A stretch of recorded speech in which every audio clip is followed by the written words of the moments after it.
This is Audible.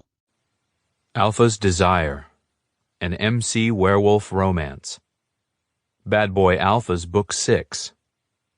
Written by Renee Rose and Lee Savino. Narrated by Benjamin Sands. Chapter 1. Jared. 3 months I've been hard for this human. I know, woe is me, right? Try telling that to my cock when she's up on that box in her minuscule shorts, doing her little go-go dance for all the patrons of my Alpha's nightclub. Angelina, the red-headed dynamo who single-handedly transformed Eclipse into the happening place in Tucson on Saturday nights. And right now, some asshole just put his hands on her thighs. I shove my way through the nightclub, ready to pound skulls. Lucky for me, unlucky for the handsy asshole, that's my job. Heat comes off the crowd in waves. The music thumps. The clubbers part to make room for my hulking frame. I carry 220 pounds of solid tattooed muscle. Not many try to mess with me or any of the other bouncers at Eclipse. We don't even have to pull out our shifter strength to show force. Garrett doesn't appreciate his bouncers getting overly aggressive, but dialing it back is an impossibility for me when I see Angelina's annoyance at Handsy's unrelenting come-on. I shove my body between him and Angelina's go-go box and fold my arms over my chest, mostly to keep me from closing my fist around his fragile human neck. Whoa, whoa! He throws his offending palms up with an affronted air, like I'm overreacting. Hands off the dancers. You do it again, you're 86th. Okay, jeez, I was just saying hello. You want to argue with me? I challenge. Of course, I'm pretty much dying for him to say yes, because wiping that attitude off his face would be almost as satisfying as receiving the grateful look Angelina's sending my way. Come on into the storeroom after closing, and I'll let you thank me properly. I wish. Not that she hasn't given me the signals. Not that I haven't fucked at least 100 human girls in that storeroom since Eclipse opened. But I'm a little too hot for her. And humans are off limits for relationships. At least they were before Garrett decided to mate one. Besides, she's totally out of my league. Fresh-faced and passionate, she's a dance major from the university. She couldn't be more clean-cut and innocent. Meanwhile, I'm motorcycles and tattoos. And a shifter. Definitely not the right guy for her. And if I fucked that hot little body, I'd ruin her for everyone else. Not to sound conceited about my abilities, but I pay attention to what a girl likes. I'm over-the-top rough and dominant, but I never force, never harm. I just coax their surrender and show them the way of the wolf. Trey calls it Jaredizing. Once a girl's had a taste, she keeps coming back for more.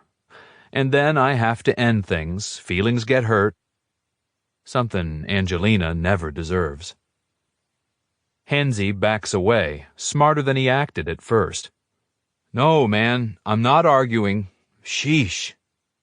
He shakes his head as he turns and ducks away into the crowd. I look up at Angelina. You okay, baby? Fuck if she doesn't run her fingers over my closely cropped hair, her wide smile revealing one deep dimple. Thank you, she shouts over the music. You're my knight in shining armor. The music shifts to Lady Gaga's latest hit. Angelina jumps up and down, clearly thrilled with the DJ's choice. Woohoo! I stay, grinning up at her like an idiot, because this girl draws me like a magnet. I see the glint of excitement in her eyes right before she launches herself at me. Straddling one shoulder, she pumps her fist in the air. Holy Mother of God. My hand snaps up to her back to hold her in place as she fucking rocks her pelvis, dancing on my shoulder.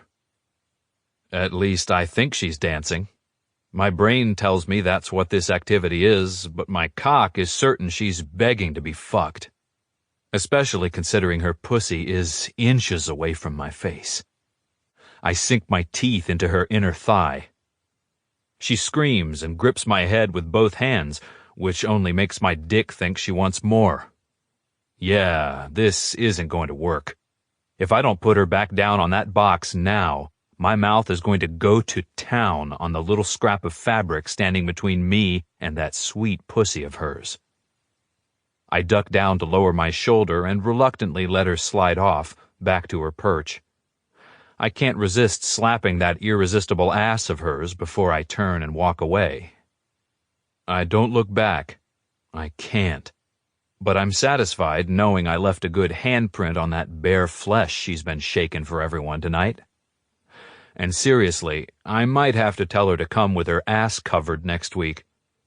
No, I can't, because A, the short shorts that only cover half a girl's ass are in style. All the college girls are sporting them. B, the go-go dancers and their delectable asses are part of why the club goes over capacity every Saturday night. Garrett would not approve of me making changes to their costumes. Not that we have any artistic license over their act. It's Angelina's show. Her brainchild, her proposal, her execution. She brought her crew of dancers, and they make the place pop.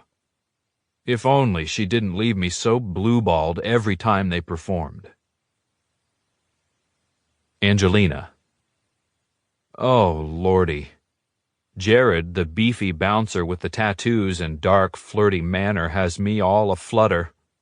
My butt stings where he smacked me, and I don't have to look to know he left a big red print for all to see. I have a feeling that was his intention.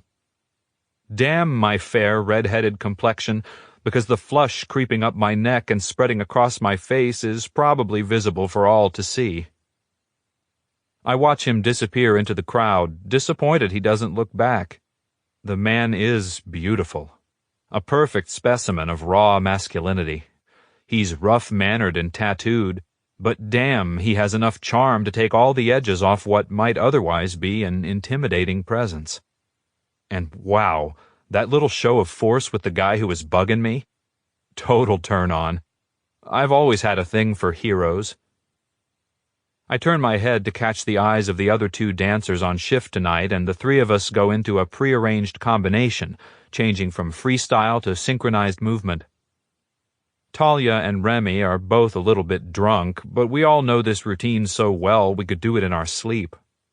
Plus, professional or semi-professional dancers like us, with the amount of training in our bodies, can make anything look purposeful and choreographed. The song ends and our set is over. We get the last hour to play, drinks on the house. That was the deal I worked out with the owner, another huge and quite intimidating man named Garrett Green. $50 each and free drinks in exchange for go-go dancing every Saturday night. Most of the girls on my makeshift dance team would do it just for the free cover and the attention they get up on those boxes. Me? I don't know why I do it. Not for the drinks. I don't do well with alcohol. Just for the sheer joy of creation, I guess. It's fun to insert real dance into everyday life. Yes, I'm the type who loves musicals where people suddenly break into song in public places. I'm the girl who rides her cart down the aisle in the grocery store, resisting an arabesque, choreographing a performance piece in my head for the shoppers I pass. Don't worry, I don't actually execute it. Not that I wouldn't if I could talk other dancers into joining me. I weave through the crowd, pretending I'm not looking for the sexy man-hunk Jared. There, by the door to the back patio. I head to the bar because I don't want to be too obvious. I don't think he's actually interested. I mean, I've given him the signal for weeks, and although he gives me smoldering looks, he never actually asks for my number or suggests I hang out after hours. Total disappointment. I saddle up at the bar and order a tonic water with lime. It's my stupid trick to make it appear I'm drinking a gin and tonic or vodka and soda, when really I'm just hydrating. My friends get their drinks and mingle, and I pretend to play it cool. A guy comes over to me, but I'm not interested, so I give a polite smile and head to the bathroom. When I get out, Jared stands there in the hallway. "Come here, little girl." He crooks a finger at me. I follow him through the staff-only door into the storeroom packed high with boxes of alcohol. Damn, if a fraternity ever wanted a place to rob, this would be the jackpot. My heart pounds, face heating even though I don't know what he wants. I mean, I know what I hope he wants. And I shouldn't hope for it. From all accounts, Jared is a player. He hooks up with girls and never calls. That's what everyone says, including his best buddy, the other bouncer, Trey. I've been warned off this guy, but I still can't stop the thrills of excitement fluttering through my body. Jared picks up one of my hands. Before I have any clue what he's doing, he spins me around to face a wall and slaps it there. Then he picks up my other wrist and stacks it with the first, pinning both with one powerful palm. My breath clogs my throat as his hand crashes down on my backside. Like before, he catches the underside of my butt, the bare part below my short shorts. I gasp, but don't protest, way too turned on to want it to stop. He smacks the other cheek just as hard. "That is for wearing shorts that make every guy in the building want to fuck this juicy ass." I'm pretty sure I stop breathing. I've never been spoken to in such a rough and dirty manner, but I'm definitely not complaining. My lady parts squeeze and swell, planning a party for whatever else Jared has to offer. He spins me back around to face him. My butt hits the wall and I lose my breath on an exhale. His hand goes right to the notch between my legs and he cups my mons. "And the next time you put this pussy so close to my mouth," he undulates his hand, pressing over my shorts in tandem from clit to anus. I gasp and rise up on my toes. "You're going to find out just exactly what I'd like to do with it." A shiver of epic proportions runs through me. More like a shudder, only that sounds bad. And what I'm feeling is really freaking far from bad. My insides turn liquid, heat pours down my thighs, straight to the arches of my feet. I now understand where the phrase, "he curls my toes," comes from. He slowly slides the firm contact of his fingers over the fabric just above my slit, which has completely dampened my panties. "Understand, beautiful?" I swallow. "Yeah." My pussy clenches. His fingers delve under the crotch of my shorts, into my panties, and I mule. "Baby, you wear these shorts to Eclipse again. I'm gonna take you back here and spank this juicy ass so red every guy watching you dance will know you've been claimed."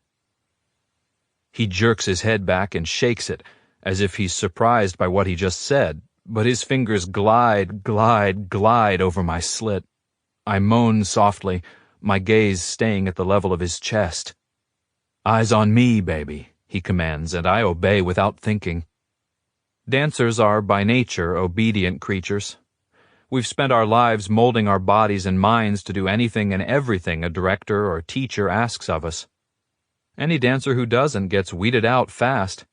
There are always 10 more waiting to take your spot if you're not willing to give 500%. He holds my gaze as he screws one finger into me. I whimper, not out of pain, but out of need. I'm not a virgin, but I've literally never been so turned on in my life. My nipples poke against the tight fabric of my shirt and my pussy is sopping. I writhe against his hold on my wrists, grind down to take his finger deeper. He leans his head down by mine, so we're temple to temple. "You okay, Angel?" It's a little late to be double-checking for my permission, but I appreciate the ask. "Yeah," I breathe. "Good." He shifts and wedges a second finger inside me. I buck my hips, rising up on my toes. "You're dancing for me now, aren't you, baby?" "Oh, God," I moan. He's worked both fingers deep inside me, and now he stops moving. Just stops. "What are you doing?" His grin is all shades of sexy. Just making sure you really want it.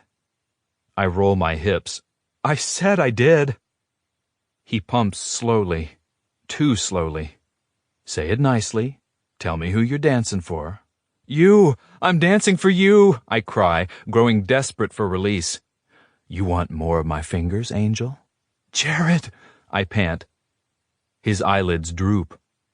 One part of me gets pissed. Is he making a fool of me here? He must sense my resistance because he says, Nah, fuck it. I should be begging you. I can't wait to watch you go over the edge, beautiful. He pumps his fingers in and out until my shimmying legs are ready to give out. Come for me, Angelina. Show me what you've got. I have no idea what he means by that, but again, my body follows his command. I give in to his skilled torture. The moment my muscles start to squeeze his fingers, he shoves deep and waits, letting me tighten and ease in waves of pleasure and release. Oh, fuck, baby. He leans his forehead against mine as he eases his fingers out. That was even better than I imagined. I'm not sure what he means, since I'm the one who got off, but it still inspires a giddiness that revives me from the relaxation coursing through my muscles. The doorknob rattles and Jared jerks away, releasing me and tugging down the hem of my shorts just before the door swings open. One of the bartenders bustles in, then stops when he sees us, throwing us a curious look. Jared steps in front of me, as if to shield me from scrutiny, and I appreciate the gesture, late though it may be. I'd better go find my friends, I murmur. It's not that I want to leave Jared. Wait. Yes, I do. Embarrassment takes over, along with the realization that he's probably brought dozens of girls back here. That's why the bartender doesn't seem surprised. I push past Jared toward the door. Wait, Angel, just wait. He catches me around the waist. I go still, but I don't look at him. I'm sorry, he murmurs, keeping his voice low so only I will hear. I definitely didn't mean to make you feel used or cheap. I'm not sure if that's how I was feeling, but now that he's named it, a sick feeling spreads through my belly. Hey, I really have to go, I insist. Jared releases me. I sense his reluctance, even though I refuse to meet his eye. I just want to get out of there. I'm the only one of my friends who didn't drink tonight, and I'm the one making the bad decisions. Just wait. Can you give me a second? I slip out of his reach. That's okay, I mumble, without looking back. We can talk later. I bolt from the storeroom before he can say anything else. I sense him behind me, but I don't look back, just beeline it for the bar to find my friends and get the hell out of here. What was I thinking? Apparently all it takes is a couple slaps to my ass and I'll let a guy do anything to me. Damn. I need to tell my friends never to let me be alone with Jared, ever. Especially not when I'm ovulating. Danger zone. I find Talia and Remy just as the overhead fluorescents come on, signaling the club is closing. The crowd gives a collective groan and people scurry out like cockroaches caught in the sun. Come on, I urge my friends. Let's get out of here. I've had enough. Jared. I screwed up. Big time. I knew I was supposed to keep my hands off Angelina. She's my female kryptonite. My self-control goes to shit around her. Now I've gone and degraded her in the worst way. It was almost worth it. Almost. Fuck, I will be jacking off to the memory of her orgasm face every night for a week. It was even better than I pictured it would be. I scan the crowd remaining, people who need encouragement to leave. Men and women trying to find or solidify their hookups before they go. Time's up, I call out. Everybody out. I get fuck me looks from a couple girls who hang back. I'm not tempted. Not really. But part of me thinks maybe I should fuck one of them just to get that red-headed beauty out of my system, out of my fantasies. Damn, she's been the main feature of them ever since she showed up here at the beginning of the semester with her bold new idea for having go-go dancers. Somehow, I'd even volunteered to make the boxes the dancers perch on. A blonde, who'd been prettier in the low lighting than she is under the bright glare, toddles toward me on 6-inch heels. I frown and give my head a short shake, and she wheels about and teeters out the door instead. I shake my head again, more at myself than anyone else, and help get the rest of the crowd out. As I run the dust mop to pick up the litter of plastic cups, straws, and cocktail napkins, I try to think of something else, anything but the sweet curves of Angelina's ass when she was dancing up on that box, or the slight curl of her lip when I penetrated her. The way her mouth opened and eyes rolled back when she came. I'm still replaying it all after we lock up. "What's with you, dude?" Trey asks as we walk to our parked motorcycles in the lot. "Nothing." I sound surlier than I mean to. "Did something happen between you and that dancer?" "Shut up, asshole." Trey's my best friend, but sometimes he doesn't know how to leave well enough alone. "Uh-huh. I thought so. Damien said you were fucking her in the storeroom." I grabbed Trey's collar and fisted up tight, getting my face right into his grill. "I was not fucking her." "Okay," he says quickly, holding up his palms. "Whatever you say, bud." I know all I've done is dug my grave now, so I release him and jerk my chin toward his bike. "Go on. I'll see you at home later." "Where are you going?" he asks suspiciously. "For a ride." Trey shrugs and takes off. I wait until he's gone before I straddle my bike, turning it on with a louder rev of the engine than is necessary. I tear out of the parking lot. It's almost 3 in the morning and no cars are left on the road. At least that's what I tell myself. The truth is that I'm still back in that fucking storeroom replaying the part that went south with Angelina. That's why I pull out of the alley without looking. I don't see the car coming, not until I'm flying over it as glass shatters like a burst of confetti from a party balloon. Chapter 2. Angelina. I don't know if all the screams are mine. Someone whimpers in the back seat. That would be Remy. Talia's in the front seat beside me. Yeah, she's screaming too. I clamp my lips shut to stop the terrible sound and force my brain to work. I hit something. Someone. Oh, God. I just hit a motorcycle. I lurch out of the car and stumble around to the front. The impact crushed my front grille, crumpling the hood. One of my headlights is out, broken by the impact. The remaining one casts an eerie beam over the horrible scene. A huge motorcycle is on its side in front of the car, but the rider... Please don't let him be under the car. A pitiful whimper comes out of my throat. I drop to my knees to peer under the carriage, but I can't see anything. Talia and Remy tumble out of the vehicle too. They were drunk when we left Eclipse. We'd be home by now, except Talia made me wait to drive home until the car stopped spinning for her. "What's happening?" she croaks.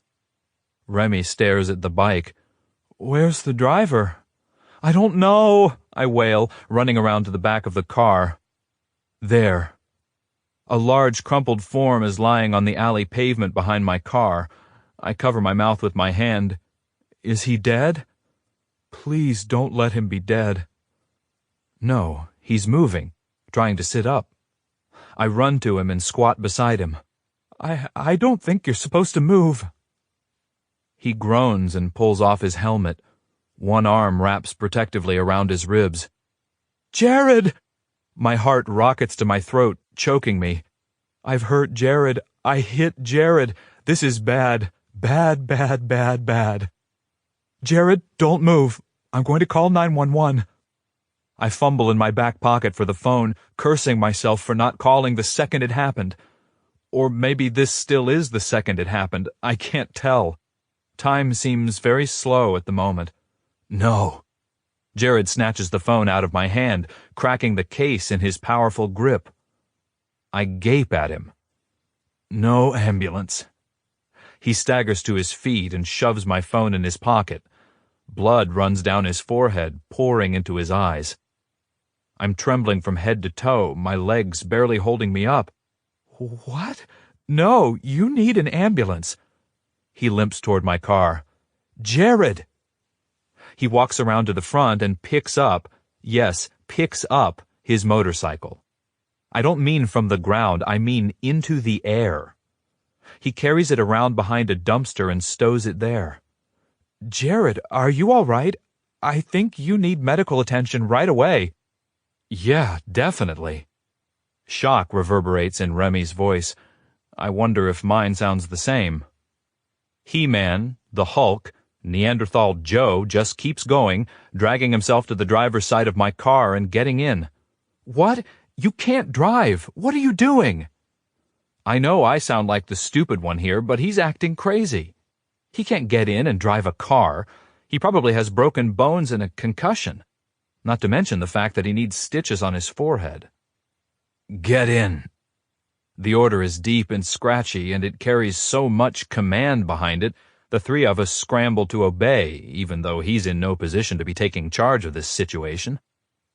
I climb in the passenger seat, and Remy and Talia jump in back. Jared puts the car in drive and takes off down the alley. I reach around to the floor of the back seat where I keep my dance bag and fish out a pair of tights. Here." I hand it to him, pointing at his bleeding forehead. Confusion flits across his expression at first, but he accepts the fabric and swipes at his face, mopping the blood up. "Thanks." He hands it back like he doesn't need to use it for compression, like it was just a scratch. "Are you driving to the hospital?" He gives a quick shake of his head.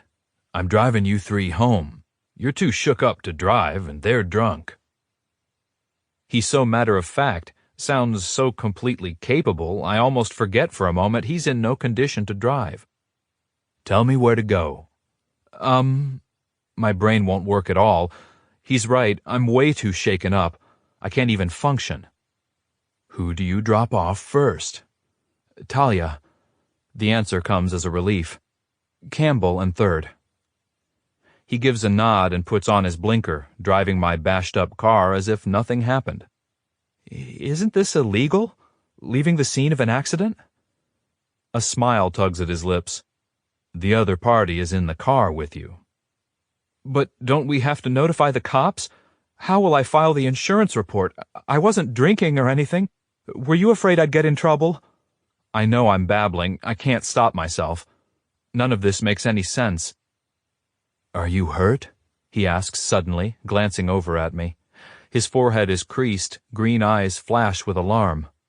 I rub the back of my neck, checking for whiplash. "Any of you?" he barks, looking in the rearview mirror. "No, I'm okay," Talia slurs.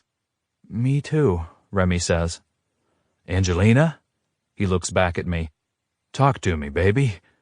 "Jared, you're hurt," I manage to say. He gives a dismissive shake of his head. "I'll be fine by morning. Just a few bumps and scrapes. But tell me you're okay, or I'm gonna lose my shit here." "I'm fine." Jared's shoulders relax, but the crease remains between his brows. "You're sure?" "Yeah, I think so. Just shaken up." "Of course you are." He drops a hand on my knee like he's offering me comfort. This is more like the Jared I know. Neanderthal Jared is fading away. "I'm sorry I hit you," I blurt, the tears that have been threatening since the impact falling now. "Oh, no. It was my fault, baby. I didn't expect anyone to be coming down that alley this time of night. But I should have looked first." "Were you drinking?" I don't want to sound like a bitch, but I'm still trying to figure out why he wouldn't let me call for help. "No, baby, I'm fine. That's why I'm driving." He moves his hand to my nape and squeezes, gently kneading my muscles. We reach 3rd Avenue and I point out Talia's house. He pulls over and she climbs out. "Are you guys sure you're okay?" She leans back in the open door. Her breath reeks of alcohol. Yeah, we're fine," I say. "Good night." "Good night." She gives a sloppy wave and slams the door shut. Jared waits until she's safely in her house before he starts driving again. I direct him to Remy's house and then to my little casita. Jared stops the car there and gets out. Is he coming in? I should definitely ask him to stay in case he goes into a coma or something during the night. But when he walks around to meet me, he's no longer limping. On closer inspection, I see the cut on his head isn't bleeding anymore either. In fact, it no longer looks fresh. It has the appearance of skin that's already been stitched closed for a week. It must be a trick of the light. Come here. Jared wraps me in a bear hug. I didn't know how badly I needed it until I'm in his strong arms, my face pressed against his massive chest. A few more tears leak out as he burrows his fingers in my hair and massages my scalp. The shock and aftershock quickly morph into something different, something dangerous and needy. I pull away, remembering how awkward our parting had been at Eclipse. My hands flutter. Do you want to come in? I mean, you should stay the night, just to be sure you're all right, not because I want you to spend the night. Oh, I'm making a mess of things. Jared, as usual, takes the lead, taking my elbow and walking toward my door. I'll stay on your couch, if you have one, to make sure you're all right. To make sure I'm all right. This guy is seriously out of touch with his own body. Except he looks fine. He's not clutching his ribs anymore. His pupils are the same size. Where did the limp go? What in the hell just happened? We stop on the porch and he examines my key ring, correctly guessing which key opens my door. Inside, he looks around my tiny place and sets the ring on the stand in the entry. I'll just clean up. He peels his bloodied shirt off and heads to my bathroom. My jaw might have dropped a bit, seeing his bare shoulders and back. Tattoos curl around giant telephone pole-size arms. The muscles in his back would put the Hulk to shame. Yum. But no, I'm not going to fool around with Jared anymore because A, he's here to recuperate from the accident, and B, he's a player. Except C, I'm not sure I care.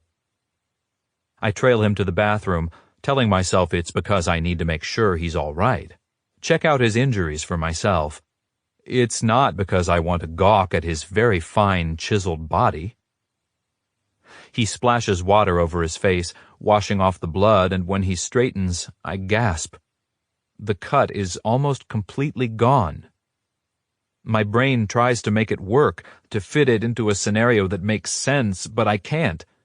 I saw that cut gushing blood not more than 30 minutes ago. He catches me looking and slaps his hand over his forehead, hiding the cut, which only makes this weirder. Like Twilight Zone crazy. I stumble back, my breath caught in my throat. What are you? Jared. Fuck, and double fuck. I drop my hand and reach for her. I can't stand the way her face is paled, the way she shrinks from me like I'm some kind of freak. I grab her by the waist and pick her up, plopping her down on the bathroom counter. It's okay, baby. You don't have to be afraid. Not of me. She swallows. You didn't answer my question, she whispers. Damn it. How am I going to get out of this one? It's against shifter code to reveal ourselves to humans. I remember when Garrett, my boss and alpha, fell for the hot little lawyer who lived next door. Until he mated her and sealed her fate with ours, Trey and I were worried as fuck. The oldest code says humans who know have to be put down, eliminated. I haven't heard of that happening in my lifetime, but I'm sure it still happens in some backwards packs. A more common solution is to hire a memory wipe from a leech. But I would never do that to Angelina. She doesn't deserve having her brain tampered with by a fucking vampire. I need to figure out something to say that won't reveal me or the pack. I'm, special. I say. Yeah, that's brilliant, Jay. She stares up at me with those big blue eyes. I lean my hands on the counter, caging her between my arms. Not dangerous. Not dangerous, she repeats, her full lips looking so damn kissable it's all I can do not to claim that pouty mouth. Right. Special how? I remember that I picked up my motorcycle in front of her, something I wouldn't have done if I hadn't just flipped over a car and landed on my head. I'm just really strong, and I heal fast, kinda like a superhero. A superhero. Wow, that's a great line. I don't know why I don't use that more often with the women. She reaches her fingertips out and tentatively brushes my chest with them. A jolt of pleasure runs through me at the contact. So you're totally fine? Not hurt at all? Jesus, fuck, is that all she's worried about? Thank the fates. Totally fine, baby. Now, are you going to let me kiss you? Damn it, I didn't mean to come in and seduce her. It totally wasn't my plan. But I can't fucking resist my hot little dancer. When her full lips part and her eyes drop to mine, I don't stop myself. I catch the back of her head to hold her captive for my kiss. My lips drag across hers, suck, nip. When her tongue darts between my lips, I lose all control. I palm her scantily covered ass, yanking her core right up against my straining cock as I go to town on her sexy mouth. She opens to me, yields so willingly. Her legs wrap around my waist and tighten, and god damn, her inner thighs are strong. That's the dance training, of course. I pick her up and carry her to the bedroom. I want to fuck her brains out. To reward her for not freaking out about my unnatural healing abilities. Hell, to reward her for being her. Because she is something magical and unique. I drop her on the bed and go for the button on her shorts. The scent of her arousal fills the room. I rub the crotch seam over her slit with one knuckle as I work the button open. She moans and wriggles, which makes it easy to strip her bottoms off. I leave the go-go boots on because, yeah, they're hot. Hands hooked under her knees, I spread her wide. For a moment I just stare, which makes my girl squirm.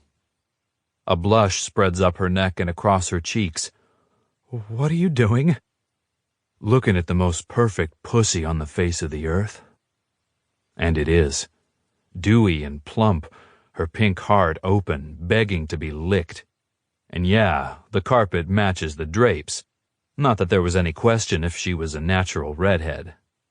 Jared! She tries to wriggle free of my grasp, but I hold her down and lower my head, laying a soft kiss right over her clit. The last moment of tenderness she's going to get before I bring it with everything I've got. She shivers, her flat belly fluttering. I part her lips with my tongue and trace along the insides, twirl my tongue around her clit. She makes cute girl sex sounds, adorable little uhs that make my already throbbing dick harder than stone. She's already had my fingers tonight, so I keep working her with my tongue. I'm going to work until she's screaming my name and tearing out my hair.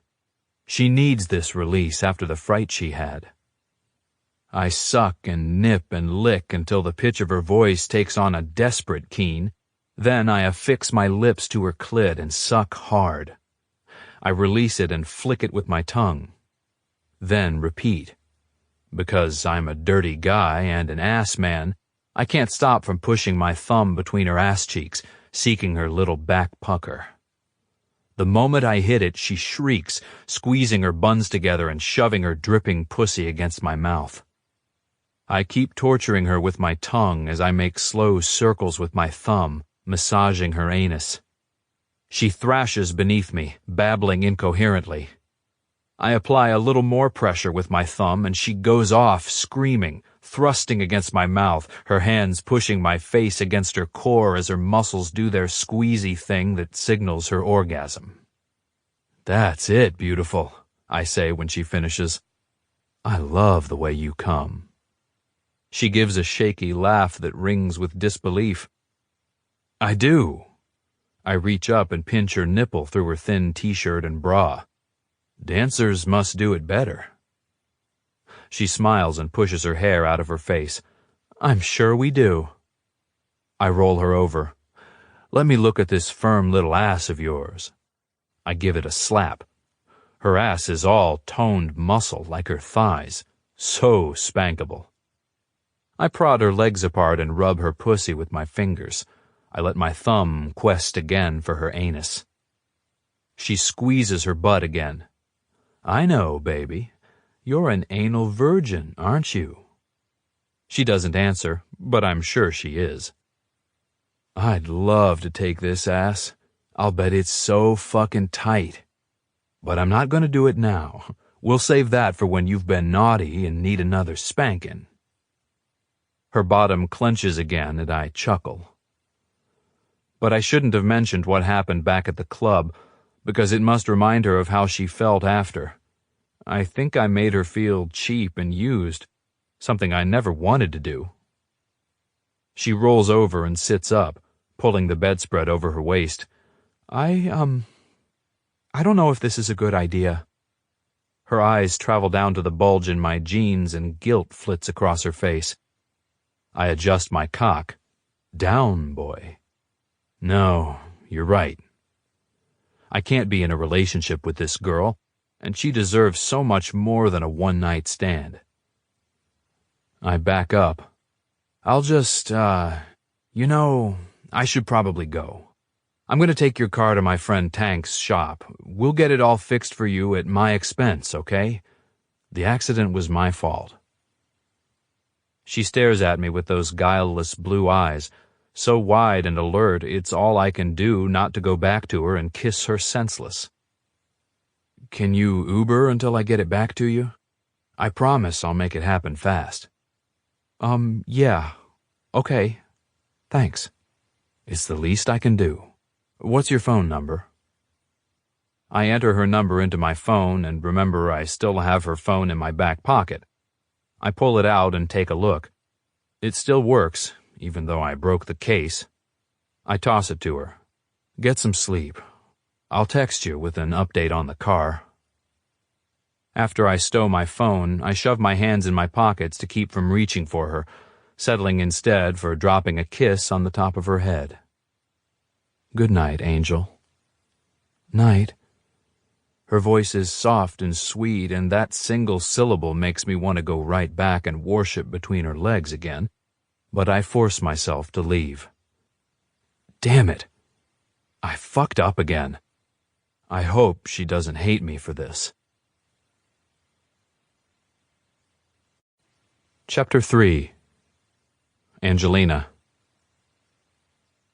I wake up at noon and pad to the bathroom on autopilot. Then I see the huge black, blood-crusted t-shirt on my floor and it all comes flooding back. Jared and his super strength, his super healing abilities. What the hell? Was I on drugs?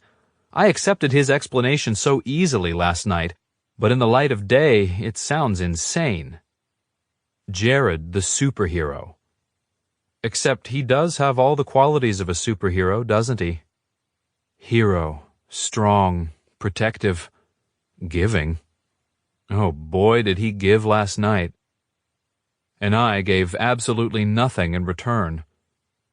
Because I really don't want to be another notch on his bedpost, or whatever the dumb cliché is. Jared is a player through and through. But then again, I already went pretty far with him. What's the difference between having sex and what we did, really? Would it have been so horrible for him to get off too? Considering I did, twice. I could have at least blown him. I'll bet his cock is as impressive as that hard body of his. Oh God, what am I even thinking? I need to erase this man from my mind. He may be hot, charming and endowed with superhero powers, but... No, really, why am I trying to erase him? He's better than a movie hero. I carry his blood-stained shirt to my laundry closet and toss it in the washer. The least I can do is wash his clothes for him. That brings up all kinds of lurid images of domestic servitude. Me, in a 50s housewife outfit, nothing but an apron and panties and a pair of red heels, of course, waiting for him with dinner when he gets home. Me, naked except for a pair of pearls and a raincoat, surprising him at work. Except he works at a bar, and that just fizzled my fantasy completely. No, this guy isn't husband material, or even boyfriend material. He's a hot finger bang at a nightclub, a ride home after a car crash. The guy who fixes your car for free. Okay, that's beyond attractive to me. Because, seriously, my dad would have shit when he found out about the crash. He would have lectured me on and on about insurance rates going up and about how irresponsible I am driving home at 3 a.m. from a nightclub. Of course, I'll probably still have to tell him about the crash tonight. My parents live here in Tucson and insist on Sunday dinners. Sometimes I really wish the best dance program in the country wasn't at the university in my hometown. I smirk, imagining bringing someone like Jared over to meet my parents. His appearance alone would shock their foothills sensibilities to the core. They keep dropping hints about getting me to meet some local multimillionaire software mogul. Not interested. And it's only because my dad wants the guy to acquire his small niche software company. Sure, Dad, pimp your daughter out for your own gain. These are definitely still medieval times. Grr. I start the washing machine and check my phone. Jared's already texted. Your car is in good hands. I'll have it back to you tomorrow, and you'll never know the difference. And my resistance melts a little more. I text back, thank you. What about your motorcycle? Do you need me to pay for the repairs? Not that I have any money, but I should offer. I will figure it out if I need to. Maybe I can pick up another teaching gig at a local dance studio. He responds immediately, I have it covered. Don't sweat it. I smile at my phone.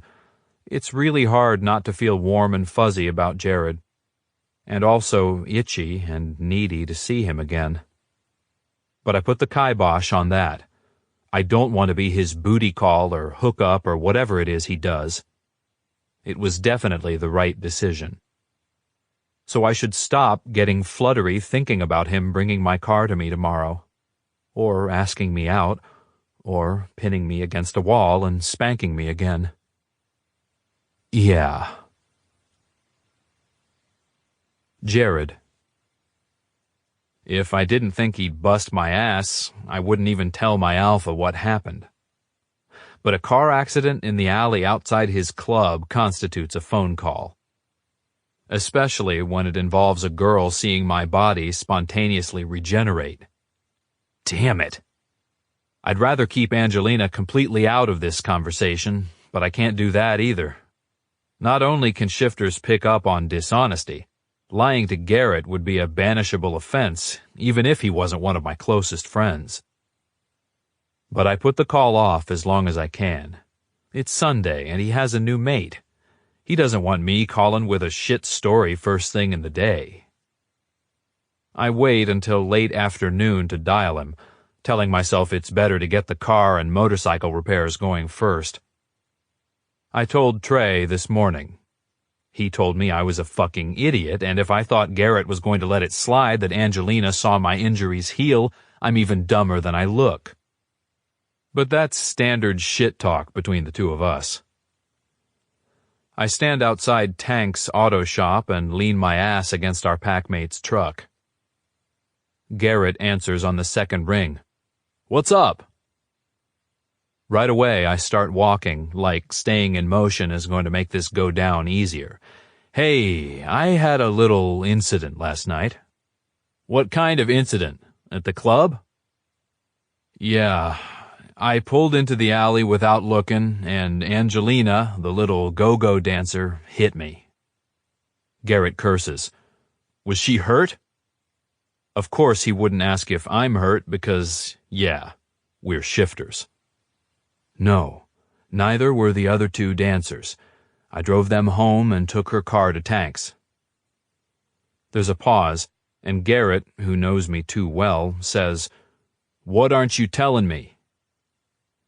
I crack the knuckles of my free hand. She saw a cut regenerate. Garrett curses again. I hear his mate, Amber, murmur something in the background. "It's all right, just pack shit. Don't worry, baby," I hear him reply. To me, he says, "Wipe her." I grind my teeth. I don't want to fucking wipe her. She doesn't know, I insist, but my insistence sounds flimsy, even to my own ears. She knows you're a paranormal. You know the rules. She gets wiped. You didn't wipe Amber. I'm an asshole to point it out, and also operating from an artificial sense of security, because if we were in the same room, my alpha probably would have flattened me.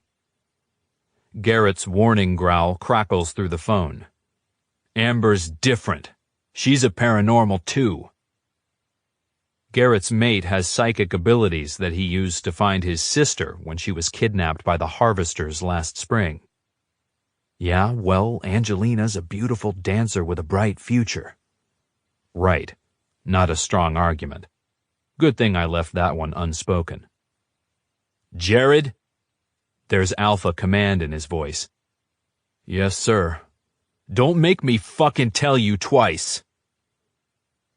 Consider it done, I mutter, and end the call before I dig myself in any deeper. Damn it. I rub my forehead. I can't come up with any way around Garrett's order. I look up at the sky. Sun's still out. I'll have to wait until sundown to get help from a leech, which gives Angelina a few more hours to keep her memories intact.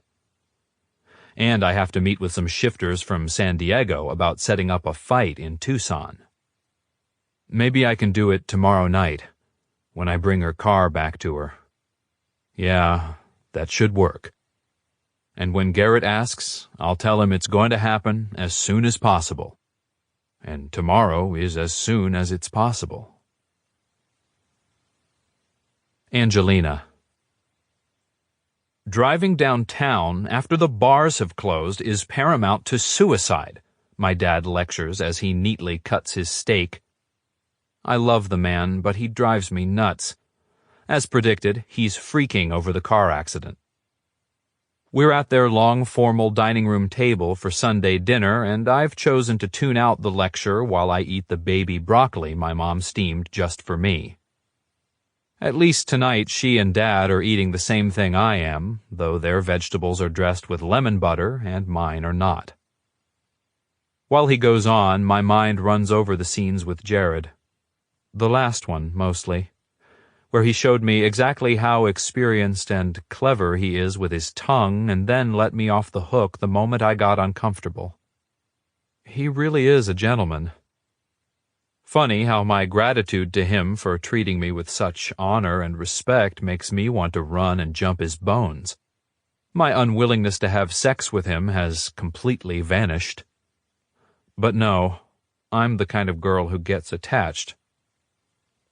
How's school going, honey? My mom pipes in to change the subject. Fine. Good. My stomach knots up. How did auditions go for the spring concert? Pretty good. It's not a lie.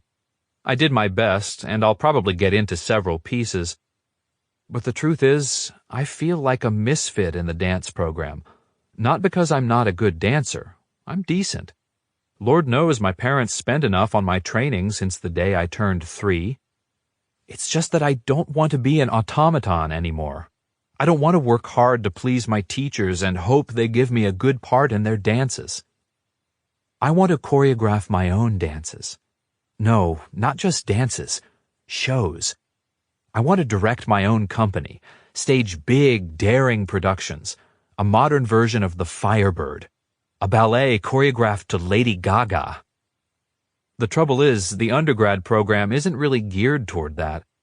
I could stay and hope to get into the MFA program, but I am honestly tired of working hard to please everyone else. My whole life has been spent making my parents proud, being the picture-perfect princess they both wanted me to be. It was my mom who put me in dance. I have no idea why. Honestly, I think it was because some wealthy friend had her daughter at the studio, so it seemed like the thing to do. Keeping up with the Joneses and all that. You're keeping your weight down? I set my fork down. Yes, Mom. I infuse my voice with total teen impatience. Because she reduces me to a surly teenager in the blink of an eye. I'm an independent, almost college grad, but 5 minutes in their house and I'm chafing against my childhood constraints again. Well, I know how you worry about those things. No, I'm not worried. I never should have told you about the fat letter. I'm sure it's a myth anyway. The rumor is the faculty will send you a fat letter if they think you're getting too porky. Personally, I dare them to. It seems like a civil liberties case to me. But what do I know? I'm not a lawyer. I'm definitely not as rail-thin as some of the bunheads in the program, but I'm not doughy either. And I definitely don't want to obsess over my weight like almost every dancer does. I've worked hard since my high school days of eating disorder tendencies to love my body and appreciate all the hard work it does for me. I'm their only child, and my mom was a stay-at-home mom, so I became the object of a mountain of attention. Angelina Ballerina, with straight A's, straight teeth, and sweet manners. A good girl. God, I'm sick of it. I don't know why you keep that job at the nightclub anyway, my dad says, back on his soapbox. You're not making fine art, and the pay isn't that great. The pay is perfect. My jaw gets tight. I'm even more defensive about my time at Eclipse than I am about my weight. It may be sad, but I feel the biggest thing I've accomplished since I started school was setting up the go-go dancing gig for me and my friends at Eclipse. I guess it's because it was like one tiny baby step toward directing my own company. But my parents don't support that angle at all. My dad made me double major in business because he thinks I should run a dance studio when I get out. Which is fine. I like to teach. It's just, it would be nice to follow my own dreams for a change, instead of the neatly laid-out plan my parents have set for me. I still don't understand why this Jared character took your car to be fixed. There's something fishy about it. How well do you know this guy? Oh, God, please don't let me blush. Sometimes I hate being a redhead. I know him pretty well, Dad. He's a bouncer at the club. Really nice guy. I told you, he said it was his fault he pulled out in front of me, and he has a friend with a repair shop, so he was going to take care of it. How do we know the repair shop is reputable? What if he does a shoddy job on it? How do you know he didn't just steal your car? You should have called the cops. Were you drinking? I roll my eyes. No, Dad, I wasn't drinking. I'm sure the job will be professional, and you should be grateful I didn't call the cops and get the insurance involved, because my rates would have gone through the roof. Well, that's true. You can always reason with my dad through his wallet. How's business, Dad? I ask pointedly. My father takes a sip of wine. Good. I'm still working on the acquisition proposal for Secure. Did you get a meeting with their CEO yet? Frustration flits across my father's face, and for a minute, I pity him. For all his drive and dominant tendencies, he can't bend the entire world to his bidding. He has a vision for his retirement, going out with a bang, of course, but he hasn't been able to execute it yet. We're hosting a fundraiser for his favorite charity, Save the Catalina Mountains, and our event planner asked him to make an appearance to entice participation from other big donors. His secretary made it sound like he was considering it. That's great. I'm honestly happy for him. Except I know what's coming next. "We'd like you to be here, dear," my mom chirps. "It's a really important event for your dad." "Of course," I say automatically. After a lifetime of being trotted out to society as the perfect daughter to complete the perfect family, I'm well trained. I check my parents' plates and, seeing the neatly stacked silverware, stand up. Well, I'd better get going. I have a lot of homework to do.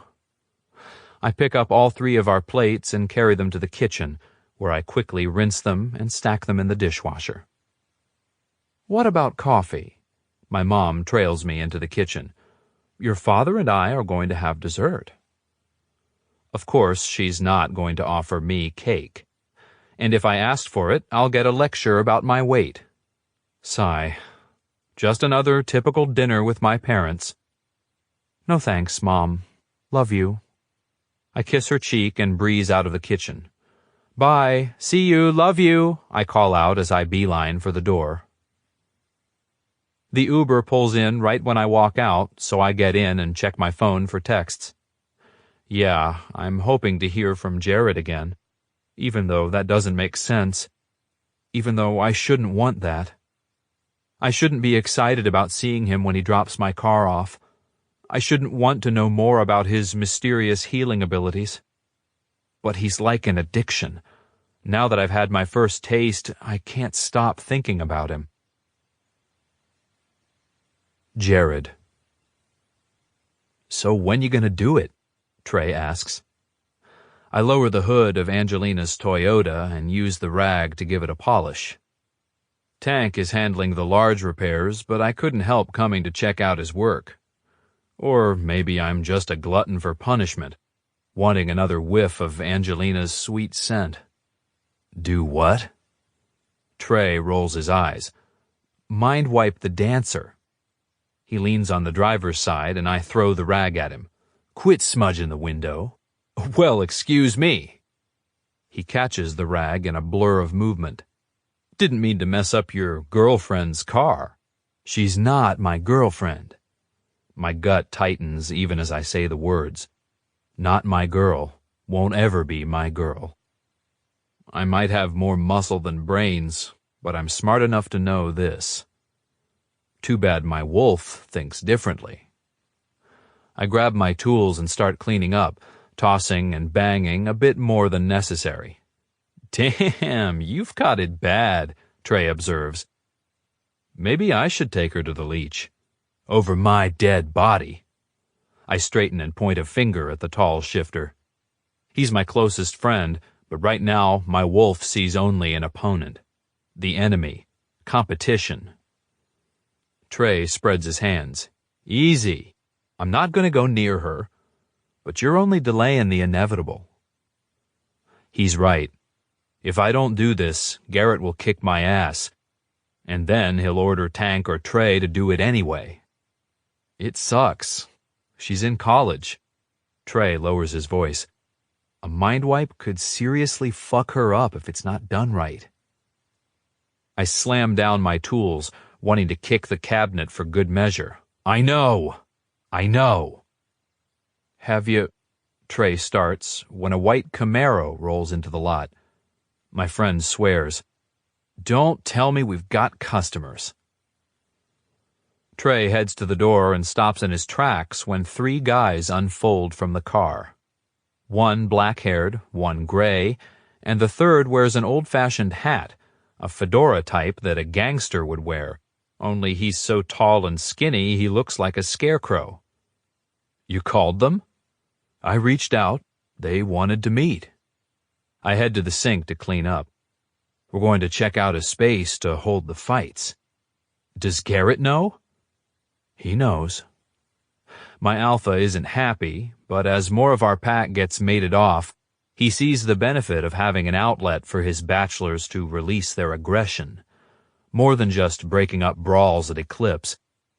My wolf especially needs to fight, to bleed on a regular basis. The way this situation with Angelina has me riled up, I could go 20 rounds with a Bruin right now. Trey prowls alongside me to the parking lot where the 3 visitors wait. Two of them smoke while the third, the tall one in a fedora, hangs back. "Parker," I greet the gray-haired one. Despite his hair color, he doesn't look much older than I am. He gives me a nod, expertly averts his gaze, not submissive, but not challenging. The dark-haired one tosses his butt to the ground and regards us without speaking. Declan, the Irishman. I don't remember the third guy's name, but the way he stares over our heads, twitching nervously, he's not going to say much. My wolf is uneasy as he catches their scent. It's a bit off. No wonder they're not part of any pack. Healthy shifters don't tolerate messed up ones for long. The way these guys smell, not to mention the tall ones twitching, all but the most controlled, compassionate alpha would put them down. I don't know exactly what Data X did to these guys, but from the rumors I've heard, death might be a mercy. "Glad you could make it. I didn't expect you to have time to meet. Chance to expand? We'll make time." Parker's voice is a little raspy. His eyes glow a little. His animal is close. I have no idea what his animal actually is. This doesn't make my wolf happy. But these guys helped out Sam, our pack member and a bartender at Eclipse, and Sam trusts them. "It's getting too hot for shifter fights in Cali," Declan announces in his subtle brogue. Trey frowns. "It gets pretty hot here." I nudge him in the ribs. "They're not talking about the weather." "The pit isn't as secure as we'd like," Parker says. "Men have been sniffing around." Men? I look from Declan's grim face to Parker's blank one. "Human cops." Parker wrinkles his nose. "Coming around asking about illegal fights and gambling. We think someone put them onto us, trying to flush out shifters." I thought that trouble was gone. I avoid naming Data X directly. Parker grimaces. "Not entirely." The third guy twitches so hard his fedora flies off his head. Declan lets out a dog-like whine that cuts off at a sharp shake of Parker's head. "You'd be welcome to set up fights here," I say, trying to stay nonchalant. These three might be misfits, but when it comes to booking fights and handling bets, they're the best. "Good," Parker says, and excitement surges through me. "I got a lot of animals who want to fight, and nowhere to put them." "Not to mention the bets," Declan adds. I nod. "Let's go check out the space." My wolf howls in triumph as we head to our respective rides. "Damn," Trey says, settling onto his bike next to me. "This is really happening. Shifter Fight Club, just like we always wanted." We exchange grins, but as we roll out, mine fades. Tonight, we make a decision on the space to host the fights. Tomorrow, I have to take Angelina to a leech. He'll wipe her mind, her memory of the accident, along with who knows what else of her brain. It doesn't seem right that on the eve of realizing my dream, I'm going to ruin her life. Agent Dune. He unlocks the padlock on the fence and ducks under the plastic police tape he put up around the burned-out lab months ago. There's nothing to be found here. He's a damn good agent. He wouldn't have missed anything. But sometimes being on a site gets the wheels turning in a new direction. At least it gives him something physical to do. And a guy like him fucking needs to be physical. If only high-level agent work was all Jason Bourne-style chases and fights. It's not. It's a hell of a lot of detective work. And it's a million times harder when your superiors won't give you all the information to work with. Find the arsonists. Cover up with the locals. Information about the purpose of the lab and the government's interest in it? Redacted. Fine. They didn't want to tell him? He'd figure it the fuck out. just like he did when they left him with no resources but his own wits and a bullseye on his forehead in Afghanistan, and North Korea, and Iraq. He has a few seconds of footage from the night of the explosions. The rest was obviously redacted. But there's a partially obscured image of a white van, a shot of a couple men, and one face he recognizes from Special Forces. Nash. The guy he's been trying to find for years. He figured Nash would pop up at some point on the job. Anyone who disappears that deep is still buried in government secrets. Like him. So solving this puzzle became more interesting. More personal. Because Nash is something different. Not human. And Charlie needs to know what he is. Chapter 4. Jared. The next morning, I pull up at Angelina's in her freshly repaired Toyota. Tank was a real bro to me and got it turned around fast. I owe him one for sure. I climb out and knock on her door. I texted her, so she's expecting me, but when she comes to the door, she has a breathless, fluttery quality that makes me want to snatch her up into my arms and press her against the door for a kiss. But I'm not here for kissing. I'm here for something far more distasteful. Something she wouldn't forgive me for, if she remembered it. But, of course, she won't remember. Hi. Her lip-glossed smile beams so bright it would melt the fresh coat of paint on her car. I'm almost wounded by it, like it gets somewhere between the cracks in my chest and fills me too full of her all-good light. I lean against the doorframe to keep myself from stepping into her personal space. Hi, yourself? She steps into mine, placing her hands on my chest and tipping her face up. Oh, fates, I'm not strong enough for this. I lower my head, but don't presume, and she gives me a peck on the cheek. I'm both relieved and horrified she didn't go for my lips, because now the need to properly claim her mouth is so strong I have to take a deep breath and count to 5. It's like I'm a pup again, trying to keep myself from getting into a brawl. And my tendency to brawl is exactly one of the reasons I have to keep my mitts off this pretty little human. She's like a flower just bloomed, and I'm the weed whacker that would mow her over. I know, I should leave the metaphors to the poets. I settle for bringing my hand to her face, just briefly. I cup it and stroke my thumb along her cheekbone, my hand large and rough against her soft skin. Her eyelids flutter, registering surprise and something else I can't read. Hell, I'm surprised too. Tender caresses aren't usually my thing. I'm more of a hard fuck up against the wall type. Not that I'm not dying to go there with her too. I force myself to remove my hand and jerk my thumb toward the car. She's all fixed up, Angel. Ready to go. She beams the 1,000-watt smile at me again. Thank you. She ducks back through the door and returns with my shirt in her hand. Here. She thrusts it at me. All the blood came out. I take it from her, resisting the urge to bring it to my nose to inhale her scent on it. You didn't have to do that, but thank you. I hesitate. I'm usually way more smooth with women, but I don't want to do what I'm about to do, so I'm stalling. Oh, do you, want to come in? She steps back as if to let me through. I shake my head.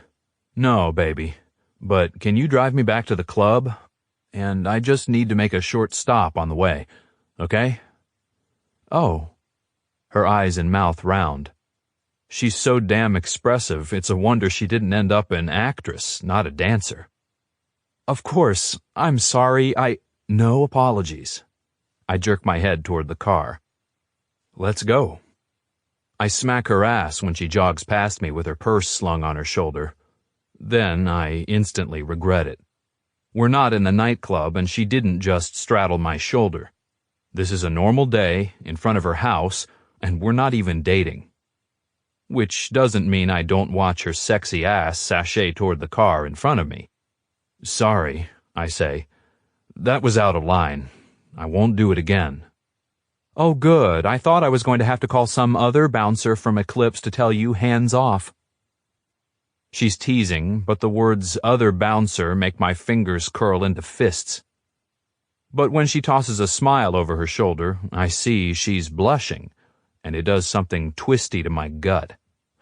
I want to rush up behind her and catch her around the waist, press her to her car and spank her until her ass turns the same shade of pink, bite her neck and wrap my arms around her, and about a half-dozen more lurid things. Damn, this girl never fails to work her magic on me. She walks around to the driver's side, but I say, I'll drive, Angel. She turns and purses her lips into a smirk. You're the kind of guy who always has to be in control, aren't you? I shrug. Yeah. I figure honesty's the best option here. And I like to take care of you. But if you really want to drive, I'll back down. She shakes her head and walks around to the passenger side. I don't, really. When her smile wobbles, my heart clutches. Oh, baby. I walk swiftly to her side of the car and fold her into my arms, trying not to crush her against my chest. It feels so right, so necessary to hold her. Different from what I felt with other females. Have I ever needed to comfort another female? Have you driven since the accident? Are you nervous? She accepts my embrace. A little. Not nervous, really. Just, I don't know, she murmurs into my chest. It scared the crap out of me, hitting you.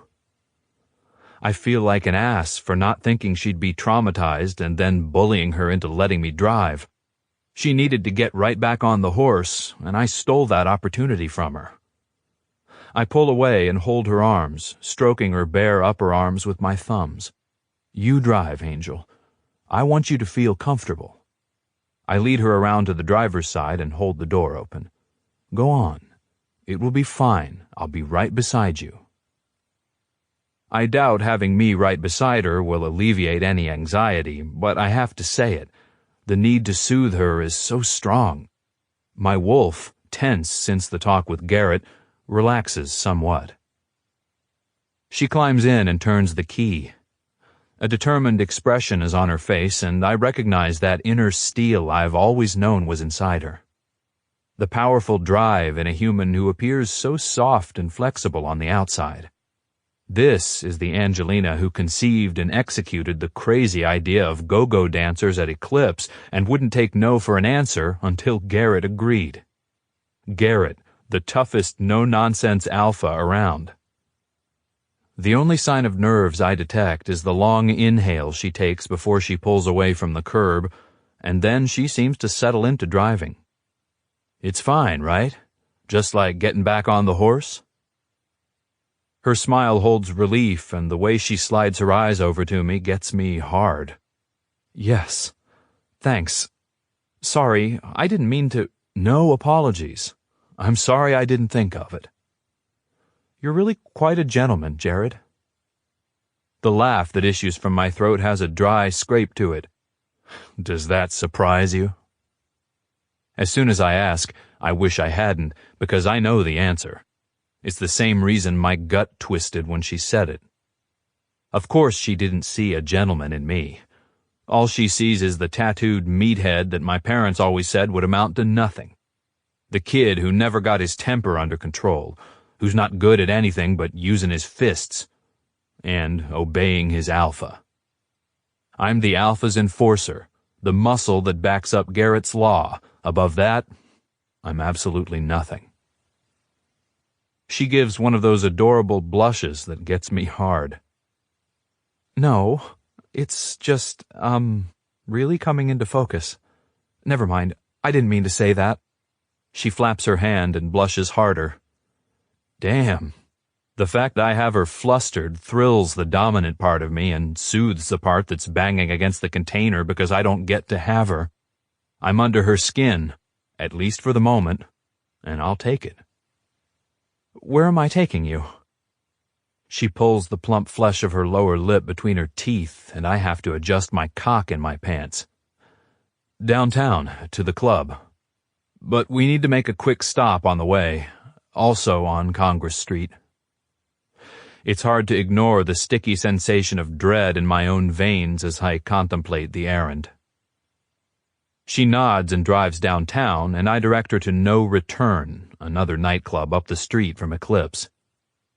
I called ahead to arrange a meet-up with a leech there. He's a nice enough guy. I wouldn't say I trust him, but I don't distrust him either. Wolves don't trust anyone who's not pack, though. She parks and looks at me expectantly. Come in with me for just a second. I want you to meet my friend Fox. She blinks for a moment. Fuck. Either she's picking up my vibe or I'm a shitty liar. It'll be quick. But she grabs her purse. Okay. I'm sure she's wondering why I couldn't just walk from here. It's just a couple blocks to Eclipse. A guy like me shouldn't need a chauffeur. I walk around the side and catch her hand. She looks up in surprise and I shrug. I know it's inappropriate, but I'm feeling protective at the moment. Humor me, okay? Her laugh is full of surprise, and it does something crazy to my body. A flush of warmth floods my limbs. The club is closed, but I knock at the back door and it opens after a few moments. Fox, ever youthful, never changing, stands there. He's got spiky blonde hair and a faint British accent, even though he's lived in the U.S. for over 100 years. He extends a cool palm and I shake it, even though my skin crawls. Jared. Fox. I clear my throat. This is my friend Angelina. Damn it, if I don't want to say she's my girl, not my friend. Friend sounds all wrong in a way that makes me want to punch a wall or throw a table. Hi. Angelina's still picking up the weird vibe, I'm sure, because her look is attentive. Not quite wary, that would kill me, but watchful. She's trying to figure out what's off here. Fox extends his hand to take Angelina's, and when she meets his gaze, her focus goes soft, her expression blank. Son of a bitch. Seeing her under his power makes me want to hurl. What am I erasing? He murmurs, not looking away from her. White-hot anger burns through me. Toward Fox, toward Garrett for making me do this. I can scarcely make myself speak, but I manage to snap, she saw me regenerate. But then my hand snaps out of its own accord and I cover her eyes.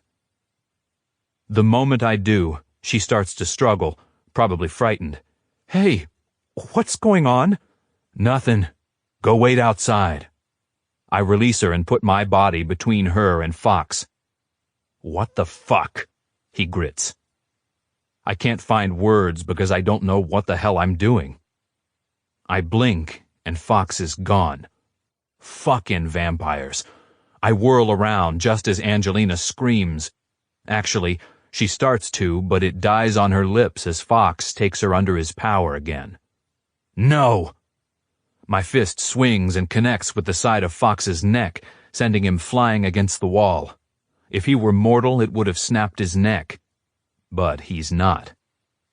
Angelina screams for real this time, and it echoes off the walls of the club. Fox traces so fast I can't see him before he punches me right in the mouth. With vampire strength, I end up on my ass on the floor, Fox standing over me. I don't make eye contact. Vampire tricks shouldn't work on shifters, but you never know. I'm not taking any chances. I surge up and lunge for his waist, but he's already traced to the door, the one Angelina opened. He slams it shut on her and she shrieks again. The terror in her voice makes me see red. I pick up one of the round tables that line the wall and swing it at Fox. He traces away. "What the fuck is wrong with you?" His voice comes from behind me. He's leaning up against the wall with his arms folded over his chest like he's been there for a long time. Fucking tricksy leech. If she didn't need to be wiped before, she sure as hell does now. He traces again when I hurl the table. It smacks the wall and makes a hole in the plaster. "You fucking look at her again, and I'll run a stake right through your heart, vampire," I growl. "Vampire," Angelina whispers on a gasp and shoves the back door open.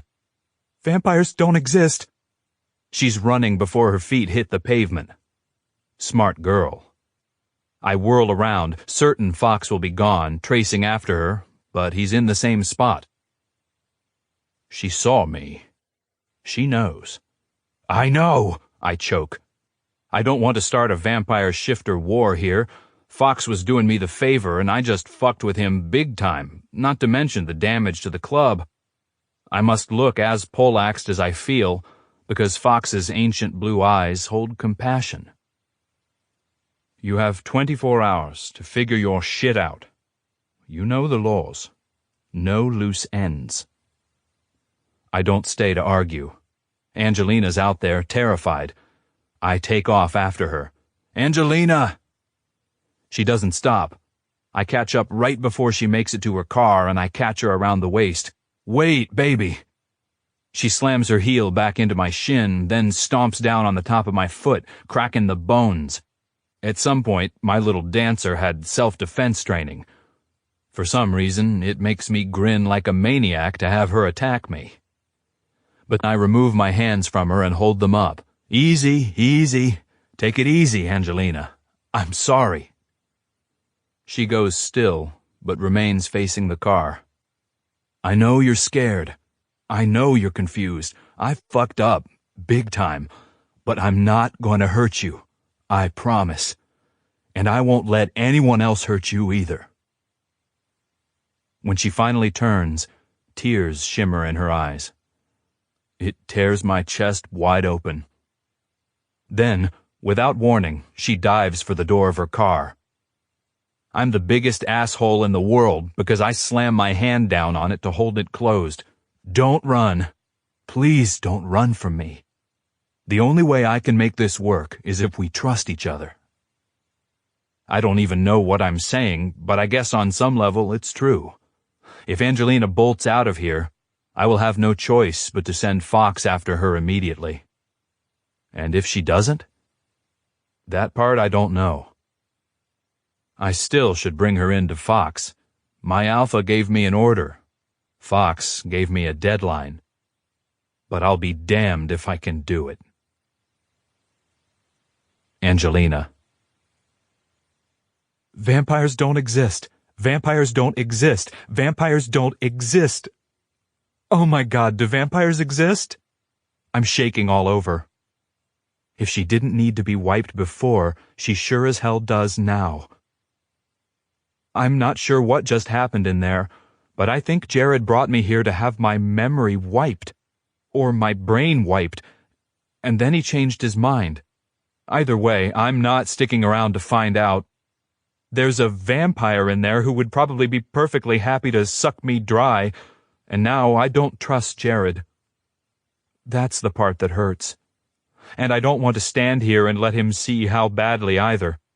When he slams his big paw across my car door, I duck under his arm and try to run for it. Stupid move. He catches me before I've taken 2 steps. He hooks an arm around my waist and lifts my feet from the ground. I thrash and kick, trying to get my heels high enough to nail him where it will count. "Angelina! Angelina! Oof!" Yep, I need him in the nuts. He reacts, but isn't as disabled as I'd hoped. I go for his eyes like they taught us in self-defense. My fingernail scrapes the skin of his cheek, but he catches both my wrists and pulls them behind my back. "Okay, okay." And then it's like he's trying not to laugh, which sends my temper through the roof. "Baby, please stop fighting." I definitely hear laughter in his voice. "It's not funny. I snarl, kicking with my heels against his shins again. He jumps back, still holding me by my pinned wrists. I know it's not. I know.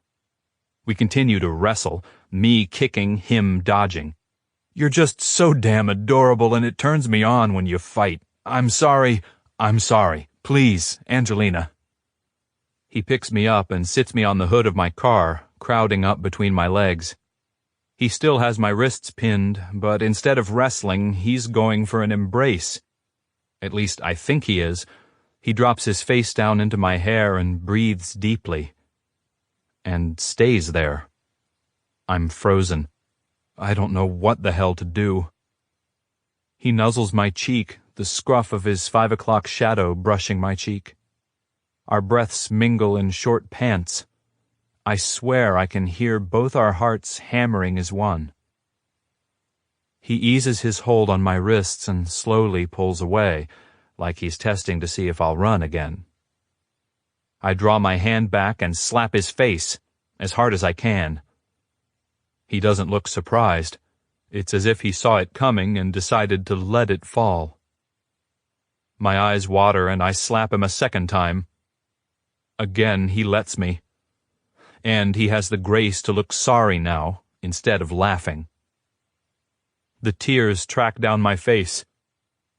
Tell me what happened in there, I demand, swiping at them with the back of one hand. You brought me to a vampire? Why? Fox has superpowers too. He can wipe someone's memory. But why? Things are so surreal, my mind is whirring. I can practically hear things clicking into place.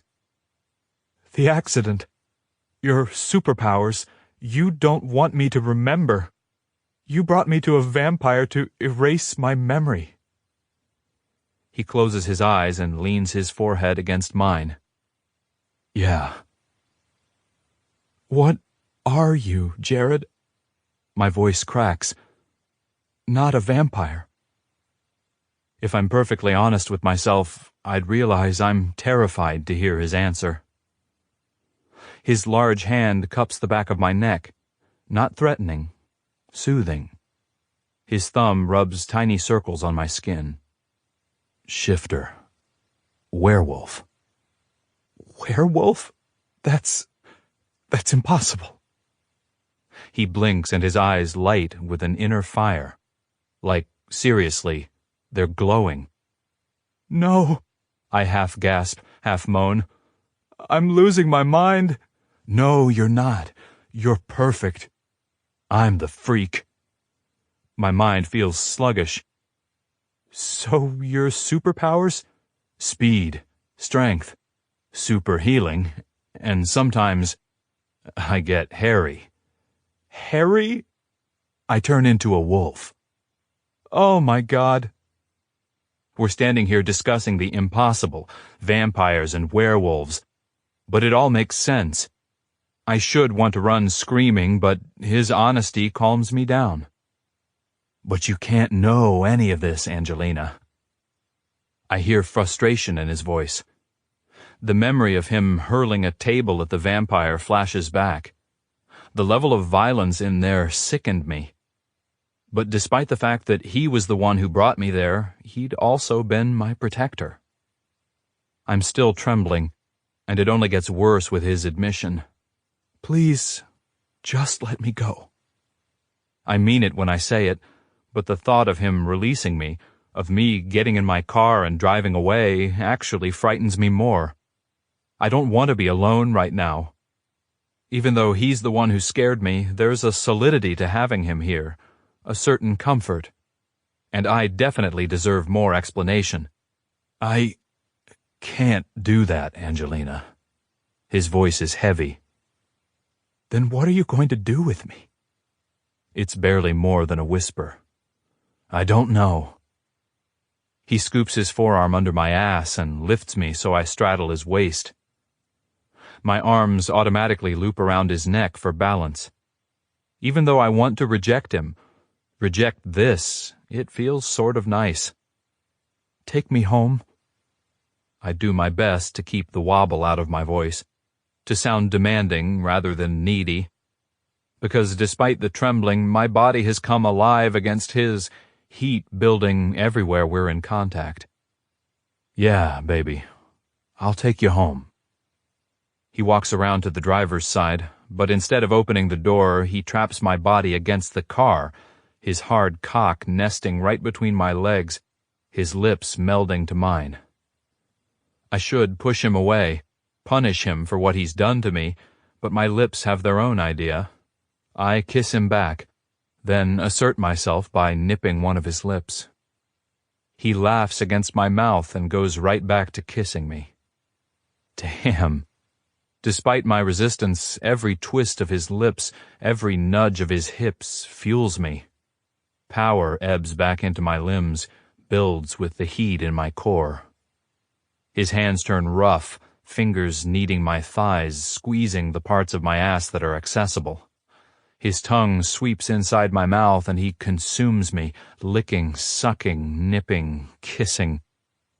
When he breaks the kiss, I'm panting. I slap him a third time. There's no downside to it, really. It satisfies me and only amuses him. He smiles and captures my hand, bringing it to his lips. I'll take you home, baby, on one condition. What's that? I shove my hair out of my eyes, trying to stop the world from spinning. You invite me in. I don't know why that makes my nose burn again. His recent betrayal still cuts me, I guess. Hey. I don't know how he sees my emotions so clearly, but he does. I'm not making any presumptions here. I'm not asking to come to your bed. I lost your trust, and I'm going to have to earn it back. I know that. I just think we need to talk. I owe you an explanation, at least. I blink rapidly and bob my head, not trusting my voice for speech. Regret washes over Jared's face, and he kisses my forehead, then eases me to my feet and settles me in the passenger seat of the car. When he gets in, he scrubs my face with his hand before starting up my car. I fold my arms across my chest and stare straight ahead. Neither of us speaks for the short ride home. At my place, he opens the door with my keys and lets us both in. Why did he want to come in? For a moment, 100 frightening scenarios run through my head, and I take a few steps back. He holds up his hands, palms out. I'm not going to hurt you. Why are you here, then? Something about his request doesn't add up. I'm here to monitor you, I guess. I can't have you calling anyone telling them what happened. I need you to understand what's at stake. I give a single nod. Okay, that makes sense. I wrap my arms around my waist and perch on the arm of the couch. So talk. He sits on the ottoman and waves a hand toward the couch. Please, sit down. Fine. I sit down and he immediately scoots the ottoman forward until he's sitting right across from me. Angelina, I just want to say I'm sorry. I give a single nod. Thank you. And you should know you were never in any danger, okay? I took you to get the memory of seeing me heal wiped. That was it. I purse my lips. Then why did you stop him? Guilt flickers over Jared's face, and he rubs his forehead. It didn't feel right. I didn't like seeing you under his spell. He sounds reluctant to admit it. Something shifts and rearranges inside my chest. I'm protective of you, Angelina. The thing that moved warms. I was obeying orders from my alpha, but I couldn't follow through with it, and then I overreacted. But I promise you, no matter how it looked in there, no harm would have come to you. Fox wasn't going to hurt you. I'll never hurt you. I pinch my lips together because it feels like I'm going to cry again. Okay, I say on an exhale. I believe you. Jared's face transforms, the lines of tension easing, surprise lifting his brows. You do? I nod. Yeah. Come here, baby. I don't move, but he plucks me from the couch and pulls me onto his lap. He buries his face in my hair and kisses my shoulder. Okay. He sounds relieved. Good. So now what? His arms around me tighten and the thread of tension is back. Now, he sighs. I don't know. Is there any chance you'd willingly go back to get your memories wiped? All of this? I try to lurch off his lap, but he catches me and pulls me back down. Easy. I'm not going to make you. I'm just exploring possibilities. No chance, I say firmly. No chance in hell. He chuckles. Smart woman. And I love your fire, baby. But couldn't I just promise never to tell anyone? Take your secret to the grave? He's silent for a moment, then he says, Yeah, I'll need that promise from you, baby. I swivel on his hard thighs to look him in the eye.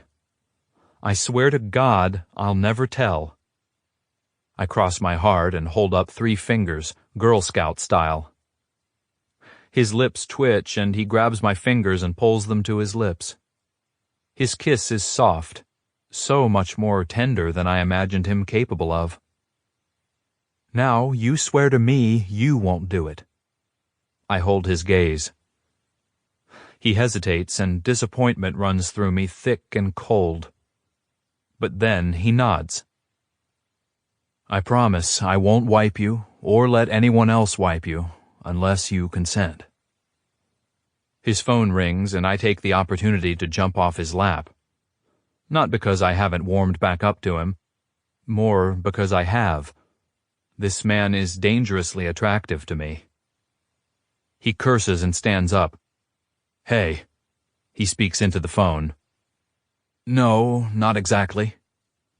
I hear a loud male voice on the other end and Jared sends a quick glance my way. Is it about me? I ask. He holds up his hand, like he's telling me to wait, and walks out my front door. I hear him out on the porch, but I can't hear what he's saying. Jared. What in the fuck do you mean, not exactly? Were my orders not clear? Not surprisingly, Garrett's pissed. I walk a few paces away from Angelina's place.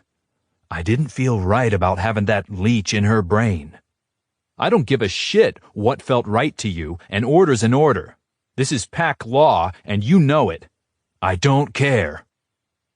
I'm so far out of line I could be banished, but I don't give a fuck now. I've already made my choice. I can't, won't, obey my alpha. I'm going to have to face the music now, whatever it is. Anyone touches her, anyone tries to wipe her, and I'll fucking kill them. That goes for Fox. That even goes for you. There. I've definitely dug my grave. He can banish me if he wants. I'll take Angelina with me and protect her until the day I die. Part of me fucking loves that idea, as awful as it is. An excuse to bind Angelina to me. Garrett goes deadly silent. My heart thunders in my chest and I have to work to keep from crushing the phone in my fist. If I didn't hear Garrett's sharp inhale on the other side, I'd think he'd already crushed his. He goes through phones faster than I can eat a box of Girl Scout cookies. Are you telling me she's your mate? Garrett's voice is low and laced with danger. I close my eyes, drawing in a breath, thankful the moon won't be full for another 2 weeks. I'm barely keeping my wolf in check with the threat to Angelina. No, I say at last, even though saying yes would solve this problem. I can't fucking mate Angelina. She's a sweet little human. The mating bite would probably kill her, and definitely scar her delicate neck. Ballerinas don't have hideous scars on their necks, nor do they take beefy tattooed meatheads for mates, boyfriends, whatever. Angelina has big aspirations and a bright future. There's no way I could take all that from her. It's not right. But I also made her a promise. I said I wouldn't let them wipe her. So where does that leave me? What are you fucking telling me, Jared? I go for total honesty, because Garrett would see through anything else. Listen, I don't know. This girl means something to me. I wish it weren't the case, but it is. Garrett goes silent again. When he speaks, his voice is tense. I'm going to give you 2 weeks. Figure it out. Either mark her and claim her as your own, or wipe her. In the meantime, you stick to her like glue. Make sure she doesn't talk. Understand? I shouldn't feel relieved. 2 weeks isn't going to solve this fucking mountain of a problem, but I am. It's 2 weeks I get to spend with Angelina. 2 weeks before... Fuck. Loud and clear. Good. And don't think I'm not going to fuck you up when I see you next.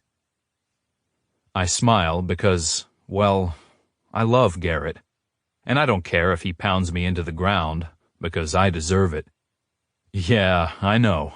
Thanks. I still have Fox to deal with. He gave me 24 hours.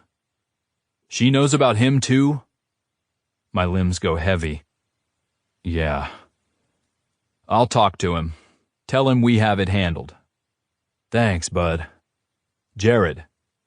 Yeah? Good luck, my friend. I give a harsh bark of laughter. Thanks. I'll need it. Yeah, you will. I'm not even sure what he means, but I remember how crazy he went before he marked his human mate. Trey and I had to hold him back to keep him from attacking her during the full moon. Does he think I want to mark Angelina? I haven't had the urge, but then I haven't had sex with her yet. And the fates know she brings up all kinds of terrible desires in me. Fuck. My wolf probably does want to claim her. But it's not going to happen, because 1, I'm a shifter, 2, I'm a fuck-up, 3, she's way out of my league. Even if we could get past the mating mark thing, girls like her don't belong with guys like me. I walk back inside and find Angelina walking out of the bathroom brushing her teeth. It's such a normal act of domesticity, but it goes straight to my dick, like everything she does. The idea of seeing her like this, as if we're living together, rocks me. You want the good news or the bad news? I ask. She bites the toothbrush to speak. Good news. I grin like an idiot because she looks so damn cute. Good news is you've been given a stay of execution. I hold up my hand when her eyes go wide. It's a figure of speech, that's all. I have time to figure this out. What is the bad news? She asks, toothbrush still clenched between her teeth. You've got a new shadow. I have to stick with you for a little while, just until we're sure you won't talk. I expect her to tell me no fucking way, maybe slap me again, which shouldn't turn me on so much, but it does. Instead, she blushes right up to the roots of her beautiful red hair. Stick with me how? Stay here? I nod. Don't worry, I'll take the couch. I'm not here to force myself on you, just to... I stop.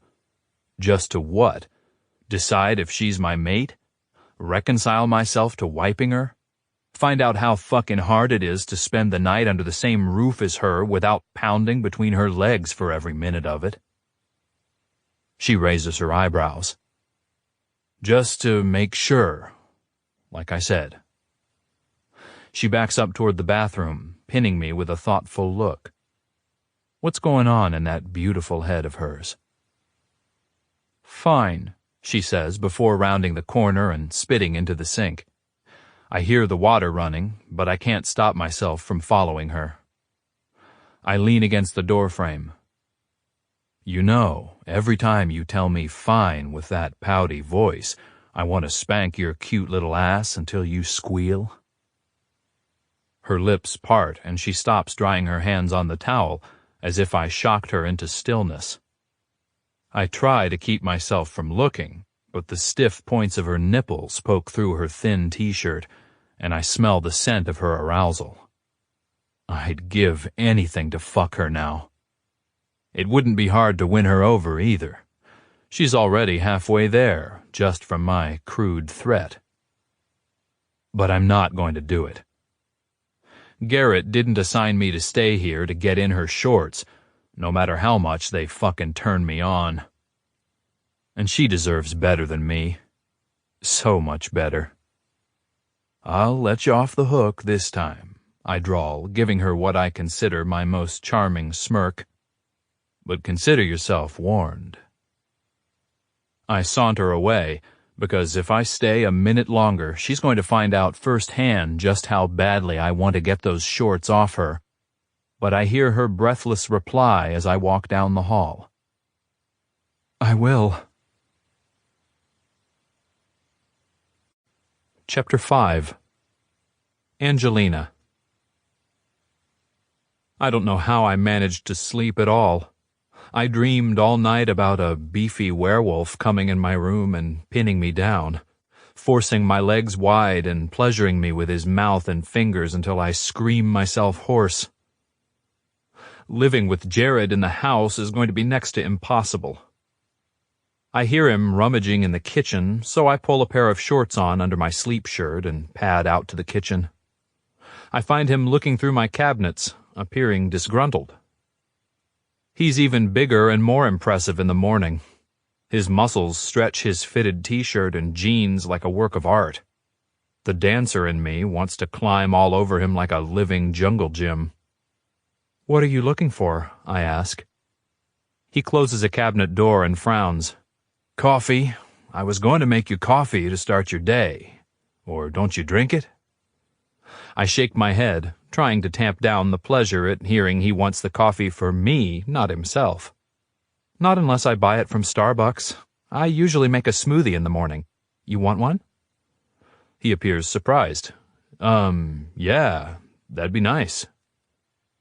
I walk past him to the refrigerator and start taking out ingredients. What do you usually have for breakfast? I'm picturing him as a steak and eggs kind of guy, considering he's a wolf. Speaking of wolf, I thought of a million questions to ask him, but I don't know if he's receptive to answering, considering I'm not supposed to know anything. Oh, I'm a can of Red Bull and anything else in sight kind of guy. There's a self-deprecation in his tone that I hate, although I can't put my finger on why it bothers me so much. It's kind of like he's assuming I'm going to judge. I bustle past him and start throwing stuff into the blender. Frozen wild blueberries, organic raspberries, a dash of pure cherry juice, a banana, a couple handfuls of spinach, gelatin for my protein, spirulina, water, and a squeeze of lemon. I blend it up and pour it into 2 tumblers with lids and straws. When I hand Jared his, he wears this heavy-lidded gaze, like smoothie making is some kind of erotic art form. Thanks. His deep voice sends butterflies fluttering in my belly. He chugs it down in 3 gulps and wipes his mouth with the back of his hand. Delicious. Thank you, beautiful. I'm going to jump in the shower. Don't let me slow you down. He lays that charming grin on me, the one that causes girls at the club to flash their boobs and make utter fools of themselves. I spin around and head for the bathroom, quick, before I join that club.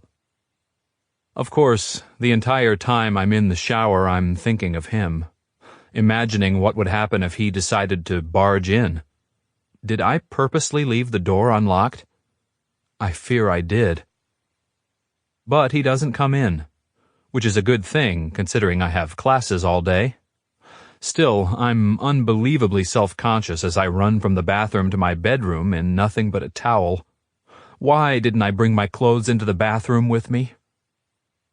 I'm pretty sure I hear Jared chuckle as I shut my door, which makes it all the worse. I shouldn't let him get me flustered in my own home. I throw on my dance clothes and pull a pair of shorts and t-shirt over my tights and leotard. My hair goes up into 2 buns on the top of my head, antennae style, not the Princess Leia style. When I come out, Jared's holding up a wall in the front room, looking at his phone. He drags in a long, slow breath when he sees me, eyes devouring me like I'm sex on a stick, not a dorky bunhead who has to dress out for ballet first thing in the morning. Well, I guess he is the big bad wolf. And that thought shouldn't get me so wet. Okay, so I have classes all day. I won't be home until 6 or so. I raise my eyebrows at him. He takes my keys from my hand and locks the door after us. Great, I'll drive. I stop walking. Wait, what? Did you think I'd just meet you back here at 6? No, baby, I'm your shadow. I go where you go. He walks toward my car. You can't go to classes with me, I splutter. He stops at the driver's side and leans on the roof of the car. His grin is wicked. I can, yes. I arch a brow. Oh, really? You're going to take ballet? I'll wait outside. So how do you know I won't tell someone during class? This is stupid, Jared. You can't be with me every minute of the day. You don't need to come to school with me. I have my orders. I'm to stick to you like glue. He gives my body an up and down sweep. And that suits me just fine. The flutters in my belly make it hard to maintain a hard line. I have to admit there's something appealing about having Jared as an attachment. But it's also utterly ridiculous. I cock a hip. You can't. You won't fit in. What will I tell people? His smile falters, and I have the brief impression I've hurt him, although I can't fathom why. Tell them I'm your bodyguard. Come on, get in. You're going to be late for class. You don't even know when my class is, I protest, but he's right. I do, actually. I checked your phone and shared your calendar. I fish out my phone and stare at it. And what, did you bug it too? When he doesn't answer, my jaw drops. Are you serious? I'm suddenly scared again. I'm in way over my head with an organization, a species, I don't even understand. I thought I could trust Jared, but now I'm not sure. Hey. As usual, he picks up my vibe. Calm down. What did I promise you? I clutch my bag so tight my knuckles turn white. I don't know, I mutter snap. You're safe with me. I'm not going to let anything happen to you. As long as I don't tell. I say it as a statement, not a question. He nods. As long as you don't tell. And if I do? Jared's face clouds, the line of his jaw becomes more defined. You can't. His tone brooks no opposition. There's no wheedling or calming. He's telling me like it is. I blow out a shaky breath. Are you thinking about telling someone? There's an edge of danger in his tone, something I haven't heard before. The guy is huge, and I've already seen what he's capable of in his short tussle with the vampire. But in this moment, it becomes infinitely clear that he's deadly. My heart pounds against my ribs. Are you? His tone is sharper than a knife. No! I'm both offended and angry, and still scared shitless. Jared relaxes against the seat back, the one he pushed all the way into the back seat to get in, but a furrow still clouds his brow. I don't like to smell fear on you, baby. His hands tighten on the wheel, like he's holding on to keep from reaching for me. I'm sorry I scared you. My mind swirls with a million unfinished thoughts. The only coherent one that floats to the surface is he can smell my fear? Sure, he says. I guess I asked it out loud. And your arousal. I flush and shoot a glance at him. His lips twitch and I want to punch him. What this man does to me. I don't slap or punch people, ever. I usually park all the way up on 5th Street and walk. You can't park on campus, I inform him to change the subject. But he turns, pulling right onto campus and stopping in front of the dance building. You're late. Go on in. I'll park and meet you after your class. I get out and lean my head in the door. I have classes here all day. Seriously, just come back at 4. He shakes his head. I'll be there after ballet. I roll my eyes. Fine, I say, before I remember his words last night. His grin is borrowed straight from the devil himself. Now you're in for it. I slam the door and stomp up the stairs, my face burning red, but already tingling thinking about his promised spanking. Jared. There's a special kind of torture for males who dare imagine they're worthy of a ballerina. It's the body-hugging garments they wear that pass for clothing. I'm standing outside the door of Angelina's ballet class, peeking through the window and dying. Literally, I'm dying. My cock is rock hard, especially because now I'm thinking about spanking her, and I don't know if I'll make it through the day without letting off some steam. A group of girls in leotards and tights gather outside the studio, plopping on the floor and spreading their legs wide to stretch in preparation for the next class. Some of them appear appropriately scandalized to see me here, what I'd expect from the virginal masses of uptight dancers. But some eye me with the bold looks I'm used to getting at the club, gazes traveling over my muscles and tattoos. It's that fascination with the bad boy that makes even good girls make poor decisions.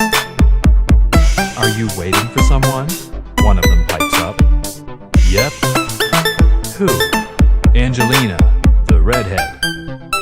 I nod to the window where the dancers are in poses similar to the one of the Romeo and Juliet ballet poster on the wall I'm leaning against.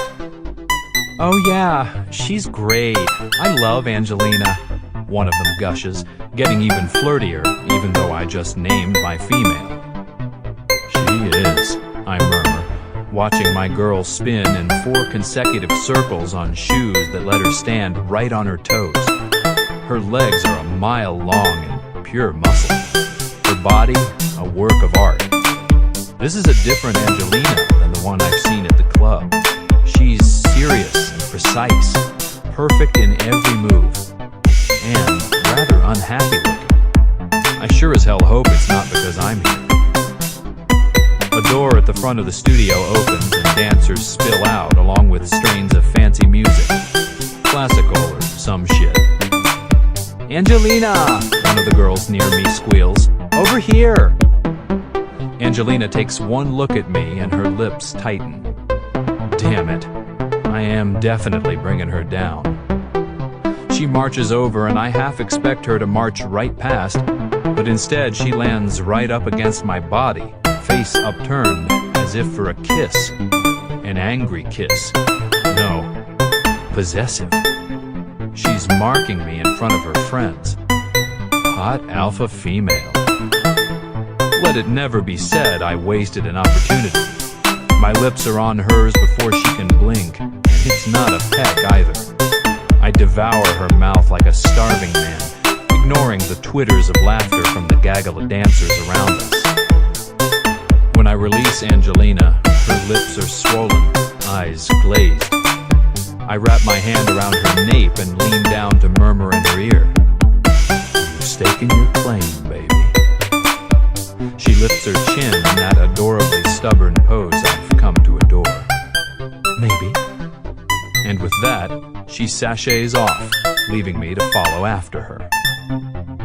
I don't hurry, sauntering behind her, getting my fill of the swing of her ass, the flex of her muscular thighs. She stops and bends over a drinking fountain, even though she's carrying a half-full water bottle. Giving me a show. I arrive behind her and make an approving noise in my throat. because I'm fairly certain that's what she wants. I happen to know her next class isn't for 40 minutes, which gives me time to get my hands on her, if I can just get her someplace alone. Unfortunately, I'm still attracting stares from every human in the building.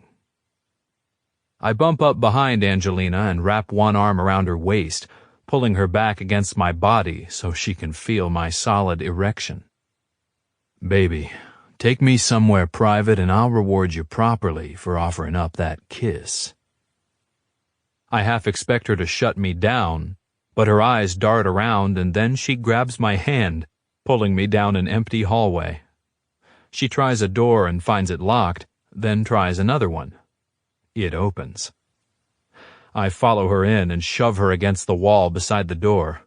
That way, no one can see us through the window, and I can stop the door from opening if anyone tries. I have the front of her leotard down in seconds, bra cups peeled off and my mouth over one of her rosy nipples. One hand squeezes her breast while the other rubs between her legs. I go right up her shorts, investigating the outline of her pussy through her leotard and tights. Baby, I want to shred these tights with my teeth, I confess. No, she pants. Please don't. She pushes at my chest, and I force myself to draw back. I may be aggressive, but I sure as hell don't force myself on women. But my little ballerina drops to her knees, head tipped up, gaze on my face.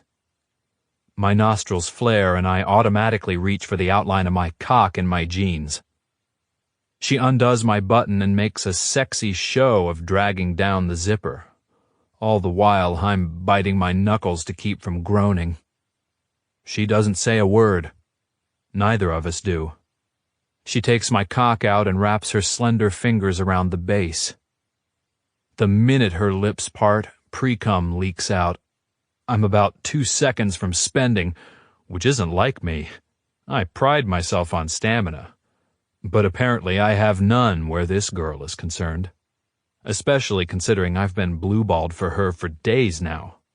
Fuck, Angel, I grit when she licks around the head. You're going to get off easy, because I'm about 2 pumps away from coming. I love the satisfied smile she flashes right before she takes me deep. Oh, fates. My balls tighten up, thighs go rigid. I grasp the back of her head and pump into her mouth like a total jackass. I can't help myself. I need relief so bad I'm going blind. Angelina, I choke, trying not to shove all the way down her throat. She tightens her hold on my cock and jacks her fist. Her tongue swirls on the underside of my member, lips suction tight. Baby. I give her control again, and she pumps her mouth in concert with her fist, making it feel like she's taken my full length. Fuck. Fuck yes. I'm going to come, I warn her so she can pop off, but she stays on, sucking hard enough to pull the chrome off a bumper. I come in her devastating hot mouth, my eyes rolling back in my head. She sucks me clean and stands up while I shove my cock back in my jeans. God damn. I snag her nape and pull her face up to mine. Remind me to threaten the welfare of your tights again. She gives a surprised laugh that lights up her face and I drink it in, still riding the euphoria of my release. Well, your boner was looking pretty painful. I grin. I can't help it. You're more dressed at the nightclub, and you already know how I feel about what you wear there. She laughs, a husky sound that revives my cock far too soon. It seems I'm going to be perma-hard for this girl. You sure it wasn't seeing all the dancers out there?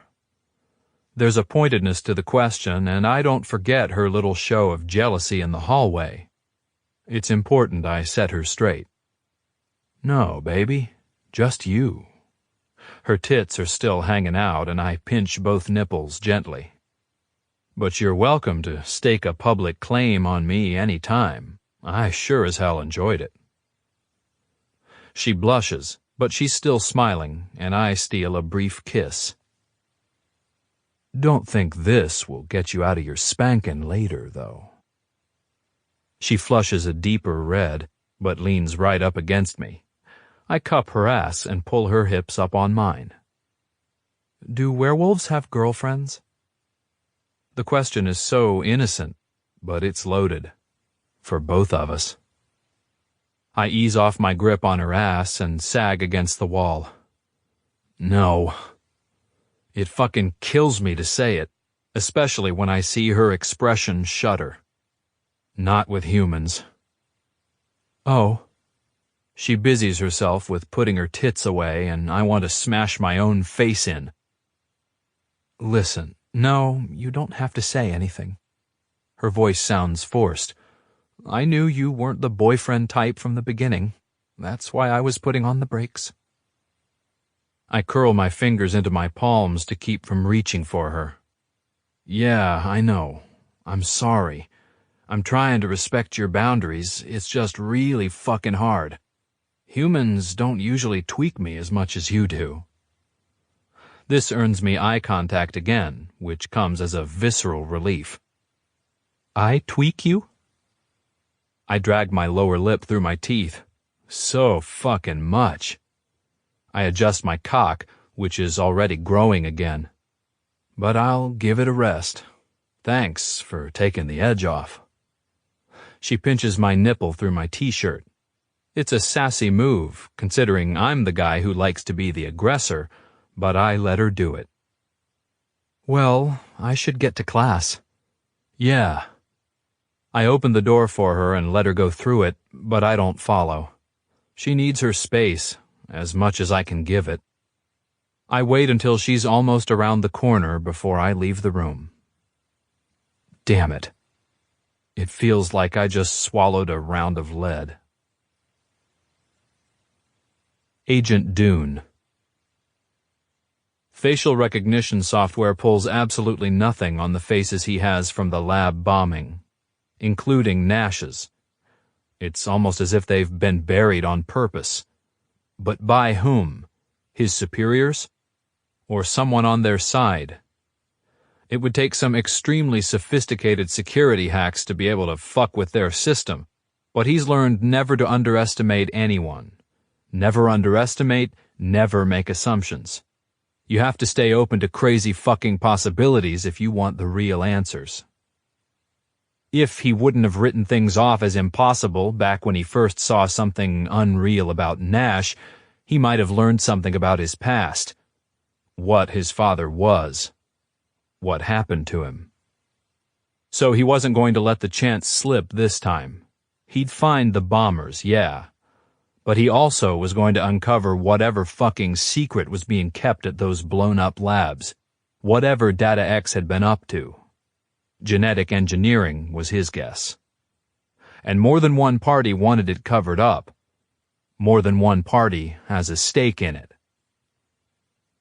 An incoming alert makes him return his focus to the facial screens. A match. He read the file. One Parker Jones, picked up for questioning related to illegal betting in San Diego. Subject did not cooperate. Suspected of organizing cage fights and serving as bookie for said fights. Well, looks like he has a suspect to stake out. He gathers his equipment and already packed bag, checks his weapons, and leaves the small government-provided safe house. Parker Jones, prepare to give me some fucking answers. Chapter 6. Angelina. Turn left here, I direct Jared. He's insisted on driving again, but I'm fine with it because A, I get curbside pickup, B, he stayed out of my way, plus picked up lunch for me, Remy, and Talia. C, all the catty dancers are jealous. Of course, now everyone thinks he and I are a couple. Too bad werewolves don't date. So what? You can have sex with humans, but we're not good enough for a relationship. Damn it. I was trying to hold that question in. Now I sound like a love-scorned shrew. The look Jared shoots me is pure misery, which makes it even worse. No, baby, that's not it. I wait as he seems to struggle for words. Wolves are violent.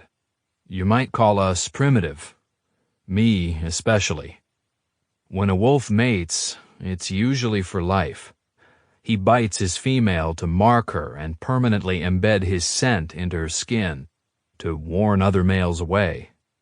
Once wolves are mated, the possessiveness doesn't fade. That's why I say it's usually for life. Even if a couple doesn't get along, a wolf would never let his mate go. He'd follow her to the ends of the earth.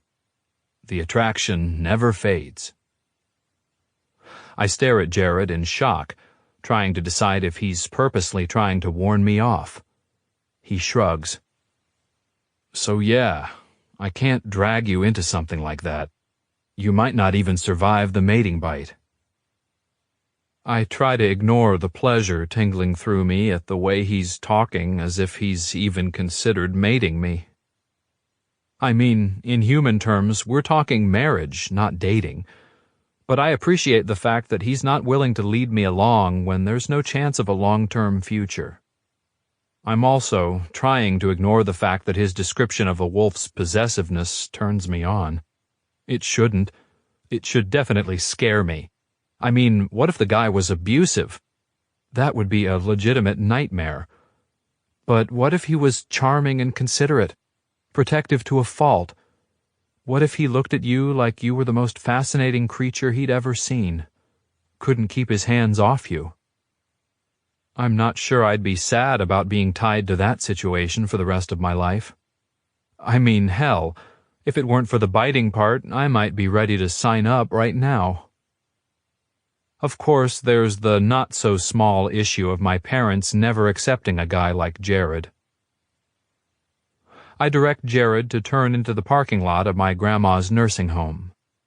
I visit her every Monday and Thursday. She's my dad's mom, and Lord knows he doesn't make time to see her. Just like he never made time for me growing up. All that man does is work. But I don't just come out of guilt or obligation. When she's lucid, she's awesome to be around. But sometimes I show up and she's confused, even belligerent. Often she's as cranky as a toddler. I definitely don't want Jared to witness this. Where are we? He asks. I ignore the question. You can just drop me off here. I point to the front circular drive. He frowns. Come back in an hour. He ignores my directive and parks in the lot. When he starts to open his door, I snap, You're not coming in. He arches a brow, that hint of a grin around his lips telling me he would love a challenge from me.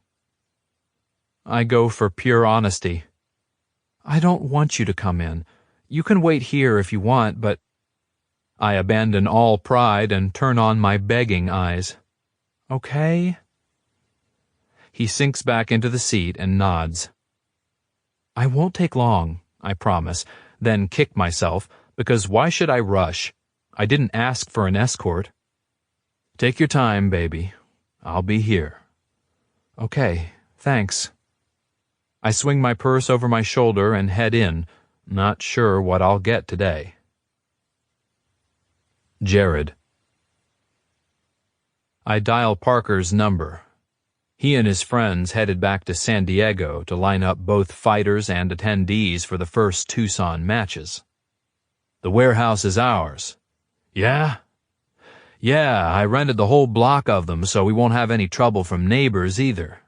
We'll get the cage installed this week. Good. We can come down this weekend to take a look. What else do you need? Betters. Lots of them. Start getting the word out. Shifters only. Any animal. Call all your connections, my friend. The more attendees, the more money to be had. For us and the fighters. I understand. I'll get on it. I know the money will be good, and that part is exciting, but for me, this isn't just about getting rich. My animal craves violence. When can we schedule the first fight? Let's do it a week from Sunday. That gives me time to line up all the fighters. Are you willing to go in the cage? Does a bear shit in the woods? I ask. If it were Trey, I'd ask if the Pope shit in the woods or if the bear wore a pointy hat, because we like to mix our stupid sayings to crack each other up. Good. How about your packmates? I'm sure they'd all be in, but I'll ask around. How many do you need? At least 4. We can bill it as California versus Arizona for the first one. My fighters against yours. Perfect. I'll round it up. Thanks, Parker. We'll be there this Saturday to touch base, Parker says. Sounds good. We'll be ready. I hang up. I have to admit, I feel more than a little dirty organizing cage fights in Angelina's car. It's like I'm sullying her just by thinking about violent business, which is exactly why I'm bad for her. I climb out and head into the building. I know Angelina doesn't want me to go in, and I want to give her space, but I also need to keep an eye on her. Not that I think she's going to tell. Oh hell, who am I kidding? I crave contact with her. I want to know everything about this girl, including who she visits in this nursing home. A grandparent, presumably. But why doesn't she want me along? Oh, right. Because I'm not the kind of guy you bring home to Mama. I knew that all along, and yet remembering it in this moment hits me like a right hook to the jaw. A sweet-looking older receptionist stops me at the front desk, so I turn on the charm. I'm just here with Angelina Baker. Do you know which way she went? Oh, sure. She's visiting her grandmother in room 115. She smiles and points down the hall. I smile back and give her a little wave as I head that way. I'm not going to bother Angelina. I'll just wait outside. When I get to the room labeled Pearl Baker, the door is open and an elderly woman, presumably her grandma, is yelling at her. I'm not taking those pills. They're trying to kill me here. Those pills make me lose my brain power. Haven't you noticed how it's diminished since I moved in? Angelina says something soft and placating and thrusts a spoonful of what looks like applesauce at her grandmother. I said no! The old woman bats the spoon to the floor and splatters Angelina with applesauce. Even though she's not in danger, I start forward involuntarily. Must protect. My wolf gets so fucking antsy around her. Grandma! Angelina jumps up, grabbing a napkin. She sees me in the doorway before I can pull back, so I walk in. I might as well try to help if I can. I dial my charm level up to 10 and beam it straight at the old woman. Who's this beautiful lady? I saunter in the room, hands in my pockets so I don't look threatening. The old woman glares at me for a moment, but her face clears as she takes me in. Then, I swear to the fates, she beams at me. Well, hello there, young man. It doesn't matter what age. I recognize the flirt. Hi, Mrs. Baker. Jared. Angelina says my name in a grumble. Do you know this young man, Angelina? Yes, Grandma. He's a friend of mine. Are you ready to take your pills? I pick up the tiny plastic cup filled with various colored pills. I'll get another spoon. Well, the old woman looks from me to Angelina. I don't like to take them. I have a spoon, Angelina chirps. She picks up the pill from the floor and cleans it with a napkin. I take the spoon and the pill from her and scoop another bite of applesauce. Here you go, Mrs. Baker. I hold it up to her mouth and give a wink, like I'm offering something secret and fun. Oh, she giggles. Yes, giggles. It's adorable. Call me Pearl. She takes the bite without another protest and swallows it down. Sit down with me, young man. How do you know my Angelina? You don't look like one of those boy dancers. Grandma! I sit down beside the old woman and scoot her chair closer to me. No, I'm not a dancer. I'm a bouncer. Do you know what that is? She actually reaches out and squeezes my biceps. Oh, yes. I'll bet that's how you met my granddaughter, isn't it? Were you protecting her from the nasty boys? Angelina stifles a laugh. Yes, ma'am. That's my job, but I'd do it even if it wasn't. Your granddaughter is special to me. Angelina goes still, and her grandmother's face blooms into a wrinkled smile. She pats my arm. That's right. She is. I'm glad you've seen it. You're the first boy she's brought around in a long time, and the only one who's worth his salt. Grandma, Angelina admonishes. I throw her a wink. Now, tell me something, Pearl. Do you have any more pills to take? No, Yes, you do. You have one more, Grandma. Angelina fixes another spoonful of applesauce and tries to feed it to her grandma. When the old woman turns her head away, I take the spoon. Come on, Pearl. I infuse a gentle command into my voice. She obediently opens her mouth. Angelina gives me an eye roll from behind her shoulder. Well, Grandma, we should probably go. Not yet. You just got here. Don't we have time for a walk? The elderly woman sends me a hopeful look. I unfold my large frame from the chair. Sure we do. Only if I get to push, though. Pearl beams. Big, strong man like you, you'd better be the one pushing. She shoves the table in front of her wheelchair aside. I lift it out of the way and take charge of the chair. Lead the way, beautiful, I murmur to Angelina. The old woman catches my words and beams up at me. Such a charming young man, she says quietly, folding her hands in her lap. Finally, Angelina's on the right track. Angelina. I'm sorry. I know you didn't want me in there. Jared steals a glance at me as we walk out. Jesus, is he actually looking unsure?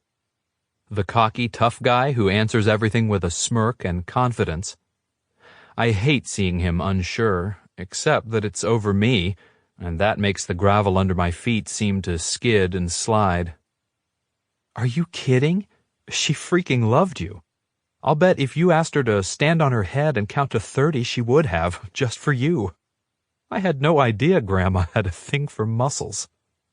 I squeeze his biceps the way my grandma had. Touching him was a mistake. The moment my fingers contact his skin, the energy between us sizzles. He loops his arm around me, settling his hand on my hip and tapping my ass. You thought she'd hate me. He says it without rancor, but it's not a question either. I stop walking. What? No. Why in the hell would he think that?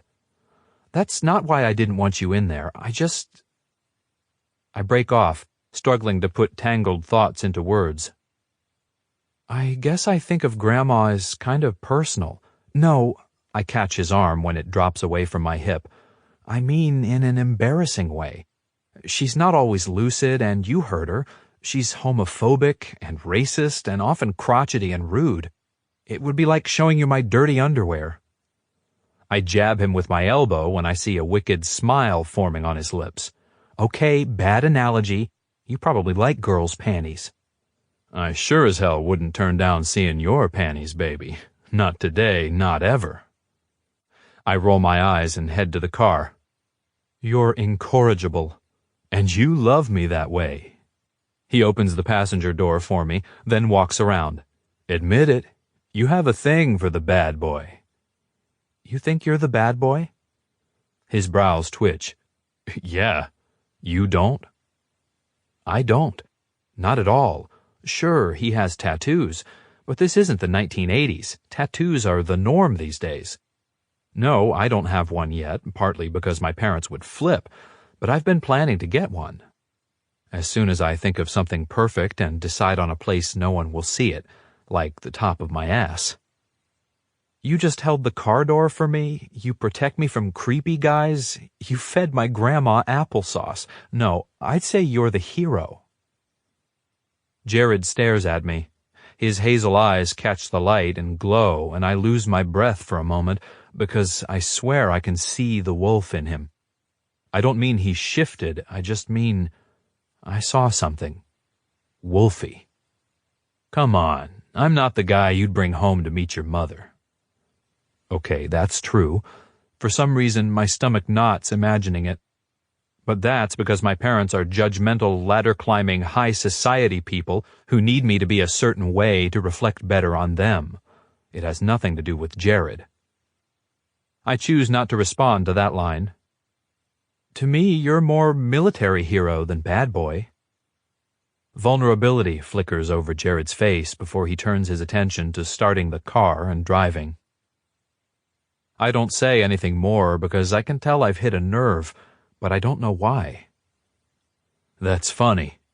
He doesn't look at me. I was always the good-for-nothing, never-amounts-to-much guy who got into fights.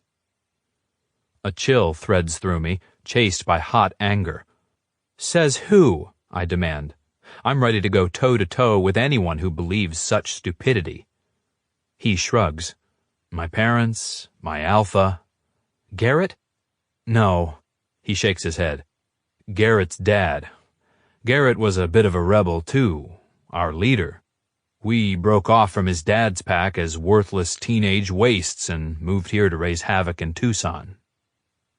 His words leave a sour taste in my mouth. You're operating from a pretty outdated viewpoint of yourself, Jared. Uncertainty flickers on his face again, and I lean toward him. You're the farthest thing from a waste I've ever seen. A wall falls in place behind his eyes at the word waste. Come on, Garrett may have made something of himself, but I'm nothing but his muscle, a bouncer at a nightclub. That's hardly carving a place for myself in the world. Violence is all I've ever been good at. For some reason, my eyes burn at his declaration. I don't want to believe him. I don't believe him. But the violence part scares me. He's already made it plain his kind are far more violent than average humans. I realize he's warning me about himself again. I'd be stupid not to heed the warning. But even if he is violent, even if he's something I don't understand, I still know the truth. This man is worthy of so much more than he believes. Well, I clear my throat, trying to reason my way through his beliefs. There's a place for warriors.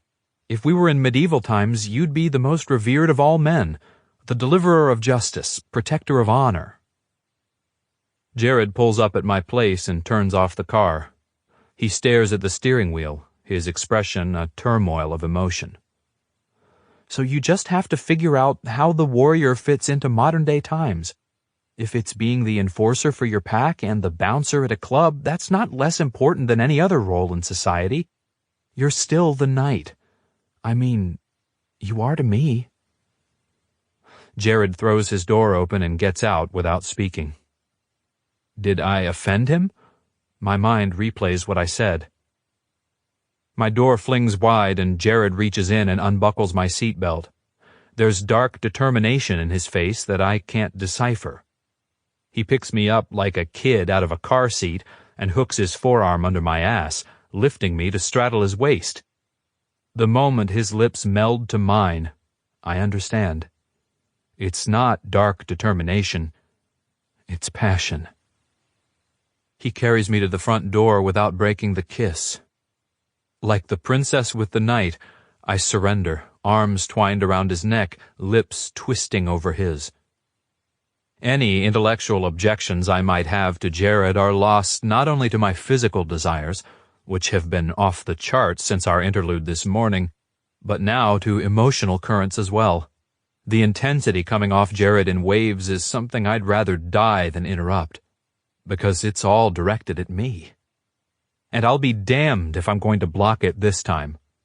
Jared has something to give me, and I want to accept. He carries me toward the bedroom, but I get self-conscious and break the kiss.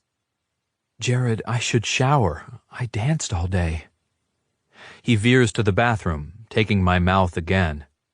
I'm lowered gently to my feet, and he pulls my t-shirt off over my head. My belly shudders on an inhale as he stares at my bra-clad breasts like a starved man. And then his mouth is on mine again, his hand tangled up in my hair. He backs me up until my butt hits the bathroom counter, and he presses the hard bulge of his cock in the notch between my legs. I moan against his lips. Jared breaks away and closes both hands into fists, strain showing in the tightness of his jaw. He cages me between his two fists on the counter, but doesn't touch me. "Take off your bra, Angelina." His voice is deep and gravelly. I reach behind me and unhook it, letting the cups fall down as the straps slide off my shoulders. Jared still doesn't touch me, but his gaze is a laser beam on my breasts, and there's wonder in his expression. "I'm trying to go slow here, baby." A note of agony creeps into his voice. "Fates know I want to shove those knees wider and pound you until tomorrow." My pussy clenches at the declaration. "But you deserve so much better than that." "Let me get in the shower," I murmur, still intent on cleaning up for him. I changed out of the Leo and tights at school, but I still feel grubby from my classes. His only reply is to slant his lips over mine again, licking into my mouth with his tongue. He eases back, though, pulling my ass off the counter and twists away to turn on the water. He's back a moment later, hands coasting down my sides, cupping my ass. I yank the button on my shorts open and shimmy out of my panties as he claims my mouth again. It takes all my willpower to pull away, but I do. "I'll be right back," I murmur, and back into the shower.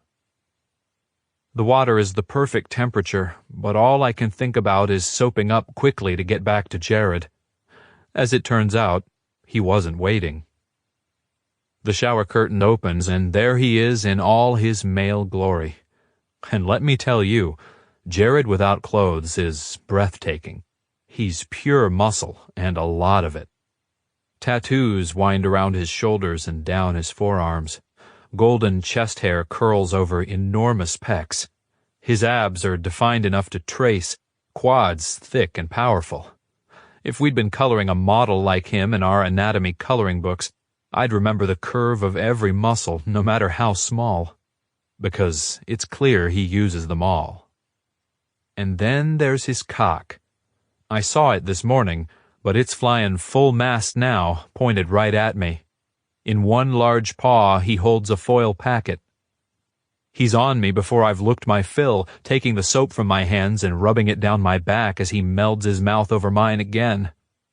I moan into the kiss, rub my stiff, wet nipples against his chest. "Angelina." His voice rasps against my neck. The soap drops, but he doesn't retrieve it. He reaches the hand cupping my ass between my legs and strokes my swollen pussy. I've never felt so beautiful, so desirable. My body is on fire for Jared, and I want to give back as much as I'm getting. I hike one of my knees up to wrap around his waist and grind my clit down on the root of his shaft. His fingers slip between the crack of my ass, and I gasp when he zeroes in on my anus with the pad of one finger. Like the first time he touched me there, I squeeze my cheeks closed reflexively. It doesn't stop him. His wet digit slides over my most taboo of holes as if he's confident it will give me pleasure. And, oh hell, it does. I don't want it to. It's so freaking embarrassing. But yes, I'm rubbing harder over his cock. I've never been this turned on in my life. I'm already halfway over the crest into orgasm just from his finger between my crack. But no, it's so much more than that. It's not even the mechanics. It's the energy behind everything Jared brings to this. I sense the gift in it. He's not taking for himself. He's honoring me, my body, with all of him. I snatch the condom from his fingers and tear it open with my teeth. Jared grips the base of his cock and holds it for me to roll on the rubber. His breath hisses in over his teeth when I make contact, and I realize his thighs are shaking as much as mine.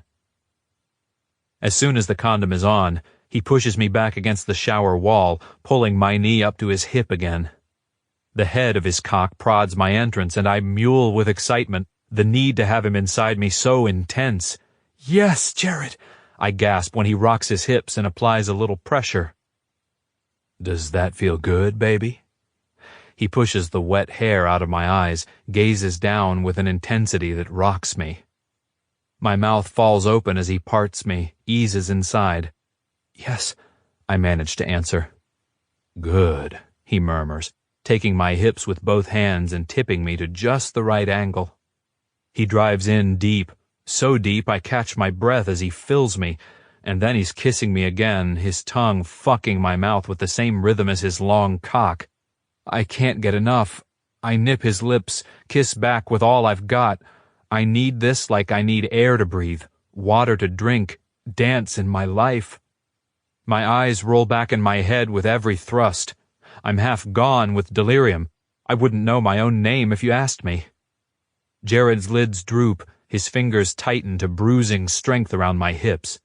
The water runs down our bodies, only adding to the intensity of sensations.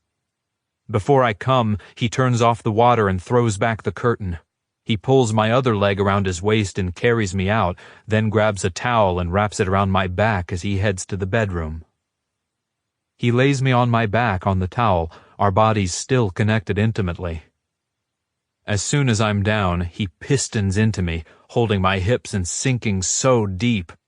It's on the tip of my tongue to thank him, to beg him, to say a million stupid things, but instead I moan, rolling my head from side to side as he plunges deep and retracts over and over again. He brings the pad of his thumb to my clit with one hand, pinches my nipple and pulls with the other. I arch up, thrusting my breasts toward the ceiling, a hoarse cry issuing from my lips. "Jared!" I gasp. "Take it, baby. Take it all." I let go, flipping backward into a spiral of pleasure, of release. My pussy clamps down on his cock, squeezing and pulsing around his thick length. I see galaxies, shooting stars, the incredible void of everything and nothing at once. My body knows nothing but pleasure, and I succumb to it fully. When my sight returns, or maybe when I open my eyes, I can't be sure, Jared's watching me with that heavy-lidded gaze, rocking slowly in and out. I realize he hasn't come yet, and I scramble up on my elbows. He pulls out and lifts me to my hands and knees, crawling up on the bed behind me. "Grab the headboard, baby," he directs me softly. There's command, but also so much tenderness in his tone. I've never had a man like him, but it's exactly what I need, what I've always craved. This is the man of the fantasies I didn't even know I had. I scoot forward to hang on to the headboard. "That's it. Tell me if it's too much." He thrusts into me again, and I instantly understand his concern. In this position, he drives even deeper. His hips snap, throwing me forward with force. I have to brace my arms against the headboard to keep from flying into the wall, even though he holds my waist. It's delicious. Too much and not enough at once. I feel both like a treasured princess and a dirty slut at the same time. I'm flying so flippin' high, drunk on Jared, on all the need and desire he's woken in me. Fuck yes.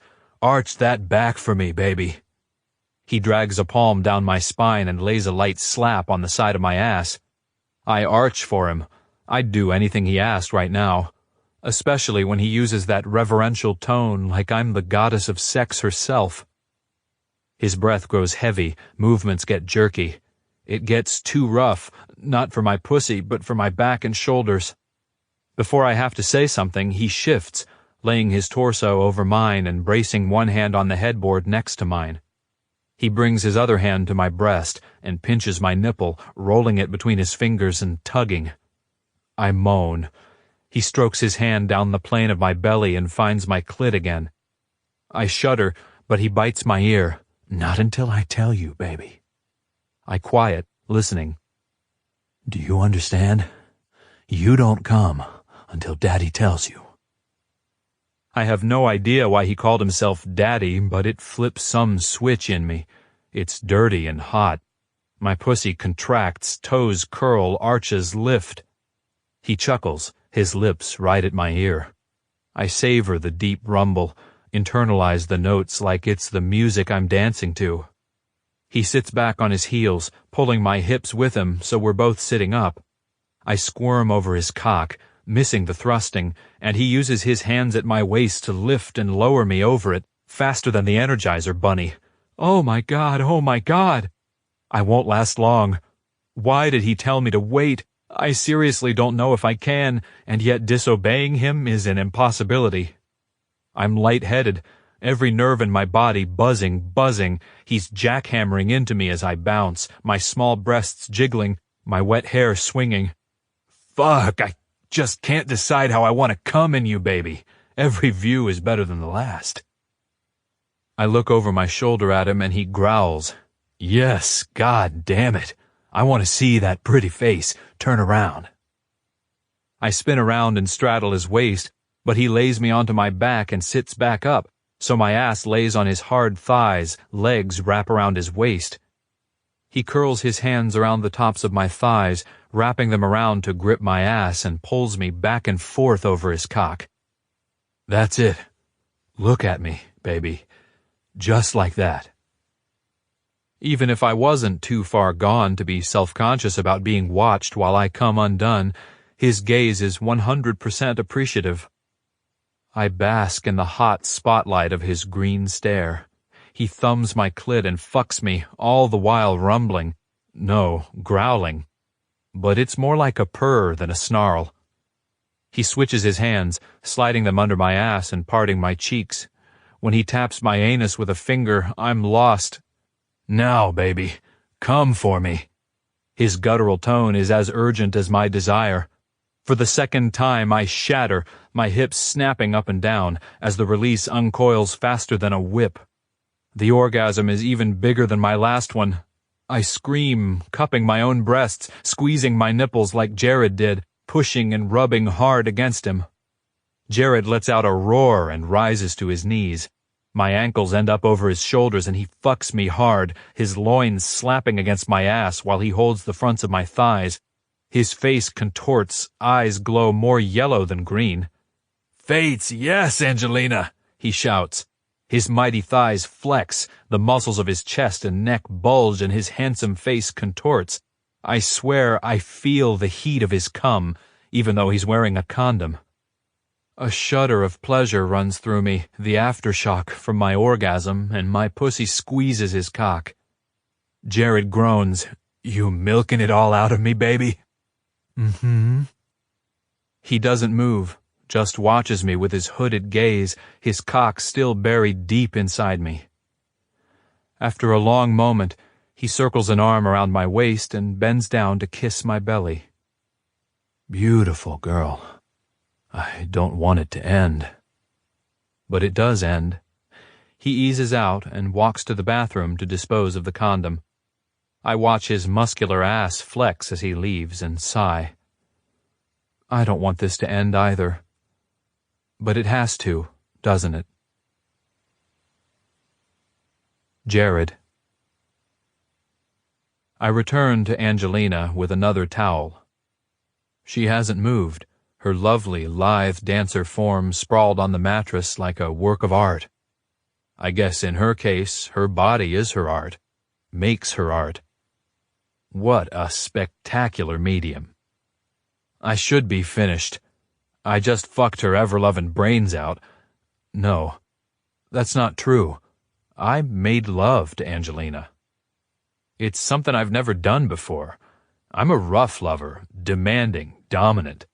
I still feel all those things with her, still want to spank her ass pink and tie her up. But what I just did with her, it was totally fucking different. And even knowing she didn't want us to be intimate, I couldn't pull back. I needed to make love to her work of art body. I needed to show her without words how much her words meant to me. What she does to me. And now I can't stop myself from crawling up on the bed and pulling her knees apart. I lower my head and drag my tongue through her folds. She moans and tries to push my head away. "No more. I can't take any more." I lick again. "Are you sore, Angel?" "No. Yes. But it's not that. I can't take any more. It's too much." "Oh, baby. You don't get to tell me what's too much. I decide how much pleasure you get, when you get off, how hard. Don't think I didn't notice how much you liked it when I made you wait for your orgasm." Her pale, slender fingers tangle in my hair. Despite her words, she's pulling my mouth closer. "I know what you need, beautiful." I suck her labia, nip it. I make my tongue flat and stroke over her clit. Her legs start to thrash on the bed. "Why?" she whines. "Why what? Why am I going to make you come again?" "Yeah," she pants. "Because I need to." It's the goddamn truth. It's like I was born to worship this incredible body of hers. "Jared," she whimpers, fingers tearing at my hair. It won't take long to make her come. If I were feeling more dommy, I'd make her suffer longer, but it seems I'm in a generous mood. I spread her wide and rim her asshole, making her shriek and shudder. I lick a long line back and forth between her anus and clit until she's sobbing with need, her inner thighs trembling where they clamp around my ears. I affix my mouth over her clit and suck. She screams. I slide 2 fingers inside her and find her G-spot on her inner wall. "You may come," I say softly, and return my mouth to her clit. I never said she couldn't, but it's like she was waiting for my command. The second the words leave my mouth, she's clamping down on my fingers. I suck her clit and stroke her G-spot until she finishes. Her body's shaking, so I wrap her up in the bedspread and spoon her as she comes down from wherever she went orbiting. After a long moment, she says, "I'm starving." I laugh. "Me too, baby. Should I go get us something? Or can I take you out? Anything you want, you name it." "Street tacos? On Congress?" I get up, fully prepared to run the errand, but she gets up too, pulling on her clothes. I can't deny the small satisfaction of keeping her near me, of taking her out and buying her food, providing. You're still the night. I mean, you are to me. No matter what happens between me and Angelina, I'll never forget those words, not for as long as I live. Hearing that she sees me as a hero, not a waste, it rearranged something inside me. I can't do it now, because I'm still too full of Angelina, but I'm looking forward to reviewing that conversation. Dissecting it. There's something important there, some clue about what's been missing in my life. Angelina may have just brought it into focus. Chapter 7. Angelina. The casting list for the faculty show is posted outside the auditorium. All the dance students are gathered there when I arrive, my 6'5" shadow ambling behind me.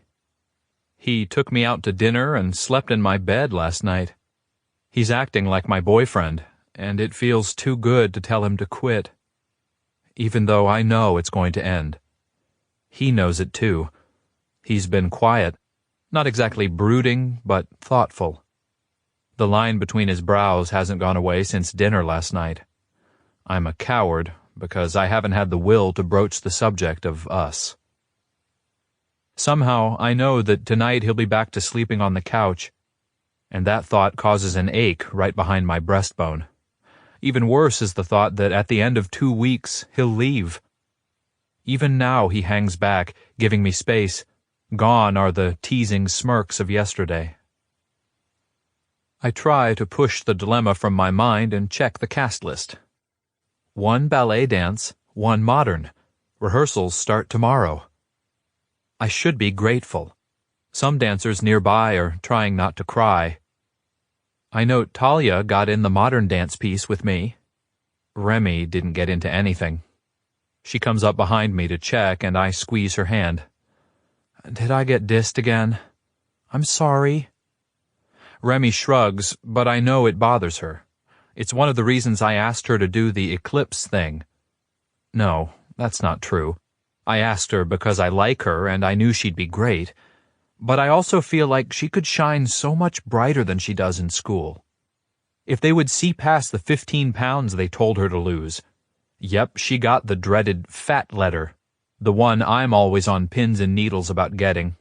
It comes with a recommended visit to a campus nutritionist and certain number they want to see by a deadline, or you're out of the program. I'm not kidding. So yeah, I haven't received one yet, but it's always on my mind. This threat looming over me. It's part of why I don't think I fit here. Not that I haven't achieved everything I'm supposed to want to achieve, but it's like this is a life I don't want to live anymore. It's the one my mom wanted. The one my dad thought was practical. It was never my dream. I turn around and find Jared still hanging back, but watching me intently, like I'm a puzzle he's trying to decode. I sling my dance bag over my shoulder and walk up to him. Strains of Prokofiev's Romeo and Juliet drift out of a nearby classroom, and I have the sudden giddy urge to dance up to him. But no. As much as I'm already loving having him beside me 24 hours a day, I should cut this short. Because seriously, if I get used to this, it will kill me when it's over. I'll probably be begging to have my memories wiped. I lay a hand on his chest, loving the way his belly dips at the contact. I have classes again all day, big guy. You really don't have to stay. His throat works as he swallows, his eyes on my lips. I do. His voice is rough. Jared. His gaze lifts to my eyes. You can trust me with your secret. He draws in a sharp breath. I know. The words fly from his mouth, as if he hadn't thought before speaking. I know, he repeats. His face closes. I have orders. I'll still be here at 3 when you pick me up. Nothing's going to happen in the meantime. I lift my pinky. Promise. When the corners of his mouth lift in that familiar grin, my heart picks up speed. He hooks his pinky in mine, then pulls it to his lips and kisses my fingers. I'll be waiting out front. I nod, satisfied. Not because I mind him here, but because I know I need to cut him loose. This is too intense for both of us. Jared.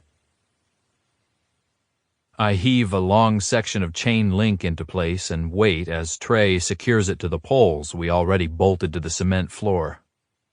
After I left Angelina at school, I wasted no time getting ready for the first fight. The fates know I've had enough downtime hanging around with Angelina to make my plan. Does Garrett know you're not with her right now? Trey asks, even though he knows the fucking answer. Fuck off. Thought he told you to stick to her like glue. Yeah, he did, and I have. But I trust her. She's not gonna tell. Besides, I have shit to do, or else we won't be ready for this fight. Which is supposed to happen during the 2 weeks I've been shackled to her. You think Garrett wants me to bring her here for it? My voice is laced with scorn, and Trey tosses me a lopsided grin. That would be a mistake. We both know it's not about me babysitting her. Right, Trey agrees. It's about you figuring out if she's your mate or not. Hearing it out loud does all kinds of scratchy things to my esophagus. Trey stops moving and looks over at me, trying to read my expression. And? He prompts when I don't spill. I don't fucking know, I shout. Trey shakes the chain link to make sure it's secure, then hooks both hands through the links and hangs on it. I'm thinking you do. I hurl the pair of wire cutters in my hand at his face, knowing he'll dodge in time. The two of us have been best friends since childhood. We know each other inside and out. I glare at him, my heart slamming against my ribs. I'm not gonna fucking wipe her. Trey's brows shoot up, which gives me pause. Does that mean he thinks Angelina's my mate? Or he thinks I think so? I give my skull a hard shake, as if it will dislodge the looping thoughts in my head. Trey walks over and hangs on the fence beside me. I adopt the same pose, staring at a spot on the concrete floor. I don't have the urge to mark her, I admit after a long moment of silence. This is the fact I've been trying to push to the back of my mind since last night. The torment. It should make everything easier, but it doesn't. It only makes it worse. I claimed her last night. No serum on my teeth, no desire to bite. Huh. Trey sounds surprised. I flip around to hang the other way on the fence, facing out. Maybe it's different with humans. Trey sounds doubtful. It's not. Remember Garrett with Amber? Yeah. Trey flips around too. Well, the moon was full then. Maybe that's why he gave you 2 weeks. Moon'll be full by then. Maybe. I'm slightly relieved by Trey's suggestion. But that means I must want Angelina to be my mate. Which is stupid, because I still can't have her. I mean, I won't. I don't want to ruin her. But still, knowing she's my mate would explain why I'm having such a hard time walking away, cutting her loose and just wiping her. You thought I was going to say she's my mate? I have to ask. I need to know what signs he saw, other than me being protective of her. Trey shrugs his shoulders, which makes him do a pull-up of sorts. Yeah. Why? You know why. You're acting crazy. Wrecking your bike. Defying our alpha. He's silent for a moment, and I keep quiet too. He's the problem solver between us. I'm the brute force. He directs it. Was anything different when you claimed her? I appreciate his word choice because I would have to beat him senseless for speaking disrespectfully about Angelina. I hesitate. Trey's the only male in this world I would admit this to. Yeah, it was different. The opposite of what I thought it would be, actually. I didn't go aggro on her at all. In fact, I give an embarrassed laugh and kick the chain link with my heel. Fucking tender. It was the first time in my life I made love instead of fucked. Never thought I'd say that either. Trey's silent, but this time it kills me not interrupting his thoughts. I just hung myself out there and it feels fucking exposed. Maybe, Trey says slowly, your wolf calms down around her. You're more violent than most. If you got more amped up around her, a fragile human, you could kill her. I know. I start doing backward pull-ups on the fence to work out the violence growing in me, fueled by frustration. That's why I don't want her to be my mate. I could never claim her. You're not listening. What if your wolf knows better? He calms your aggression when you're around her. He's keeping you in check, including the desire to rip her shoulder open to leave your scent. Then why did I try to break Fox's neck for wiping her? I knew I was wrong doing it, but I couldn't stop myself. Duh, dumb shit. The wolf always protects his mate. I'm relieved at Trey's goading me by calling me dumb shit. I'm on him in a second, getting a solid punch in before he dodges and kicks my ass. I tackle and take him to the ground, wrestling until I have his head in a chokehold. Trey slaps the floor and I release him. Both of us stand up, grinning. Asshole, he mutters without any rancor. So how do I figure out for sure? Trey clomps around to set up the last section of fence to make the cage. Wait until the full moon. And if I still don't want a marker? Trey slaps the fencing in place. Dude, don't be an idiot. What? You already want a marker. And you've already made some decision about why you can't. Why don't you just let that decision go? Just until the deadline, things might become clear. I hate you. It's a mark of our friendship that Trey's face lights up with a surprised grin and not hurt. Why? Smart fucking asshole. He looks far too pleased with himself as he hooks the fencing to the pole. You gonna help me here, or do I have to put you in this ring and show you a thing or two about fighting? I laugh, because we both know I'll win every fight I enter in that cage. I'm helping. For the first time since I claimed Angelina last night, the heaviness lifts from my chest. I have 2 weeks. No need to come to any conclusions until then. Angelina.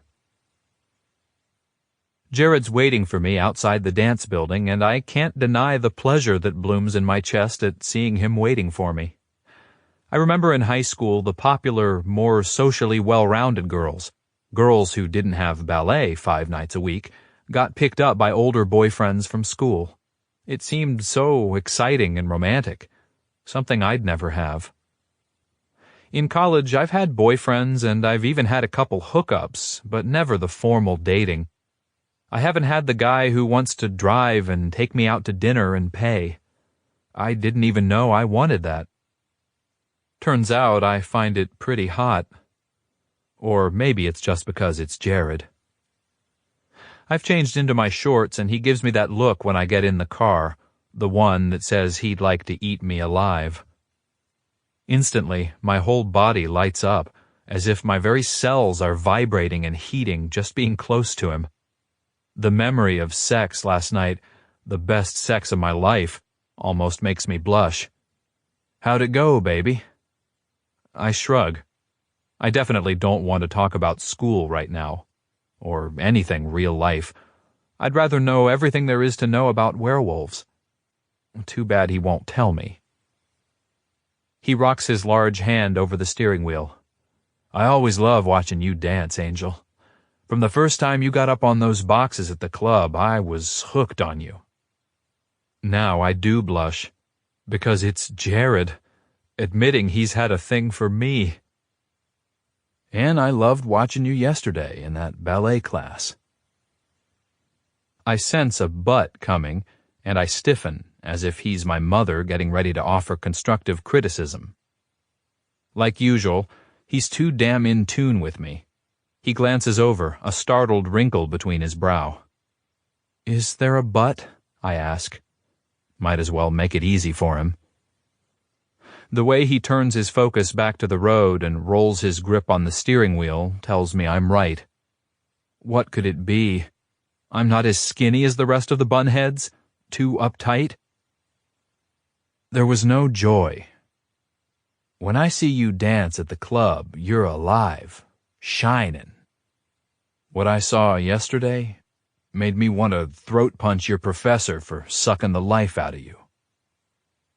The sound that comes out of my mouth is a half laugh, half sob. How is it possible that in 5 minutes Jared saw what my mom couldn't see in 18 years? What I couldn't bring myself to admit out loud for the past 4.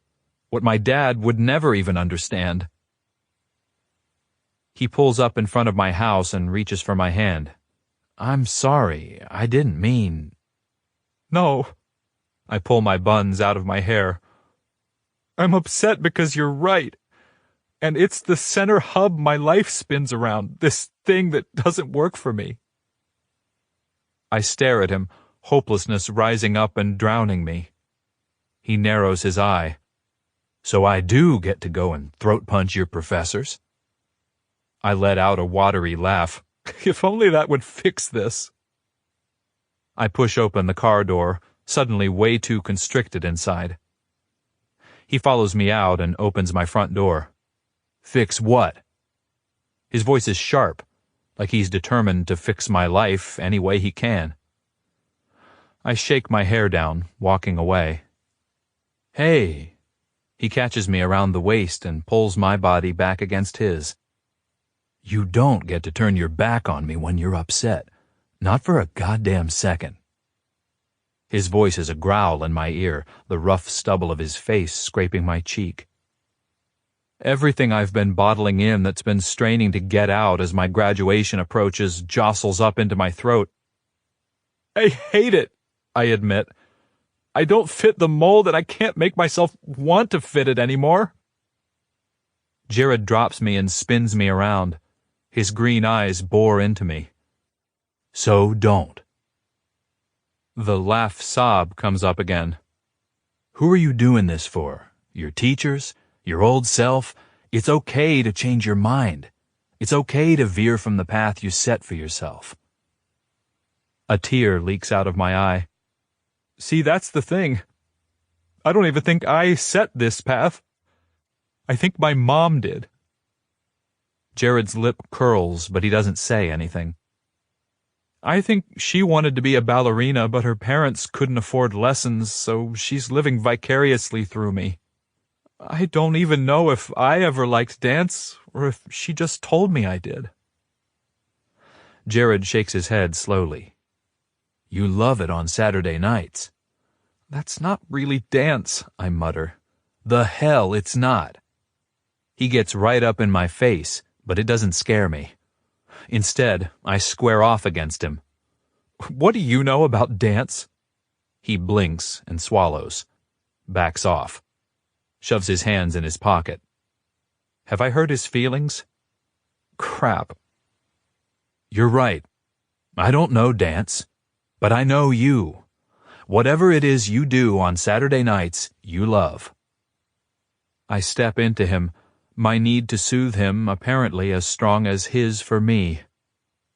My hands hit his chest and the sizzle of contact runs through me. That's about the joy of creation. It's my baby. I dreamed it up. I staged it. I got Garrett to agree to it. He covers my hands with his. Yeah? It's a prompt. He wants me to go on. I draw in a breath, following the thread. It's the only place in my life I got to be in charge, to execute my vision. Do you know what I mean? He nods and pulls one hand from my chest. Come on, let's go for a walk. Why? I ask, but follow his lead out the door. When I need to work through stuff, running always helps me. He leads me at a brisk pace. It's beautiful out. I love spring in Tucson when the air is warm and everything starts to bloom. The sweet smell of citrus blossoms perfume the air. Pink penstemon are making their bellflower appearance just in time for Easter. I have to admit, walking feels good, like I can leave the shit pile of my situation behind. So what other visions do you have? I'm unbelievably grateful for the question.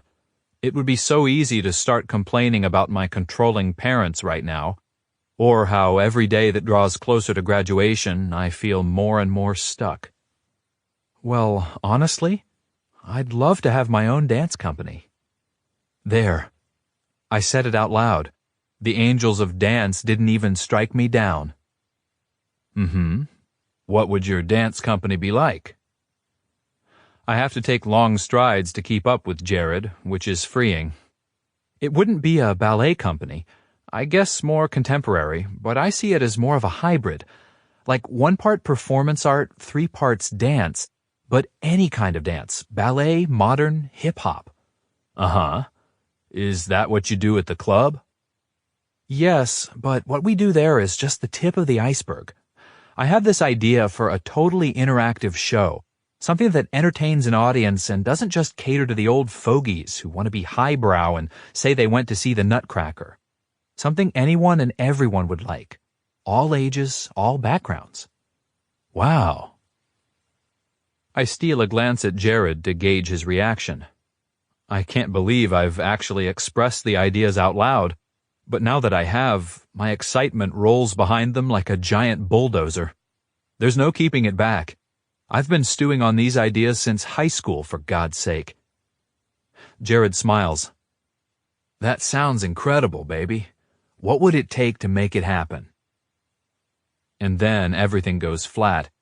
That familiar choking heaviness returns. Whatever you just thought about, you'd better kick it the fuck out of your head, Jared growls, surprising a laugh out of me. I thought about what I'm supposed to be doing when I graduate.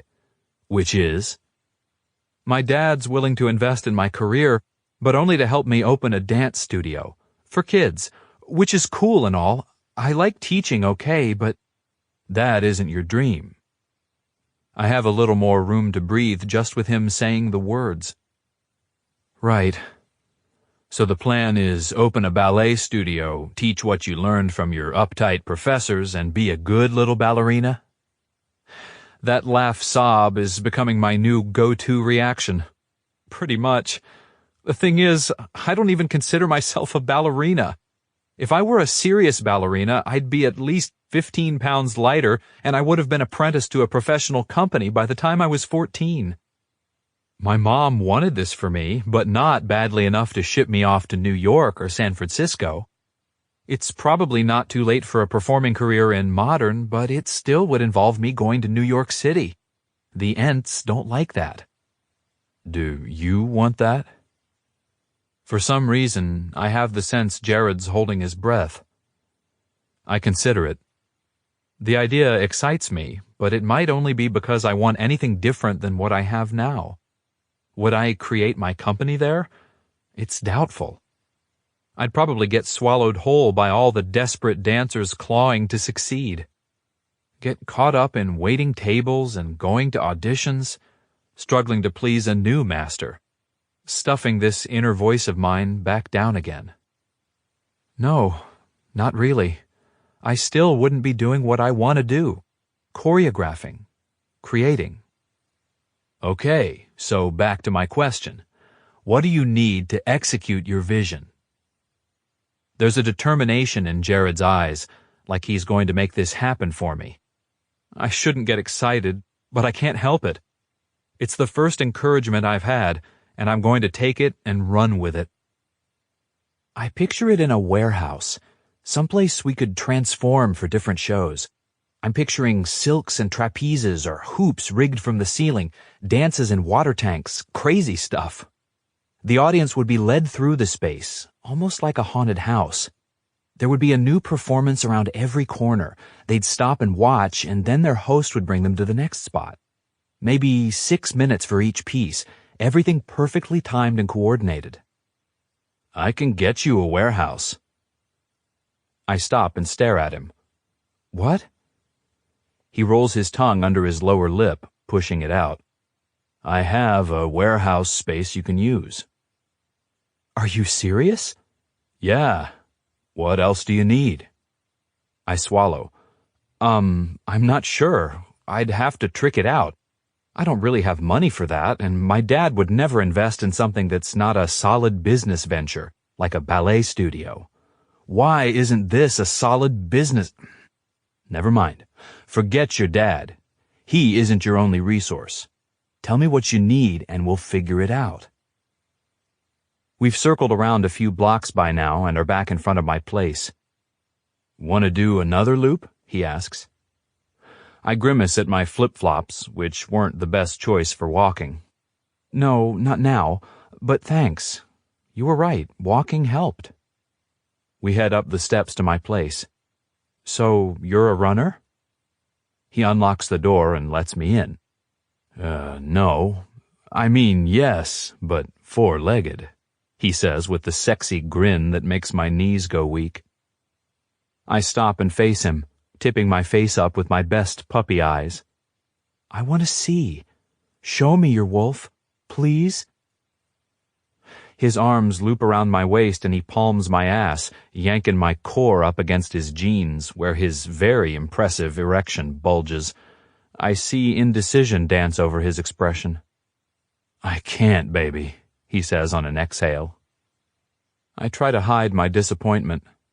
Try to remember why we can't do this. We aren't a couple. We never can be. We're forbidden to each other. Romeo and fucking Juliet. I think I'll make a dance about it when I have my show. Throw myself off a balcony in a dive that makes the audience gasp before the bungee around my ankle picks up the slack. Oh my God, I can't believe I'm actually thinking like I'm really going to have the performance. So I want a list of what you need in the warehouse, the setup, everything. Jared. I take a step back, out of the circle of his arms. We're not even dating, not a couple. I can hardly ask him to let me use his warehouse for my show, not when his existence may be wiped from my mind in less than 2 weeks. I appreciate your offer, but I can't accept. I need to do this on my own. Chapter 8. Jared. I open my mouth to argue, but she lifts her chin at that stubborn angle I find so adorable. Fuck. My fingers curl up with frustration, but punching a wall isn't going to help. Angelina's pulled back, cutting me off. As she should. I'm not part of her future. It's wrong of me to try to insinuate myself into it. But I'll be damned if I'm going to let her give up on her dream, to wither away and die under the expectations of prescribed perfection.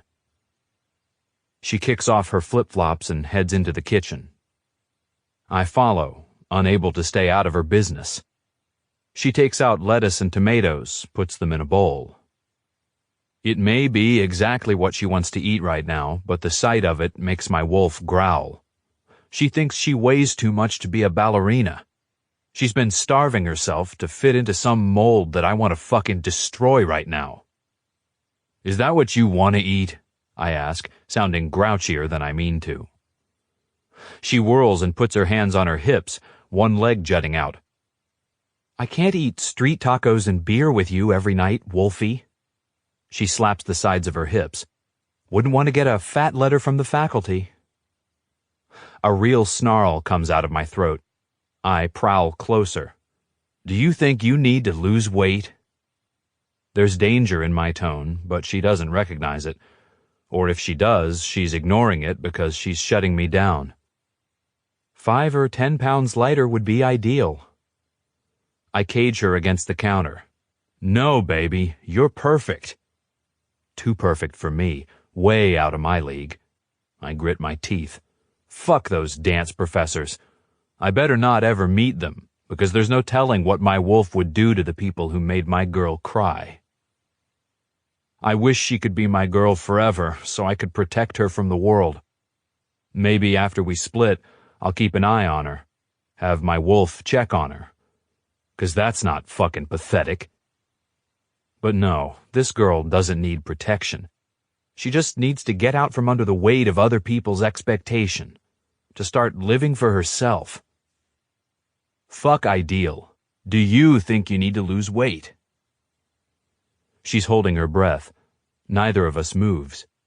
My body is up against hers, but barely touching. No. She sounds relieved when she says it. If I did, I would have already lost it. I don't want to look like a toothpick. That's my girl. I lower my lips to her forehead and press them to her smooth skin. I'll make the salad, or I'll go buy us some fucking steak if you want it. She laughs, the puff of air hitting my throat. I want you to make the list of what you need for the show. Not for me, for you. It will help you get clear on exactly what you need. Oh, well, I step out of her way. I mean right now, Angelina. Sketch it out. It's important to take action on your dreams. Take this one small step right now. Fine, she says in that sassy way that gets me harder than stone. Does she remember what I promised to do the next time she said it? But hell, I shouldn't, not when... She sneaks a guilty look, like she's checking to see if I noticed. Hunger hits me. My cock punches out, straining against my jeans. Angelina laughs and darts past me. Foolish, foolish girl. Does she have any idea what happens when you go to wolf into the chase? I catch her and swoop her up over my shoulder in about 2 seconds flat. Her giggle tells me she wants this, and fuck if that doesn't release the dam on my self-control. I smack her upturned ass and jog into the bedroom. I drop her onto her feet and turn her to face the bed. I'm not ready to start spanking yet, though. I wrap one arm around her waist and cup her mons, rubbing the seam of her shorts into her slit. She writhes, pushing back against me, her breath ragged. I slow my movements. You know what's going to happen now? You're going to spank me? She sounds breathless. That's right, baby. I unbutton her minuscule shorts and let them drop to the floor. Her tank top is easy to peel off. Take off your bra and panties. I like taking her clothes off, but I also enjoy making her bare herself for me. That way I know I'm not bulldozing her. She looks over her shoulder at me, a red-headed coquette, and it's all I can do to keep from shoving her over the bed, spreading her wide and pounding into that sweet pussy until she's hoarse. But no, I get to spank her first, a pleasure I will relish until the day I die. Panties off. I make my voice firm, or maybe that's my need bleeding into my tone. Either way, she jumps to obey, hooking her thumbs in the waistband and slipping them down her legs. I work to control my breath. The scent of her arousal fills the room, and my hands have already found her bare skin, gripping her hips with authority. Bend over, baby. She rests her hands on the bed. All the way over. And baby, when I'm disciplining you, answer me with respect. I know she has no clue what I'm talking about. I'm not even into BDSM, except that wolves are over-the-top dominant. But I'm dying to hear the words from her lips. Say, yes, Daddy. She lays her torso on the bed. Yes, Daddy.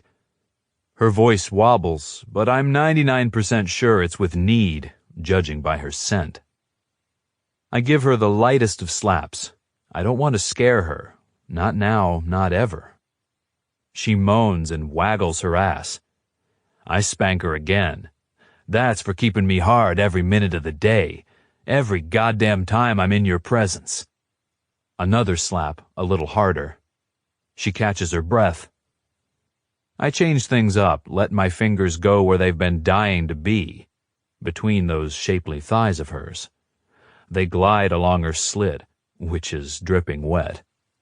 The evidence of her excitement nearly makes me come. I spank her several more times, sharp and crisp. My hand leaves pink stains on her porcelain skin. And then I'm lost.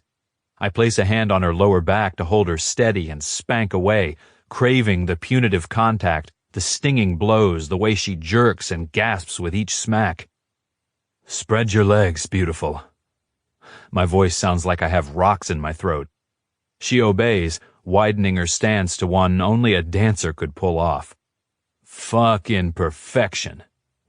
I bring my hand up smartly between her legs and slap her pussy.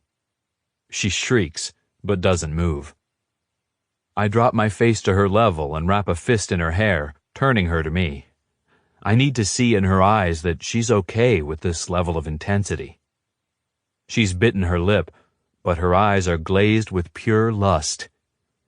I kiss her, sucking the blood from her plump flesh. She kisses back, her tongue sweeping into my mouth. I bite back a curse. I'm not done spanking you yet, Angel. I return to my position behind her and spank her some more, giving her ass a rosy glow. If you were mine, I'd be spanking this ass every night, baby. Every fucking position, over my lap, on your hands and knees, bent over the couch, tied to the bed. I slap between her legs, aiming for her clit. Yeah, tied to the bed, legs spread wide. I'd save that position for when you're really naughty. Maybe use my belt a little to make you scream. I slap her juicy pussy again, several times. Why? She pants. My chuckle is dark. Because this ass just begs for it, baby. And to pay you back for keeping my goddamn balls tied up and in your back pocket. She laughs, a husky sound that makes my erection punch out painfully. I unbutton the denim and slide the zipper down to free my length. I give my cock a hard squeeze. Don't worry, baby.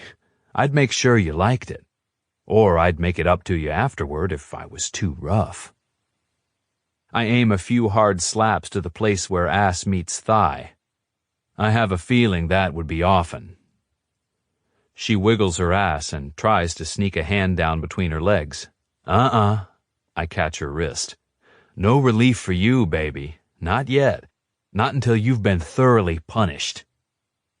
I snag a condom from my back pocket and tear open the foil, roll the rubber over my throbbing dick.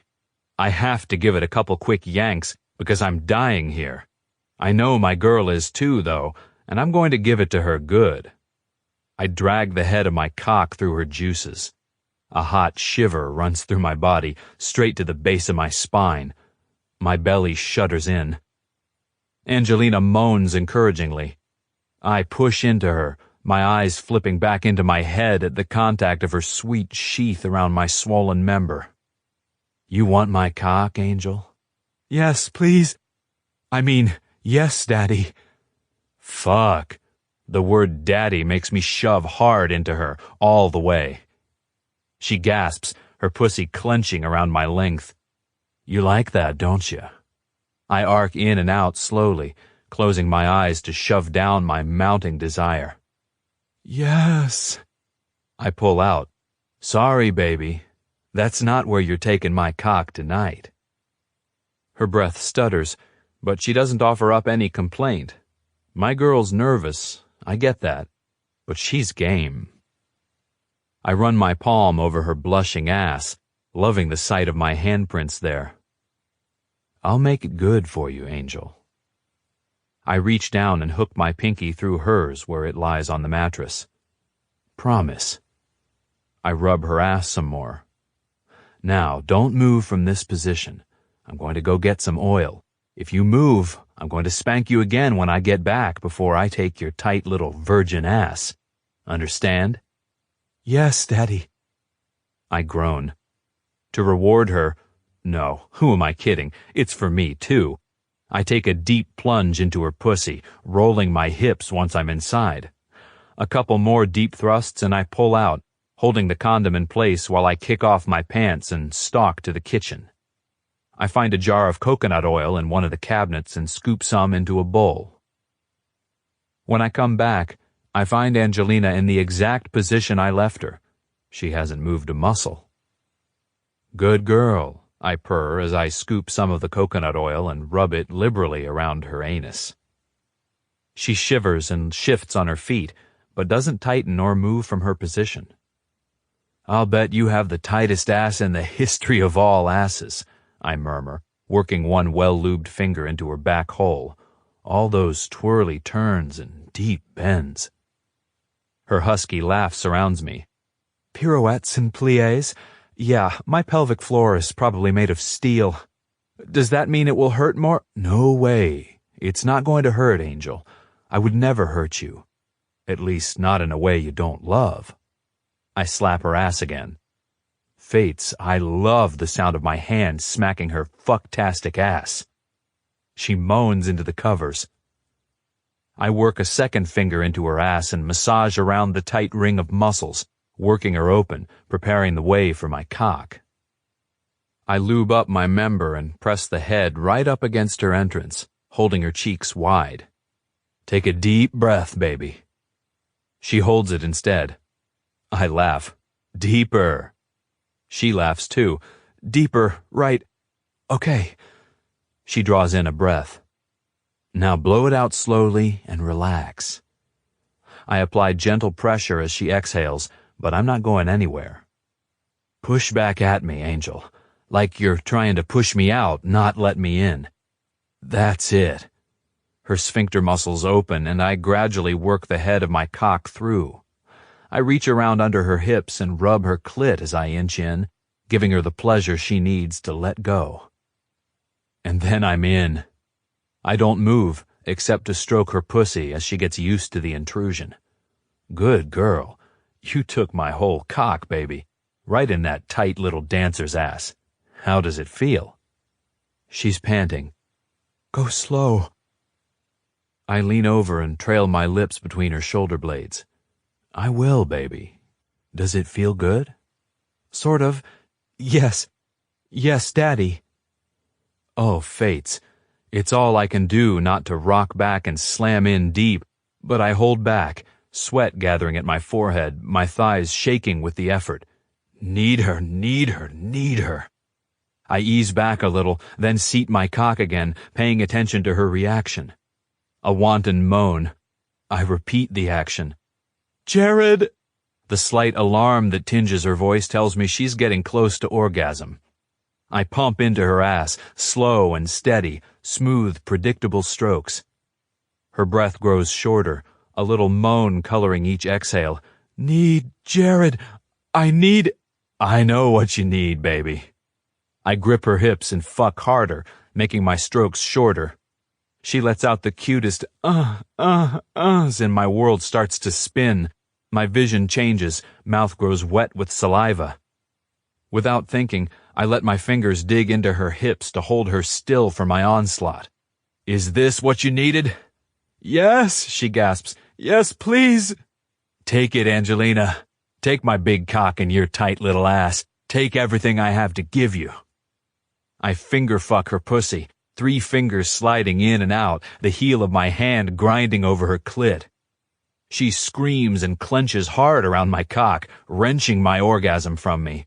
I lose all control, pounding into her as the most intense relief of my life plows through me like a fucking hurricane. When I open my eyes, I'm draped over Angelina, fingers still buried in her pussy, cock still in her ass, our breath moving in perfect synchronicity.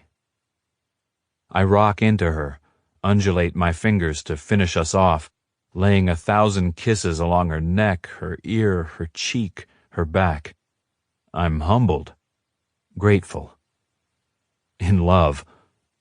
Fuck, I'm totally, hopelessly in love with this girl. The one I can't have. Chapter 9. Jared. The crew from San Diego is even twitchier than usual.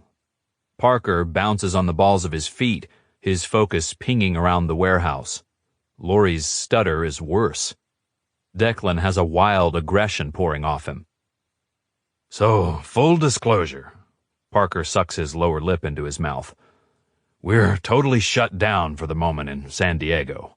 I got picked up on gambling charges, but they couldn't make it stick. It was a catch and release, Declan declares with a reckless grin, shaking us down to see who's involved. Trey and I shoot a glance at each other. So they busted up a fight? Trey asks. Not exactly, Parker explains. 2 humans show up like they're going to slide right in. They didn't make it through the doors, of course. The bears took it upon themselves to teach the fellas a lesson, so they flashed their badges. The place cleared out in minutes, and I was left to talk to them. They brought me in, but I knew they had nothing on me. Yeah, but now they have your identity in their system. Trey frowns. Parker shakes his head. We have false identities Sam tells us are airtight. It probably was just local cops. If the feds involved with Data X traced it back, I'd already be dead. Maybe, Laurie says, flapping his long, slender fingers.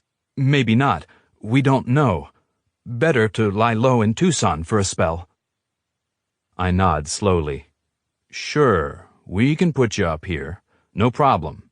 You helped Sam. I'm sure our Alpha will provide pack protection. Thank you. Parker bobs his head. I wonder if Kylie can scrub that police record, Trey muses to me. I nod. Will you ask her? He pulls out his phone and starts texting. You'll have to meet our Alpha, Garrett, I say. I'll text him to arrange it. A thread of unease runs through me. Am I bringing danger to the pack by starting this shifter fight club? I sure as hell hope not. But it fits right in. My violence always makes me a danger to the people in my life. You just have to figure out how the warrior fits into modern-day times, you're still the knight. Angelina believes I'm the fucking knight. But is this the way I serve in modern times? Somehow a fight club and illegal gambling doesn't quite seem like something Angelina could tell her parents about. And goddamn if I don't still harbor some tiny hope I can make this work with her. But I'll never be able to if I can't figure out a way to be her knight. Agent Dune. He pulls his ball cap lower over his brow and shuffles past the warehouse. His dingy old t-shirt reeks of cheap alcohol. A large styrofoam cup of watered-down liquor in his hand completes the derelict image. He's been casing the place for a few hours. The warehouse is like any other in an industrial area near the railroad tracks south of downtown Tucson. This is where he followed Parker and the other two from his screen captures. He couldn't get close enough to hear their conversation inside, but it was easy enough to guess what was going on. They're setting up cage fights in a new city. So all he has to do is keep an eye on them and slip into the next fight. Because he has a feeling whatever he sees going on in that cage is going to make things a hell of a lot clearer. Chapter 10. Angelina. I fit a pair of hoops through my earlobes and rub my lip-glossed lips together, looking in the mirror. Jared's already at the club working. He's eased off sticking with me every second of the day, but it's Saturday night and I'll be down there to dance in an hour. My limbs are loose, my butt still tingles, and I'm sore in several key places from the spanking and sex Jared gave me before he left. He said if he didn't, he wouldn't be able to stand watching me dance up on the box tonight, that he'd tear the heads off all the guys who looked at me and the spanking I'd get after would be way worse. It's so wrong that I want to tempt that fate, because every minute I'm with Jared brings the sharp pain of knowing we can't be together, even though we're perfect for each other. With him, everything is easy. He gets me, makes me laugh with his teasing, knows when to be serious, understands what makes me tick, more than I do, I sometimes think. And sex with him? Better than dancing. The first time I had sex was the summer after I graduated from high school. I told my boyfriend at the time it was almost as good as dancing. Needless to say, he was totally offended. But the sex with Jared goes way beyond anything I've done with or to my body. It's more artistic than a quadruple pirouette, more satisfying than the best choreographed piece. He lays me bare. Not just my body, but my very being, who I am at the core, and then he honors me, pleasures me, gives me so much while he takes it all. I sketched out my ideas for the warehouse, as he demanded, and I even made a list of dancers I'd like to ask to participate. I couldn't quite bring myself to ask them, though, because where would we rehearse? When? We're all busy with the faculty's stupid dances. We've also carefully avoided the topic of our relationship, like we both have this unspoken agreement to just enjoy this time while we have it. But I know when he walks away, when the 2 weeks are up and he cuts me loose, I'm going to be begging to have my memories erased. Because I won't be able to live with the pain of what I've lost, what I can't keep. I grab my purse and hook it over my shoulder before I step out the door. My body's already tingling with the excitement of seeing its master again. When I leave to pick up Talia and Remy, I can scarcely believe it's only been 1 week since the crash. My whole world has changed. I've changed. I pull up in front of Remy's first, and she comes out, all aglow with excitement. And she hasn't even hooked up with a hot, dominant werewolf who insinuates himself into the very fabric of her being. But she's like me, I guess. More excited by this dancing than what we have at school. "How's it going, girl?" she sings as she slides into the front passenger seat. "Ready to rock it?" "You know it."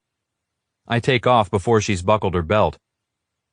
Remy, do you have more fun with this dancing than school? Hell yes. She doesn't even hesitate. Why, do you think? Oh my God, so many reasons. She starts ticking off on her fingers. I get to insert my own creativity in the process. We have a live and appreciative audience who aren't all over 80. I get to dance with my best friends. There's no one breathing down my neck telling me I'm doing it wrong. There's no one standing in the wings dying to stab me in the back to take my place. Shall I go on? She casts a look at me. Why? What are you thinking? I shrug, deciding whether to hold back the words that have already tumbled to the tip of my tongue. What would you think about doing a full-length show? Like something super out there but totally entertaining. One part Cirque du Soleil, one part Blue Man Group, one part, I don't know, what we do at Eclipse? Hell yeah. Again, there's no hesitation. I pull up in front of Talia's house, and when she gets in, Remy says, Angelina's going to choreograph a full-length show for us. Total performance art, badass shit. Well, wait, I'm just thinking about it, I splutter. Talia leans forward from the back seat. Do it! I'm totally in, 100%. The twitters of excitement that I've flirted with ever since I first voiced my dream out loud to Jared flare up, flapping their wings so fast I lose my breath. You are? Both of you? Are you kidding? Remy laughs. I'd drop out of school and follow you anywhere to do this work, in a heartbeat. If you said we're going to take this show on a tour of the country in a VW bus, I'd organize the bake sale to fund it. She grins.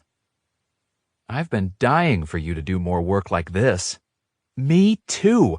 Talia smacks my shoulder. I can't wait. When do we start?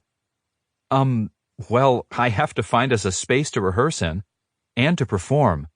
I want it to be an ongoing show, not just a weekend or two, but every weekend. Something that goes on the list of things to do in Tucson. Something we could make real money from, paid performances.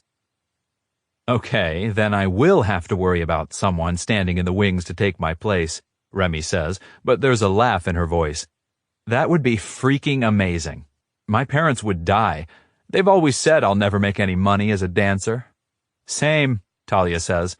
Same, I agree. Let's prove them wrong. Jared. I scent the moment Angelina enters the club. You might say that's impossible in a club filled with over 100 moving, sweating bodies, but it's true. My wolf instincts kick into high gear and I whirl around, turn predator the moment I catch sight of her. Oh, Fates, she's wearing those short shorts, and a fucking halter top, the kind that ties right between her breasts and leaves nothing to the imagination. Which can only mean one thing. She wants me to spank her again. Heat coils in my belly, streaks down my spine. I stalk through the club. She's not a wolf, but her instincts are still good. She turns in my direction and we lock eyes. Her hair is in goddamn pigtails tonight, beautiful auburn fountains where she usually wears the Cinnabons. The second I get to her, I reach my hands under her armpits. She somehow intuits exactly what I'm going to do, because she springs up, her lithe little dancer's body attaching itself to mine, muscular legs wrapping around my waist. Hi, ladies. I wink at her friends. I'm going to borrow your girl for just a few minutes. One of them waggles her brows while the other gives us the wiggly finger wave. Have fun! I carry her right back to the storeroom, the place where this all started. I'm praying it doesn't remind her of how we left things after I got her off, because I only want to make my girl hot right now. The door doesn't lock, but I carry her back behind the stacks of boxes where no one will see us, even if they come in. Baby, what are you wearing? I growl. She grins up at me, pure impish pleasure on her beautiful face. My hands coast all over her ass, around the curves, between her legs, under the shorts. You're going to have my handprints all over this ass for all to see. Is that what you wanted, baby? I nip her shoulder, flick her earlobe with my tongue. She gives one of those sweet blushes. I didn't think about that part. Oh, you didn't? I rub firmly between her thighs, make her dampness soak through her satin panties. But you knew you'd get spanked, right? She lifts her face to mine, her breath warm on my face. Oh, I knew. Damn, that husky tone makes me want to throw her over a couple boxes and pound into her until she screams. A little more finesse, buddy. You're making it hard for me, baby. I really want to mark you so every fucker out there knows you belong to me. I'm palming her ass with both hands, kneading the firm flesh with a hard, possessive grip. A moment of insecurity flashes in her eyes, and I curse our fucking situation. If she were a wolf, she'd already be marked. Permanently. But I don't want to embarrass you either. I yank her up over the bulge in my pants and let her slide back down to her feet slowly. So maybe I'll settle for a good, hard fuck, and a few spanks where they can't see them. Jesus, Angelina, do you have any idea what you do to me?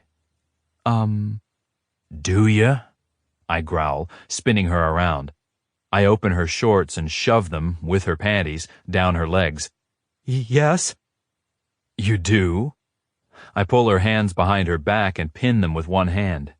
Putting my foot up on a box of wine, I fold her torso over my knee and smack her ass. Let's see.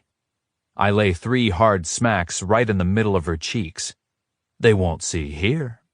3 more. She lets out a cute little gasp and moans. I stroke between her legs. Juicy wet. Pure heaven. Need slams through me even harder, but I push it back. They won't see here. I slap her pussy. Oh, God, Jared, please. Oh, God, Angelina. And shifters don't even worship the God with a capital G. But hearing her beg me in that needy tone does something crazy to my insides. I have a finger wedged inside her before I even decide to do it. She struggles against my hold on her wrists, grinding her hips back into me to take my digit deeper. I pull my finger out and slap her pussy again. No, I said a hard fuck. That's what this naughty pussy deserves. Tempting me all over again when I just fucked her raw a few hours ago. I slap her ass a few more times, then pick her up and sit her on top of a stack of boxes, waist height. Eyes glazed, she spreads her knees wide for me. That's right, I growl, freeing my erection from my jeans. Spread those milky white thighs wider. Show me where I'm going to pound. She reaches down and spreads her pussy wide with her fingers, and I nearly come all over my hand. Fuck, Angelina. How in the hell do you think I'm going to keep my sanity tonight? Knowing this sweet little pussy's hiding right there, under those shorts? I fumble to get a condom on. She rubs herself and whimpers. I grab her wrist. Mine. I line up with her entrance and ease in. Mine, mine, mine, mine. I slap my loins into the cradle of her legs, getting deep inside her. She's tippy on the boxes, and she grabs my forearms to keep from falling back. I growl and shove another stack of boxes behind the one she's on, lay her back. How's that, baby? Perfect. Her teeth chatter with my thrusts, because I can't stop giving it to her hard, marking her in the only safe way I can. Squeeze those nipples. Pinch them hard. This is punishment, baby. Daddy's going to make it hurt before I make it better. She laughs, throaty and sweet. Too late. It's already good. So good.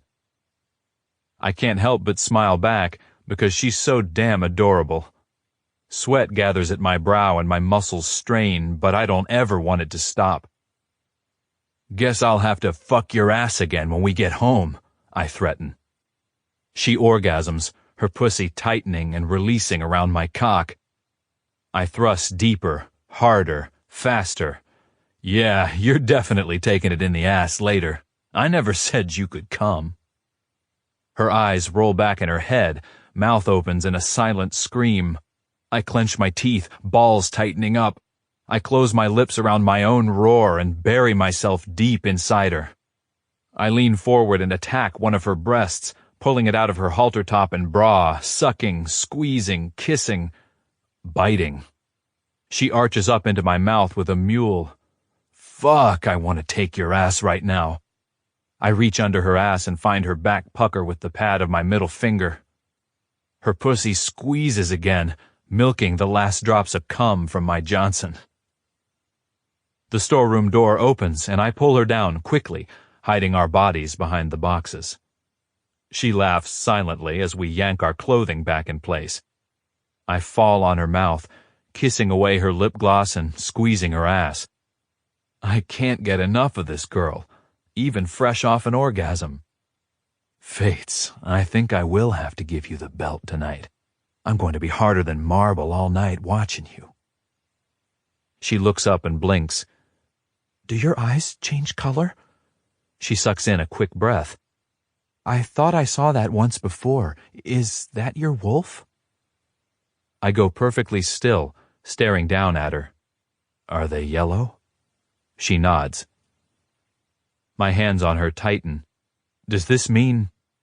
Could she be my mate? Is my wolf coming to the surface to mark her? She rises to her tiptoes, balancing easily as she bats those long lashes. I want to see your wolf. It's an excited whisper, not a request, but not an assumption either. She watches me with hopeful expectation. How in the fuck can I say no? I crush my lips against hers. Is that a yes? She asks breathlessly when we break apart. Tomorrow, I promise. I'll take you up to Mount Lemon. Yes!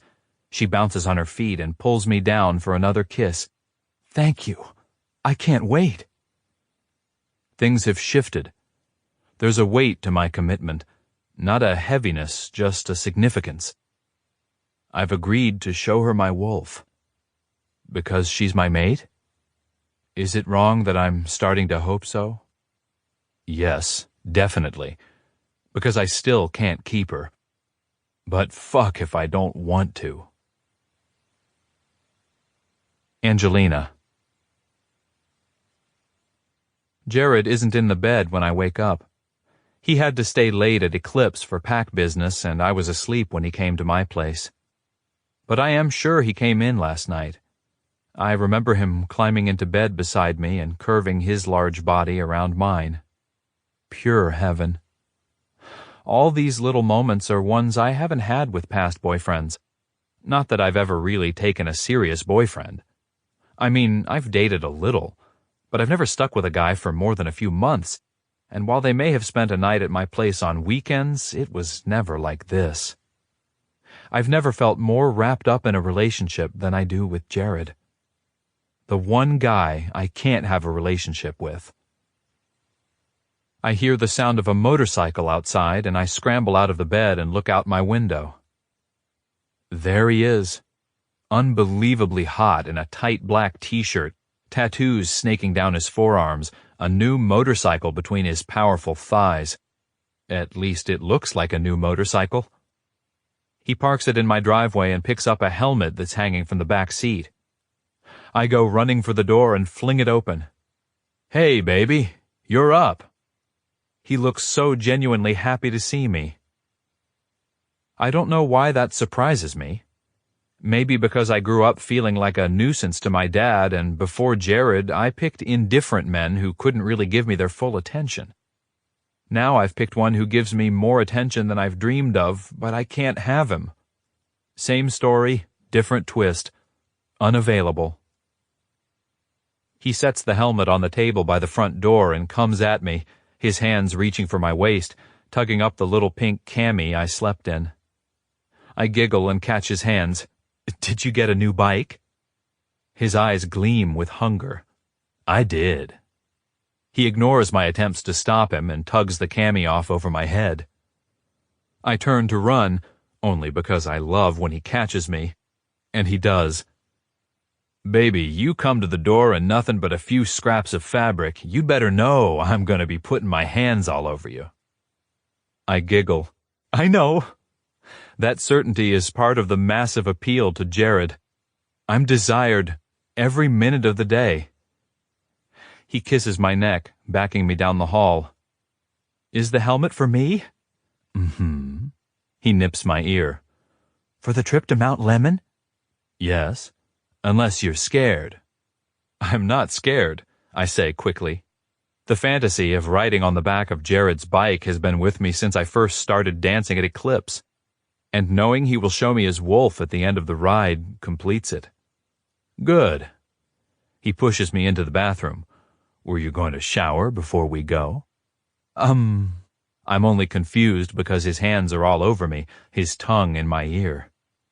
I'll help you. He shoves my panties down my thighs until they drop to the floor. I loop my arms around his neck. That sounds like a plan. Angelina. The hour-long ride up Mount Lemon is spectacular. I'm a little wind-worn by the time we get there, but I loved every second of it. Jared drives the bike like it's an extension of his body, control and power humming beneath us. He pulls up at a cabin nestled in the woods and turns off the bike. What is this place? I step off the bike and try to find my footing on my wobbly legs. It's a cabin owned by one of our kind. Not exactly a pack member, but a friend of the pack. Real wealthy guy. I asked for permission to use it today, and he agreed. Jared pulls a saddlebag from the motorcycle and carries it up to the door, where he punches a code into a keypad. Cool. I follow him in, taking in the rustic, yet very well-appointed cabin. He unloads the saddlebag, which is filled with food from a deli, fresh cut-up fruit, fried chicken, potato salad, and a sack of brownies. Hungry? I eye the food. I probably shouldn't. He lifts a brow. What the fuck does that mean? His tone stings, and I turn my head to hide a flush. In a flash, I'm in his arms, my cheek pressed against his chest. Baby, that came out wrong. Are you telling me you're hungry but don't think you should eat?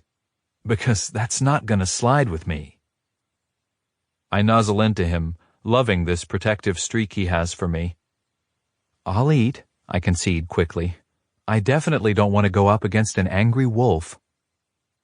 He chuckles and strokes the back of my head. I didn't mean to scare you, Angel. Did I? You hurt my feelings a little. I don't like to get yelled at, but it's all good. I appreciate what you're doing for me. He drops a kiss on the top of my head.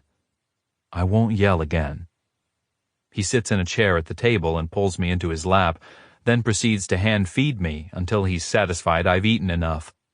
Only then does he eat what's left.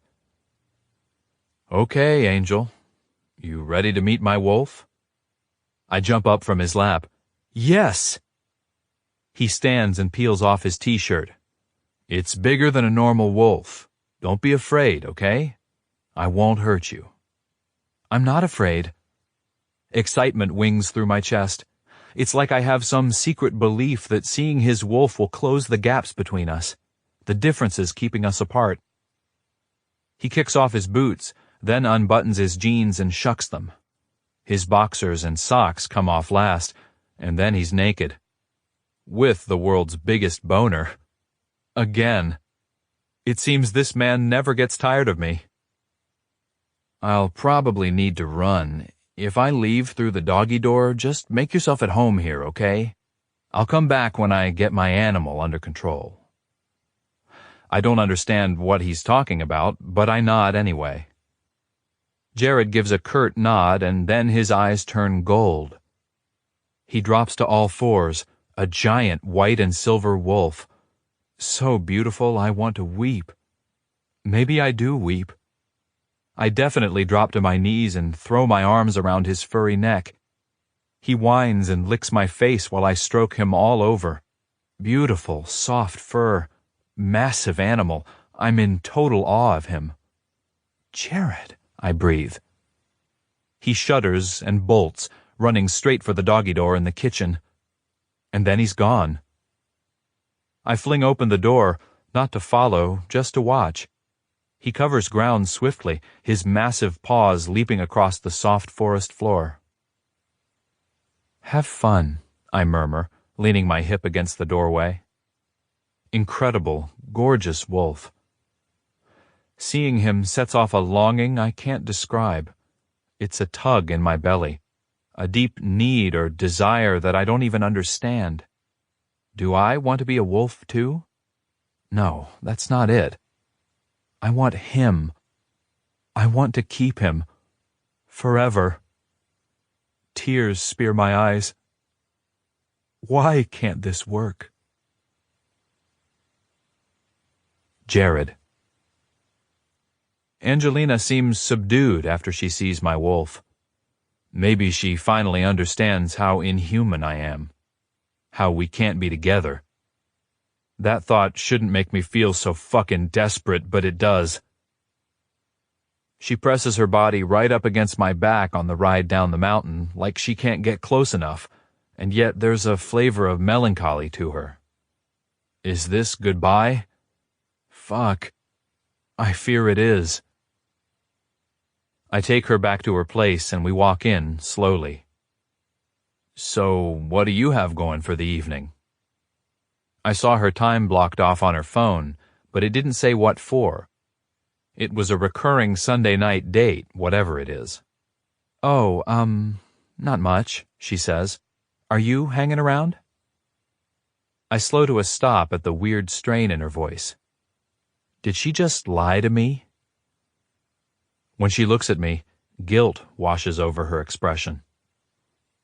I'm stunned at how badly it hurts. Unbelievably. Like a monster truck just rolled across my chest. I usually have dinner with my parents on Sundays. There's the truth. But the pain doesn't ease. It amplifies. Because Angelina's voicing what I've always known but somehow tricked myself into believing wasn't true. I'm not good enough. Not for Angelina's parents, who want what's best for her.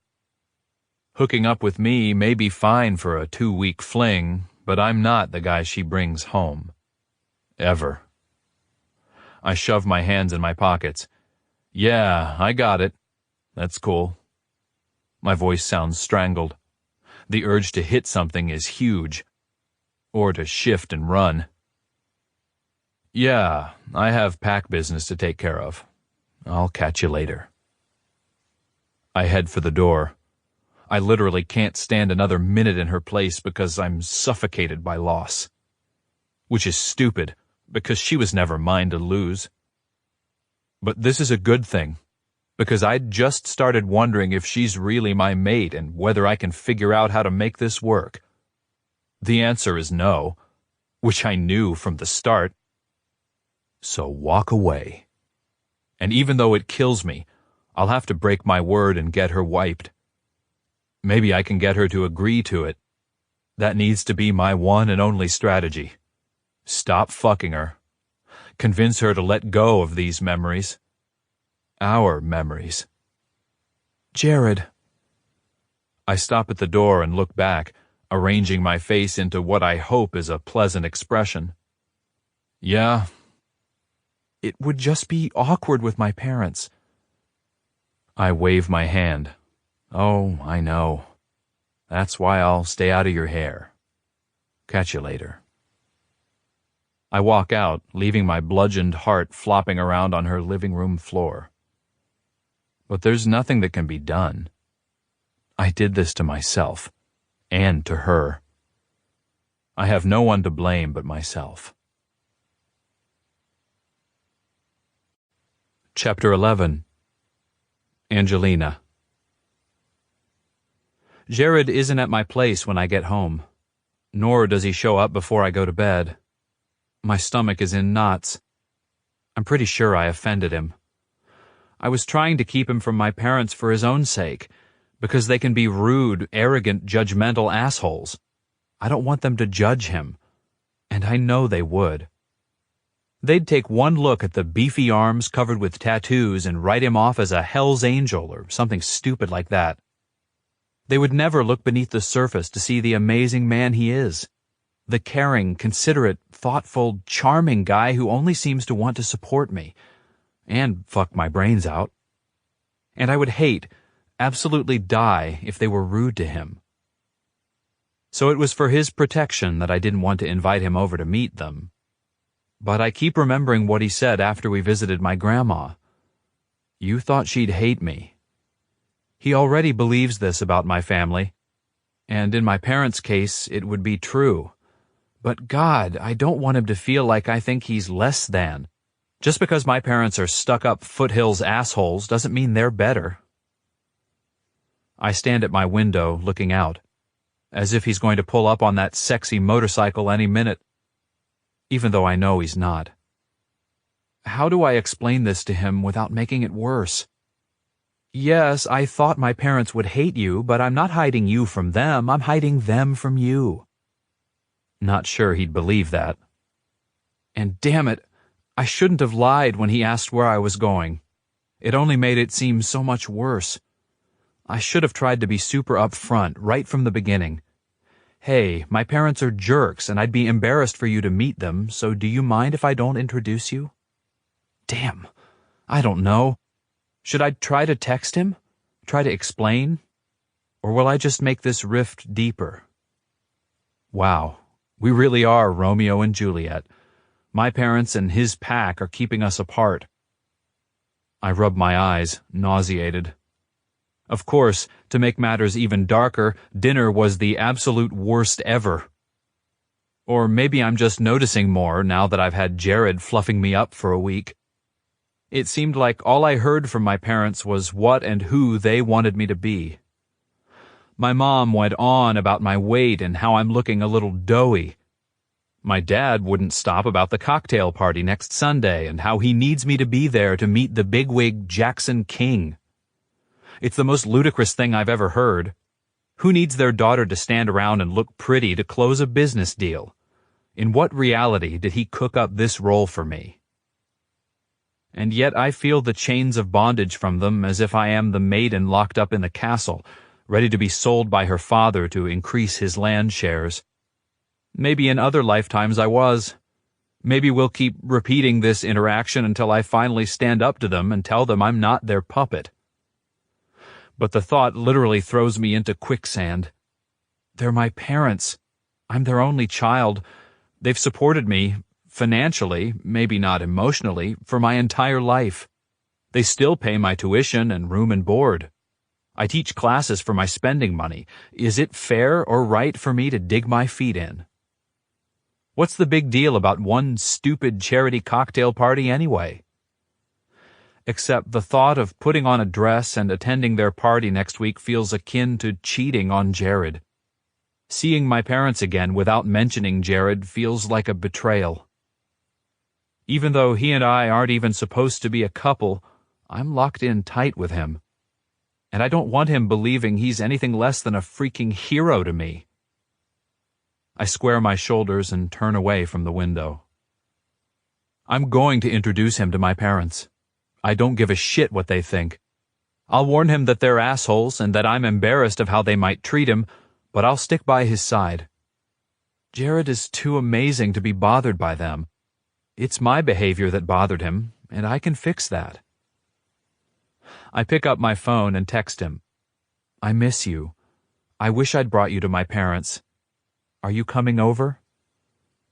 He texts back immediately. It's all for the best, baby. Get some rest. I'll see you soon. Well, shit. There's a note of distance in his text that sets alarm bells clanging in my head. But maybe I'm reading too much into it. Texts can be weird that way. I sure as hell hope that's all it is. Jared. Is it totally backwards that even as I contemplate letting Angelina go, I'm trying to make myself worthy of her? I sit across the desk from our pack attorney, who is also Garrett's mate, with my knee bouncing up and down. It's been over 24 hours since I've seen Angelina, and the hole in my heart is getting larger. I have to take some action, do something to try to make my life respectable. Listen, I was thinking about those kids, all the foster kids you help. Maybe the older ones? Yes? Amber wears polite, pleasant expectation on her face. She's classy, this one, even though she's a product of the foster system herself. Well, do you think they'd like a boxing gym? A place to work out their aggression, if they have any? I was thinking maybe I could, coach them or something. Teach them how to box. I'm unprepared for the way Amber's face lights up. Jared, that's an amazing idea. You'd be perfect for coaching troubled teens. Would you really do that? I've cast the die. There's no backing out now. Not when Amber has that full force ahead look on her. I clear my throat. Well, maybe we could try it out, see how it works. I rented this warehouse for, I stop, not wanting to involve Amber in anything illegal. I know about your fight club, she breezes, like it doesn't bother her a bit. And yes, this would be the perfect way to make a legit business organization around fighting. I think it's the most brilliant idea I've ever heard. I grin. I don't know if I'd go that far. Yes, truly. Have you talked to Garrett? I shake my head. I wanted to ask you first. I know Garrett's going to be in on anything you green light. I wink. She laughs. Clever wolf.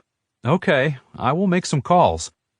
Maybe you could start with a one-time workshop to gauge interest, both on your part and theirs. You know, just see how it goes. And if everyone likes it, we can set up something more permanent. But you'll have to get everything legal and above board. Liability insurance, fingerprinting, CPR training. I'll work on that this week. Anything else? Are you going to buy mats and make it look like a real gym? Yeah, definitely. A gym dance studio performance space, with cage fighting in the back. There's something about having a full row of warehouses to work with that makes it seem like anything and everything is possible. Even winning Angelina. I head over to Home Depot to pick up the plywood and foam core necessary to spring the floor in the dance studio, warehouse, and the gym. I'm going to trick out the space in every way possible, because my future is tied up in this. I don't know what it will look like, but I have to take steps to get there. Angelina. 3 days. That's how long I go without seeing Jared. He sends texts, friendly ones, asked how my day was, wanted to know if I'd moved forward on planning my big show, told me to give my professors hell and kept promising to see me soon. But it's been 3 days and anxiety builds in me like I'm going to blow. I hate this unsettled feeling, not knowing what's happening with us. Not that I ever knew, but at least he was at my place, in my space, crowding all my doubts with his large presence. I change out of my leggings and tank top and pull on a sundress before I step outside of the dance building. And then my heart skips a beat. There he is, on his motorcycle at the curb. My heart double pounds and a smile stretches across my face. It's all I can do not to run straight over. He dismounts and pulls me into him, his mouth on mine like nothing happened. I should shove him away and demand we talk, hash through our relationship and what's going to happen. But that sounds terrible, and his lips over mine are so much better than terrible. They're divine, like coming home. So yeah, talking can wait. I just want to be with Jared for now. I missed you, I say honestly when we break apart. Baby, I fucked my hand so hard I got blisters missing you. A shocked laugh spills from my lips and Jared shrugs. You ought to know. Then why'd you stay away? Damn, I really don't want to have this conversation because I'm terrified of his answer. His face clouds and he presses his lips together. I'm trying to figure my shit out. His voice is gruff. I wrap my arms around him and squeeze hard, as if I can somehow make him stay in my life forever. He tips up my chin. You okay? Yeah. I sound breathless. Now that you're here. I look at the bike. Are you going to take me for a ride? He smiles and picks up the helmet. A short one, because you're not dressed appropriately. His eyes trail to my bare legs, lips kicking up like he loves what he sees. I'll take you to your car. I'm dying to ask, and then? To beg him to come back to my house, but I don't want to come off as crazy needy here.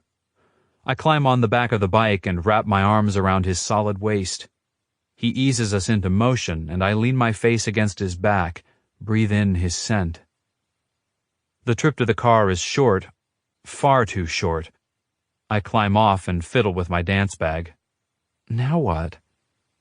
Jared shoves a hand through his short hair.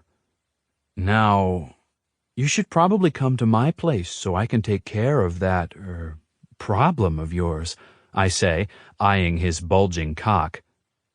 He lets out a strained laugh. Fuck, baby. He looks around like the answer is written on one of the trees. I moisten my lips with my tongue, making sure he sees the motion.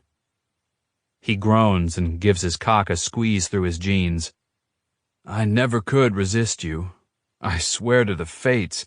Even if I'd had you wiped, I'd be right back here again, making new memories. Something flutters in my chest. New memories. Yes, please. He captures the back of my head and melds his mouth over mine again. The kiss is possessive, dominating. You go home and take your shower, little girl. I'll pick up some food and meet you there. What sounds good? You? His eyes change to yellow right there in the street, and he lets out an inhuman growl. He shoves me up against the car, his movements rough. He pushes his knee between my thighs, spreading my legs.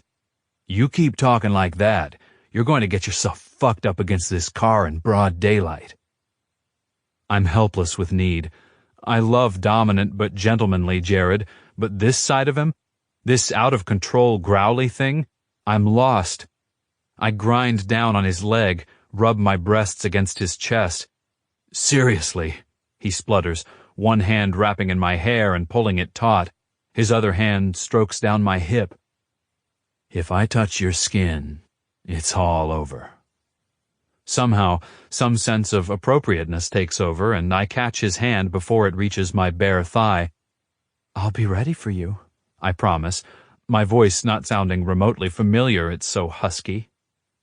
He pulls my hair harder and drags his open mouth down the column of my neck. You'd better be. Fireworks go off in my lower belly and in my head.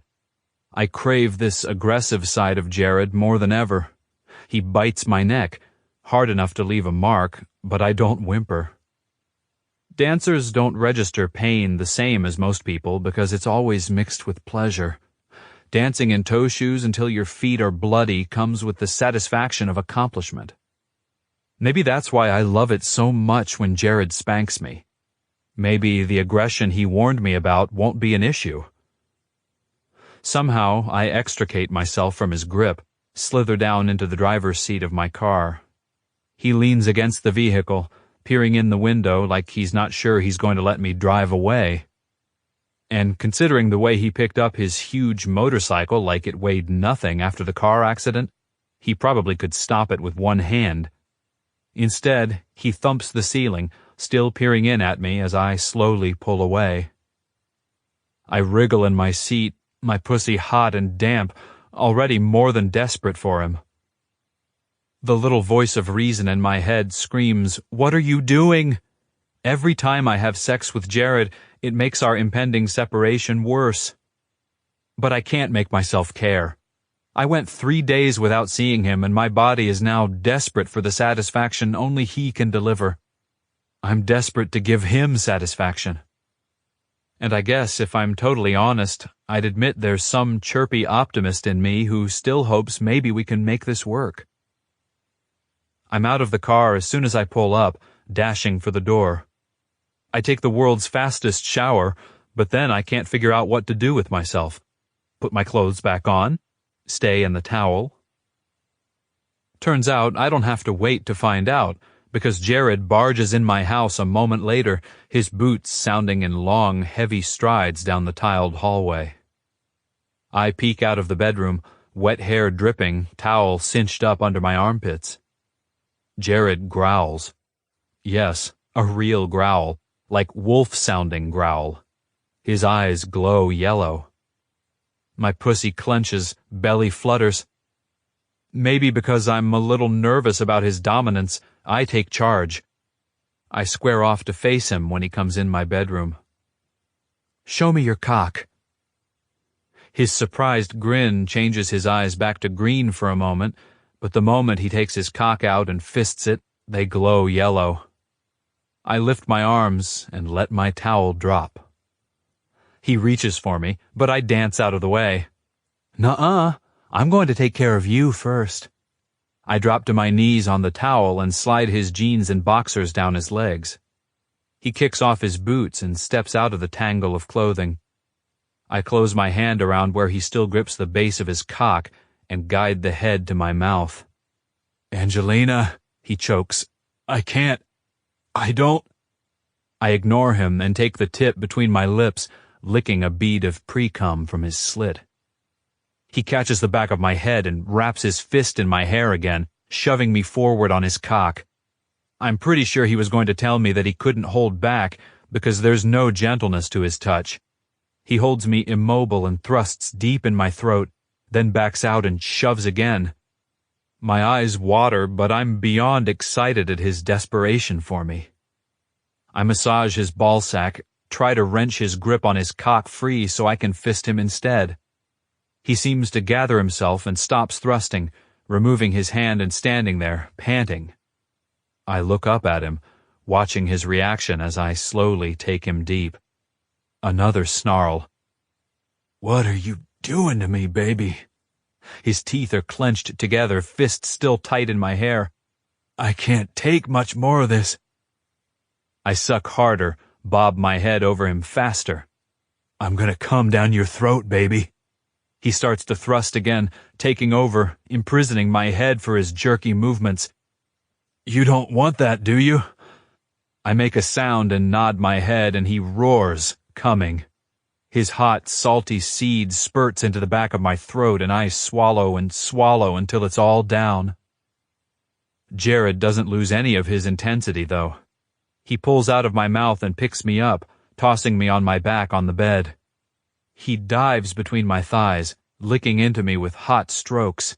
He bites and sucks and flicks, devouring me with a hunger I didn't know was possible. "I'm gonna fuck you," he rumbles, shoving his fingers inside me. He pumps them up to the knuckles.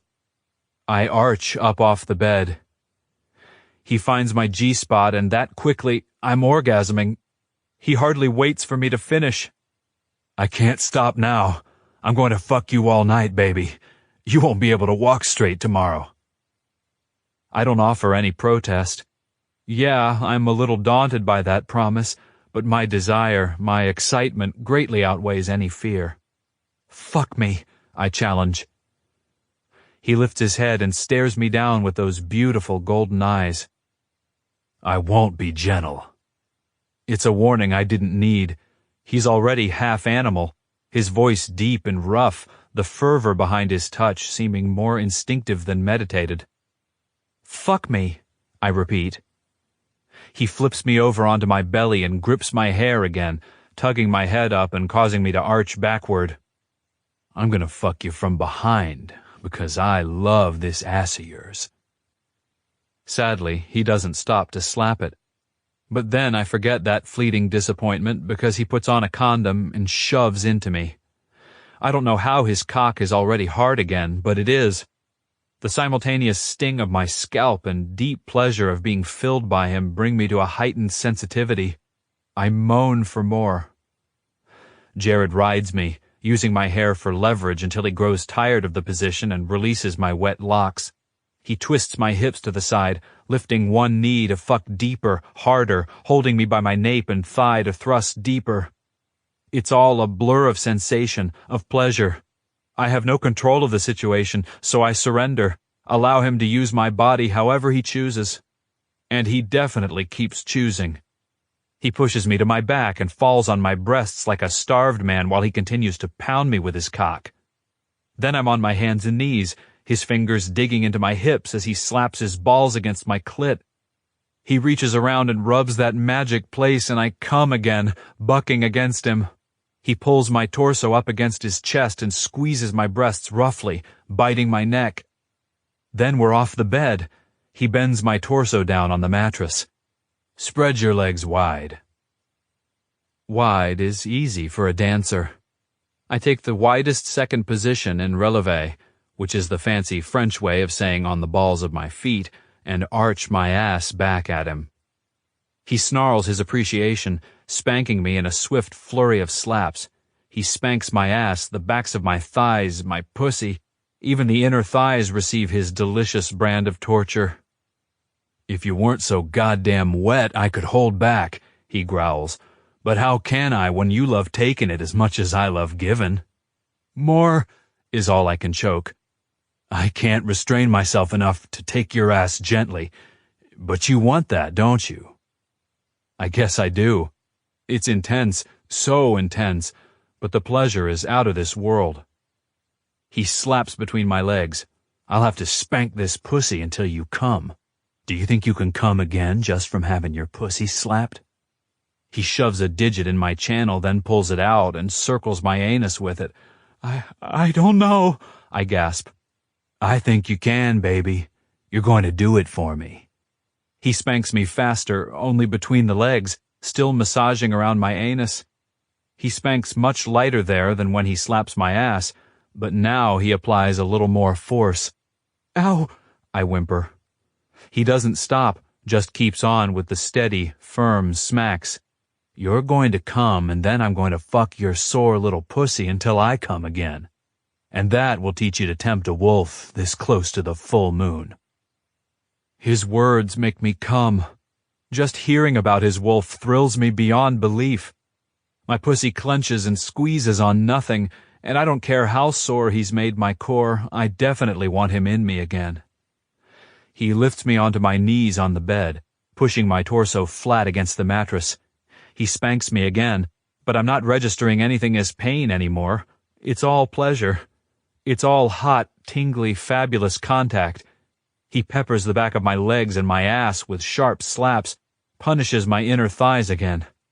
Then he pins my hands behind my back and pushes into me. I love the feeling of being his captive.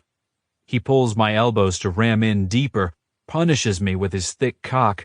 He drives in harder, faster, his loins making a slapping sound against my stinging ass. I start babbling, pleading. I need to come, but more importantly, I need him to come. I want him to reach his satisfaction with me. Fuck yes, I love it when you beg, baby, he growls. Who paints your ass red and makes you needy for his cock? You do, Jared, please. I can't get enough. He fucks me so hard it rattles my teeth. Please. An unearthly growl rips through the room and Jared comes. I clench around him in the most mind-blowing orgasm of my life. He continues to fuck me in hard thrusts, roaring the whole time. And then we're somehow down on our bellies, his body draped over mine, his breath hot in my ear. He nips and licks and bites my neck, still rocking his cock into me, but gentle now. Are you okay? He murmurs. I can't answer for a moment. I'm too out of breath, too replete. In a flash, he pulls out and flips me onto my back. His eyes are back to green, and his gaze is worried. I'm okay, I manage. I'm great. His brows slam down and he backs off me, rolling my hips to one side and another. I bruised you. I smile. I don't care. but anguish washes over his face and he shoves his hand through his hair. I care. I reach up and grab his t-shirt, pull him down for a kiss. Stop being stupid. I loved your aggression. His brows lift and he sucks in breath. You did? Yeah. He pulls up one of my knees and angles his cock back to my entrance. I wince when he sinks in because, yeah, I've already taken a lot. He sees the wince and immediately pulls out. Shit, baby, I have to get out of here. He starts shoving his legs in his boxers. I sit up, pulling the covers over me as if they'll shield me from his abandonment. I meant it when I said I'd fuck you all night. I mean, I really can't stop. And I'm afraid something bad will happen next time. Worse than bruises. He yanks on his jeans and zips them. Believe me, I want to stay, but there's no way I can. I care about you too much to risk your life this way. He stops to kiss me. I expect a quick peck. I think that's what he went in for, but suddenly he's claiming my mouth with the same aggression he claimed my body, tongue plunging between my lips, hand rough on the back of my head. He curses when he pulls away. I gotta go. There's an urgency in his tone, like he's a ticking time bomb about to explode. Really? Okay. I can't hide my disappointment, my sadness. He sees it, and regret swims in his expression. But then he's gone, leaving without another glance, his motorcycle roaring to life outside. I can't stop the tears from falling down my cheeks. Of course he's gone. I knew that's how this would end all along. Jared. Damn it! I pull the drill out of the plywood and pluck out the broken bit. It's the fourth one I've broken from leaning on the drill too hard. I worked all night and straight through the day today working on Angelina's warehouse. I set up a studio in the back, complete with a sprung hardwood floor, mirrors, and bars. She can teach dance there if she wants to do classes, or use it as her rehearsal space. The main section of this warehouse is her performance space. That's where Trey and I are working now. I'm finishing up the stage. Anything to keep myself from rushing back to Angelina's place and marking her. Trey was right. The full moon brought on the urge. She's definitely my mate. Which makes this warehouse transformation all the more important. The warehouse and my own transformation. I try to see myself through her parents' eyes. Would they view me any different if I was coaching disadvantaged youth? Or would they still just see a guy covered in tattoos who uses his fists for a living? One who lets their daughter ride on the back of his motorcycle in a sundress? Fates, I'm an asshole. I put her in danger on my bike, and last night she was in danger with me. But I'm going to prove to her and her parents that I'm worthy. And then maybe I can keep her without marking her.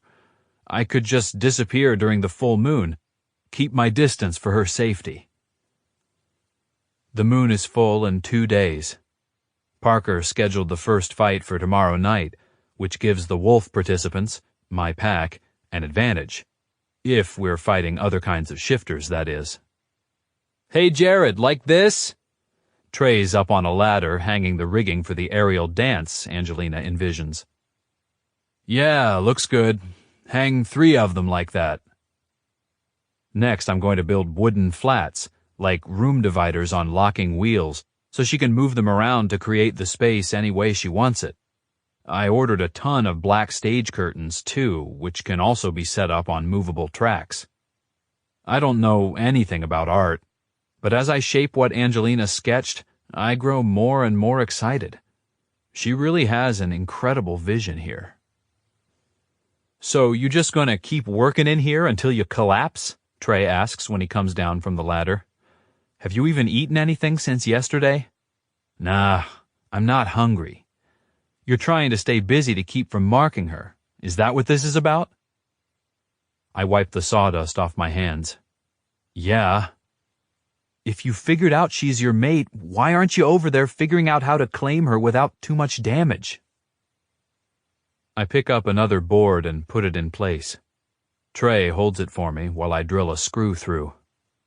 I can't just claim her. Not without her permission. Not until I've proven... I wipe the sweat dripping into my eyes and hang my head, feeling the weariness for the first time. That's why I'm here, to set things up so I have something to offer her. Oh, I can't stand the sympathy I hear in that single syllable. Do you really think that's necessary? I mean, I think she likes you for you already. I shake my head and drill another screw in. You don't get it. Her parents have plans for her. She needs someone respectable, someone she can introduce without cringing. If you're just doing this boxing thing with the kids for her, then I'm not, I cut in. I want to do it.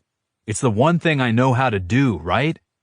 So wouldn't it be good if I used it to help people instead of hurt them? Trey stares at me for a long moment.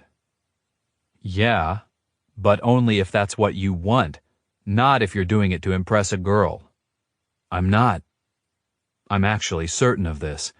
Angelina inspired me, and yes, I am trying to prove something to her parents, but the idea is my own, and it's one that excites me. Okay, I'm going to take a break and get something to eat.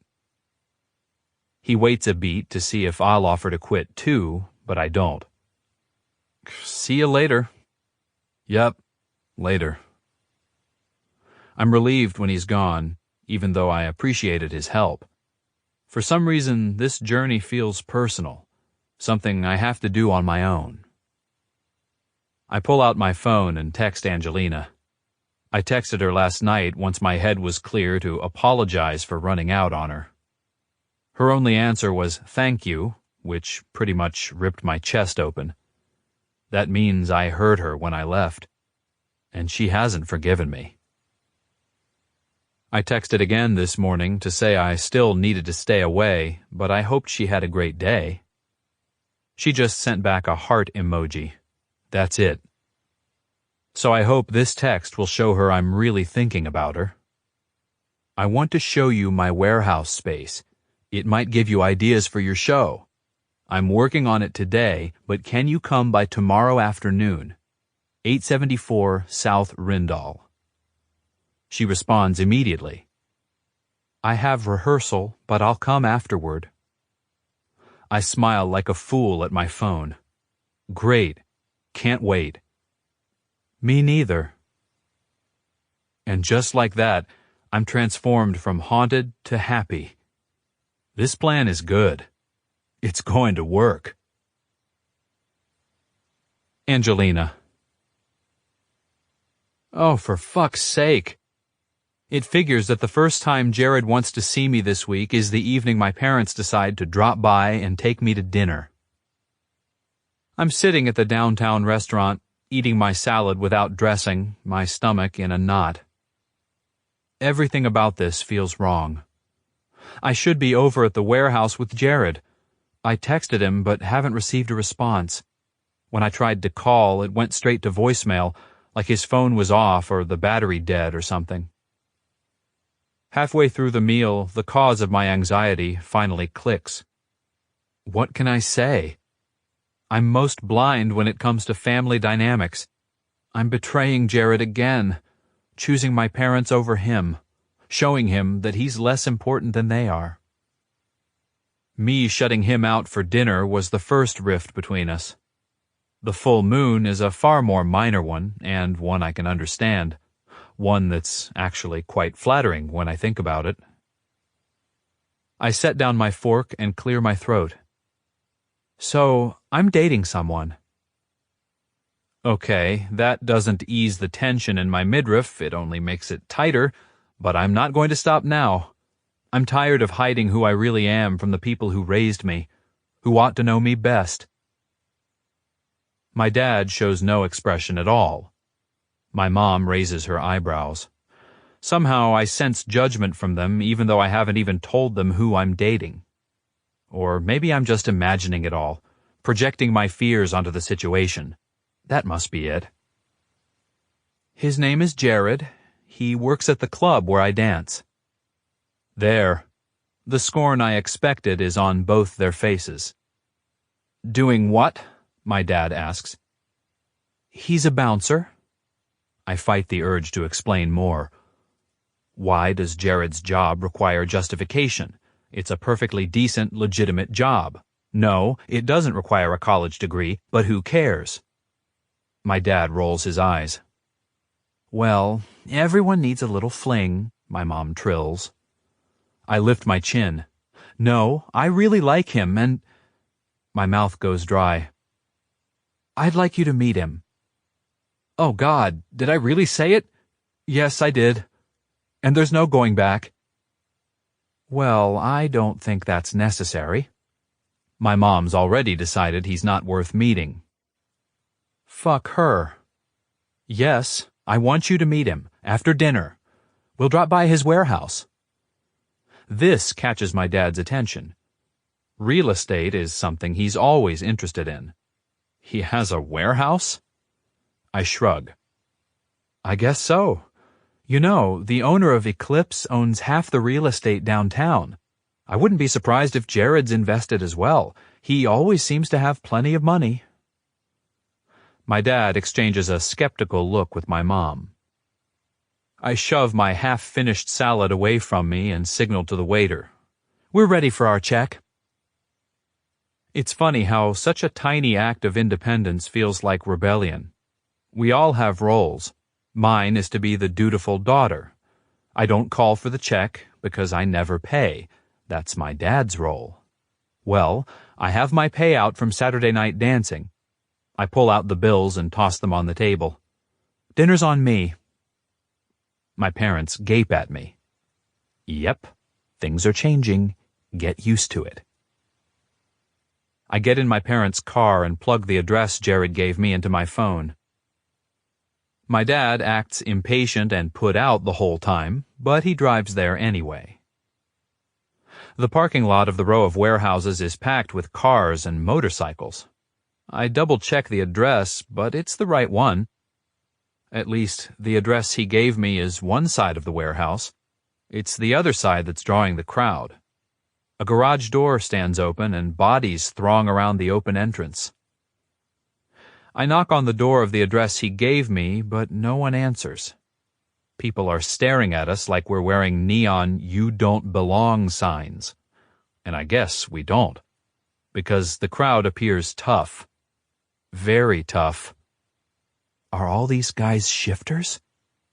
I'm not familiar enough with his motorcycle to know if one of these is his, so I decide to just peek in.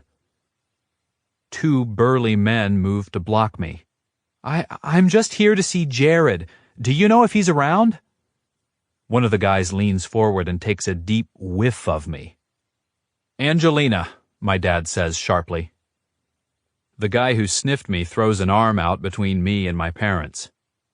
You can go in. They stay out here. Your boy's inside, but he's busy at the moment. Shouts and cheers erupt from inside, like there's some kind of show going on. I push through the crowd. There's a large cage set up in the middle of the warehouse, and the rough crowd gathers all around, hanging on the chain links, shouting jeers and taunts at the people in the cage. I can't figure out what's going on, but something makes me push forward. I've come this far. I need to see Jared. They said he was here. I hear the sound of thuds and my stomach knots up even tighter. What's going on in that cage? I push my way through the crowd. Where in the fuck do you think you're going, Red? A giant, chip-toothed man hauls me up off my feet. I shriek and smack his arm at the same time I hear a roar. From my higher vantage point, I can now see into the cage. Jared's in it, shirt off, sweat glistening over his muscled, inked chest. He's fighting someone, his bare knuckles smashing into the guy's face with a bone-crunching sound. I gasp, sickness lurching in my belly. At the same moment, Jared turns and zeroes his gaze on me, as if he's sensed my presence. His opponent takes that opportunity to throw a punch at his face, breaking his nose. Blood splatters onto the concrete floor. The guy holding me starts to carry me away from the fight, and I struggle to get free. Jared roars, a full-on werewolf sound, and chaos erupts all around me. Jared. Blood streams in my eyes as I blunder toward the cage door. A hand lands on me and I snap around, driving my fist into my opponent's face. He drops. The crowd hollers louder, faces pressing against the chain links. Beyond them, a flash of red hair. Angelina. She's in a shifter's arms, her small hands pushing at the tattooed brute. He laughs and lifts her easily, ignoring her angry cry. A roar surges from my body. My opponent staggers up and weaves toward me, and I kick him so hard in the gut, his body flies to hit the opposite wall of the cage. I hit my side of the cage, razor claws shooting from my fingers. I don't think. I grab the links and pull, parting the metal. A few more tugs and I'm free. Angelina! Shocked faces rise around me and fall away as I tear across the space, hard on the shifter's heels. They're halfway to the door before I catch up. I slam into the thug, tearing at his flesh. He drops Angelina, and I dart in front of her, roaring in challenge. "What the fuck?" the wolf shouts, blood dripping from his torn shirt. A wolf I know, club name Bruiser, from Garrett's dad's pack. "Fuck, man, I was getting her out of there for you. She's not safe here." I don't give a fuck. He laid his hands on my girl. He's gonna bleed. "Mine!" my wolf roars. "Jared, wait! Stop!" Trey pushes through the crowd. "Jared?" A soft cry from the floor. Angelina's eyes flash wide, horror reflecting off the blue. Oh, fuck. She's looking at me like I'm a monster. Sirens fill the air. "Cops are here! It's a raid!" someone screams, and shifters stampede for the exits. "Fuck!" Trey explodes. "Angelina, I'm sorry." I grab her. Gotta get her out. Gotta get her safe. I propel her to the door. We burst outside, the fresh air pelting me. I blink stupidly, disgusting beast covered in blood. "Oh my God, you're hurt!" Angelina's hands flutter over my flesh. Her nails are so shapely and perfect, her blue eyes wide with fear. She's so beautiful, and I'm such a beast. I grab my shirt and wipe my eyes, not that it does much good. Angelina's pale face looks so fragile. She's streaked with blood, my blood, the blood of a beast. "Government agent, everybody freeze!" a guy yells behind us. My blood turns cold. How in the fuck did a government agent get inside the warehouse? No human should have gotten in. "Jared?" Angelina chokes out. She's looking at me like I'm a criminal. Can this get any fucking worse? How much did she see? Did she see the fight? How I lost control? I don't want her to witness this. Not any of it. "Get out of here, baby. It will be okay." I start to touch her and stop. I'll just cover her with more gore. My stink spreads all over her. She shouldn't be here. What the fuck is she doing here? Why the fuck did I ever think she could be with a guy like me? "Mine," my wolf howls. He ripped through a steel cage to get at her. Proof that he's laid claim to her. Proof that I'm too much of a monster to ever deserve her. The government agent has his eyes on me, pushing through the crowd, but I'm not waiting around. I duck outside after Angelina. I have to make sure she's safe. Lights flash all around. The sirens blare, cops shouting on megaphones. "Everyone cooperate," Trey shouts. "This is a misunderstanding." He has enough alpha dominance in his voice that the spectators obey. Thank God. This could turn into a massacre. I look around at my worst nightmare. Armed officers charging at shifters, guns out. Some tattooed thugs fall to their knees, hands on their heads. The cops swiftly surround and question them. A few lucky shifters make it to their motorcycles and roar away. "Angelina!" a woman screams. She comes flying over. "Oh my God!" A guy in a golf shirt follows, revulsion scrawled across his face. "What is going on? Angelina, get away from him!" "Get out of here, Angel," I say. "Just go." "No!" Her bottom lip puffs out. "You're hurt again. I'm going to make sure you're okay."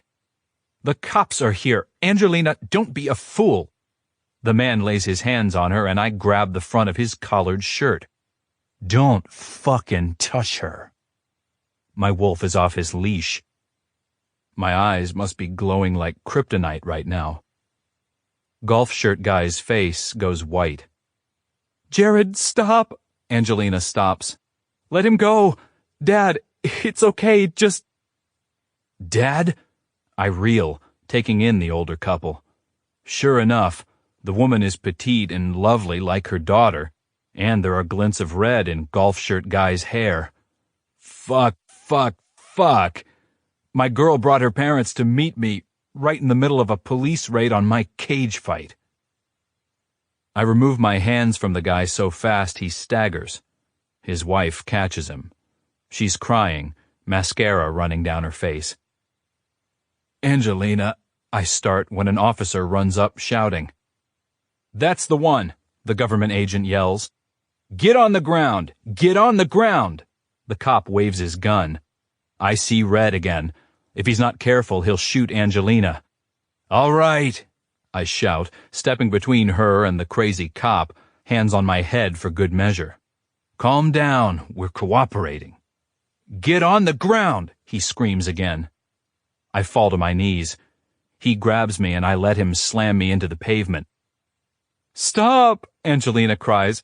"He's cooperating. He's bleeding. Can't you see he's hurt?" "Angelina, get away from him!" her father shouts. A boot hits my side. I grunt but stay down. The cop kneels on my neck to cuff me, grinding my cheek into the gravel. I look up at my beautiful girl. "Angelina," I breathe her name through cracked lips. "It's okay. I'm okay. Please leave." "But you're hurt," she says. Her parents reach for her and she shakes them off. "I'm not leaving." "Just go, baby. Go." Face-stricken, she mouths my name at me as her parents drag her away.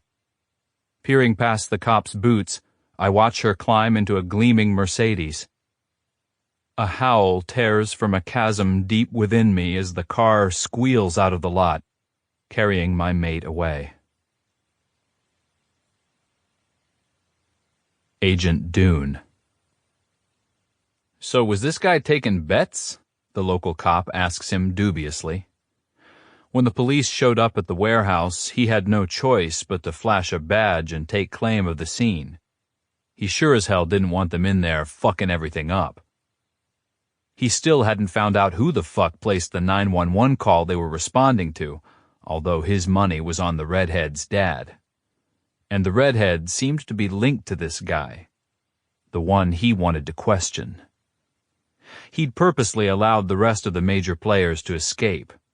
Parker and the other two bookies slipped out the back when the chaos began. They were more useful to him free. He'd learn more about their kind with surveillance. So he'd let the cops grab this guy, the one who'd been fighting in the cage, the one making a big fuss outside the building. And now he'd insisted on questioning him, in private. Because after seeing Jared Johnson fight, he knew he was the same as Nash. Altered, enhanced somehow. He gazes through the two-way mirror at the bloodied, tattooed Hulk cuffed to the table. "I'm not sure we can hold him on any charges that will stick," one of the cops says. "We'll probably have to let him go. Not before I question him." "Alone? You sure about this, Agent?" Quite sure.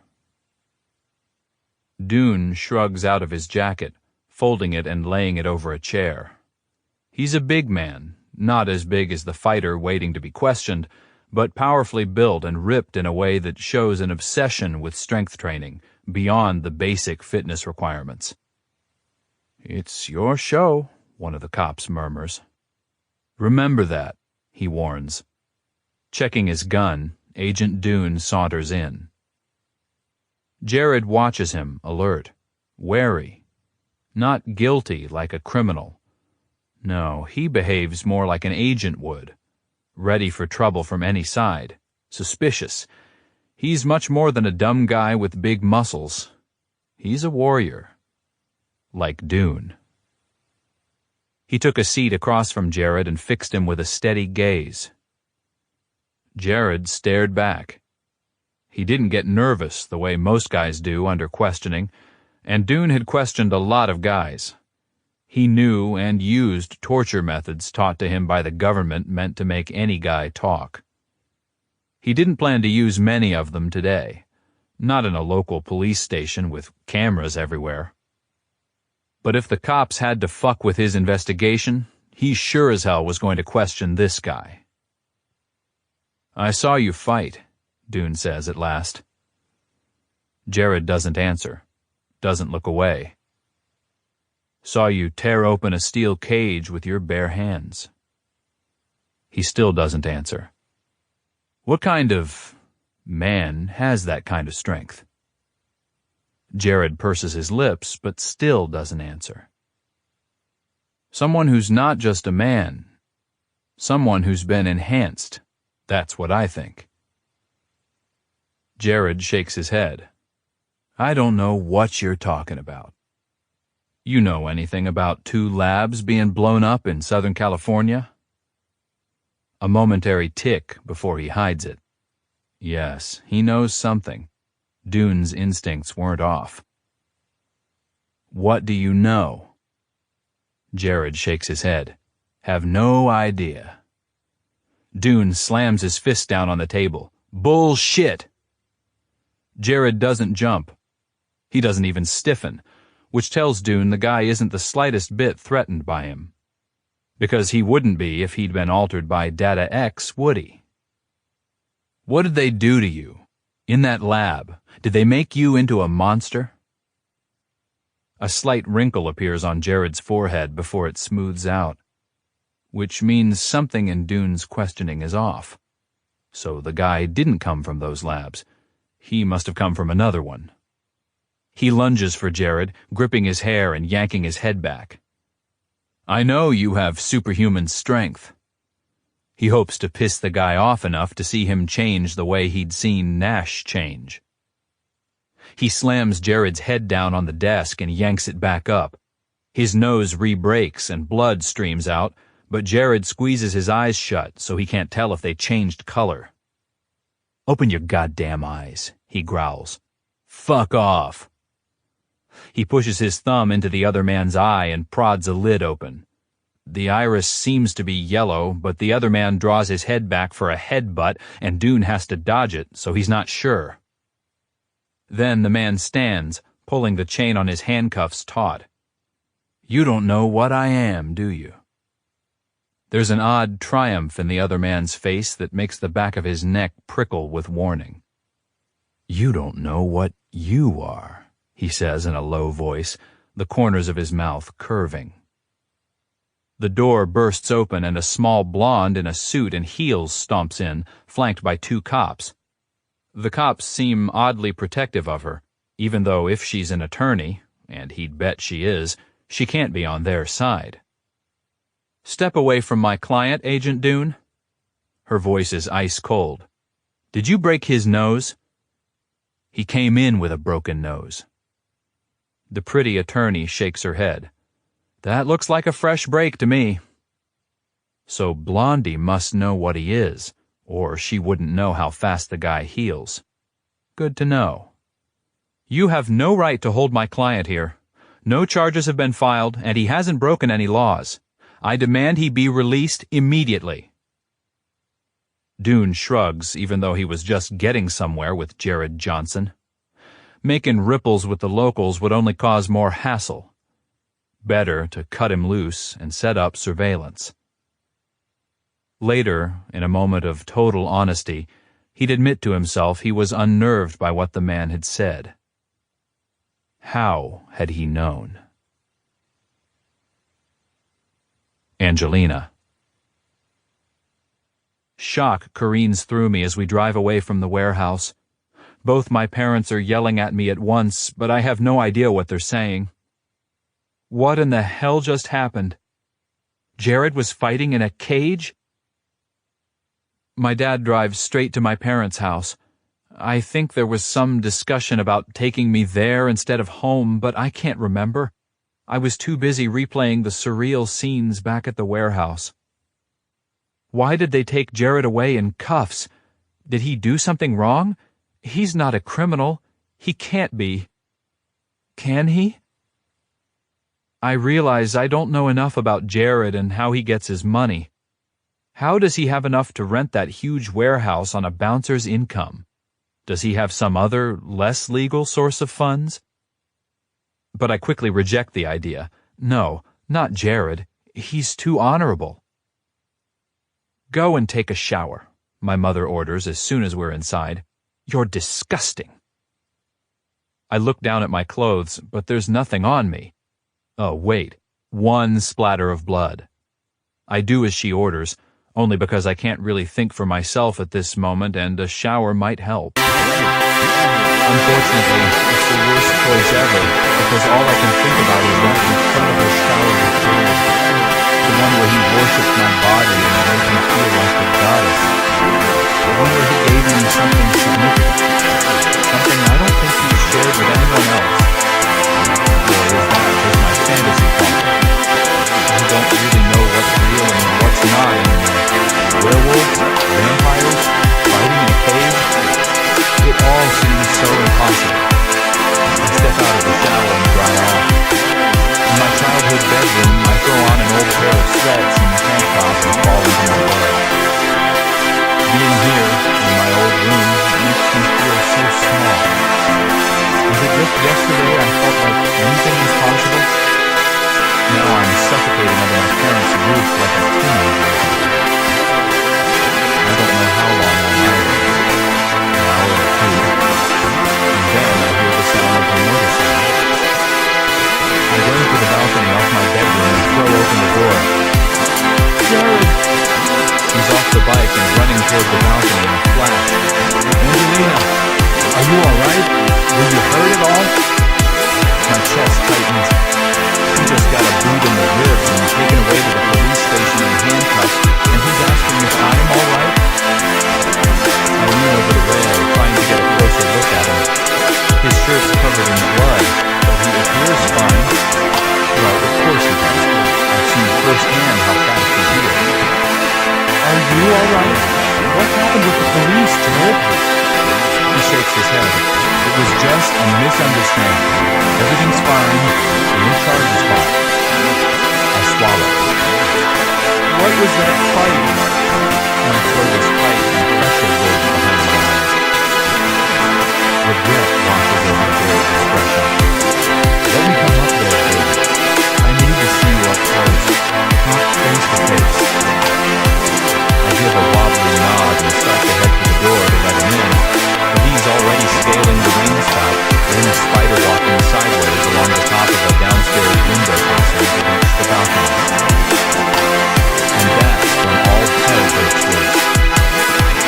My dad bursts outside as Jared swings one leg over the rail. He's pointing a gun. Yes, a gun. I didn't even know he owned a gun. Turn around and go right back down the way you came, my dad commands. I've already called the police. I doubt you want a second trip to the station tonight. Dad, stop! This is crazy! Jared's just trying to talk. Leave. Now. Listen, Mr. Baker? My dad takes a menacing step forward and I fly between them.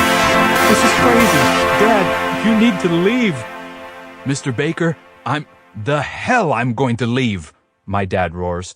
This is my house, my property he's trespassing on. He leans around me to level the gun at Jared again. Get out of here. Don't ever contact my daughter again. If you do, I will make your life a living hell. Understand?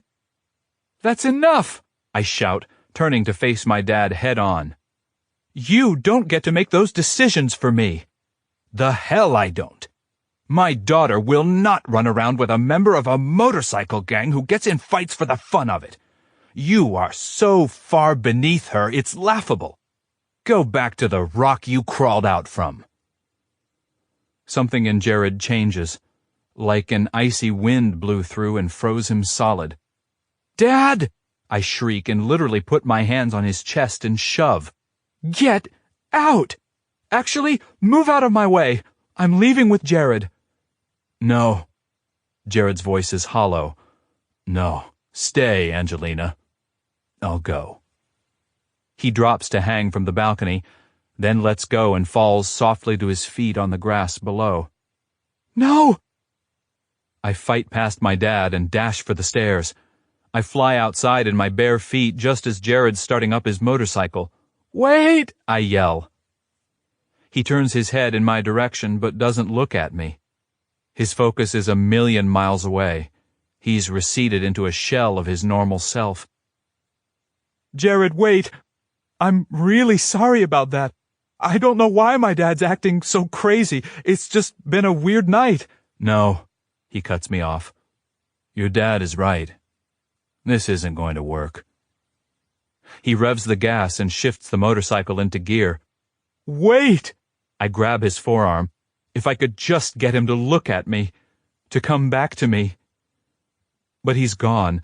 Not physically yet, but emotionally. The Jared I know isn't there. Jared, please, can we talk? I don't even understand what's happening here. He turns and his expression is hard. Yes, you do. You and I weren't meant to be, Angel. His use of the endearment without any of the usual feeling flays me. We knew it from the start, and we were fighting fate. It's better if we cut ourselves free now, before things get even harder. He looks at me for one moment longer while I struggle to speak, and then he guns the motorcycle and shoots off down the street. Jared! I scream at his back, but he doesn't turn. Doesn't respond. Just drives away, his broad back getting small until he disappears around a bend. I drop to my knees.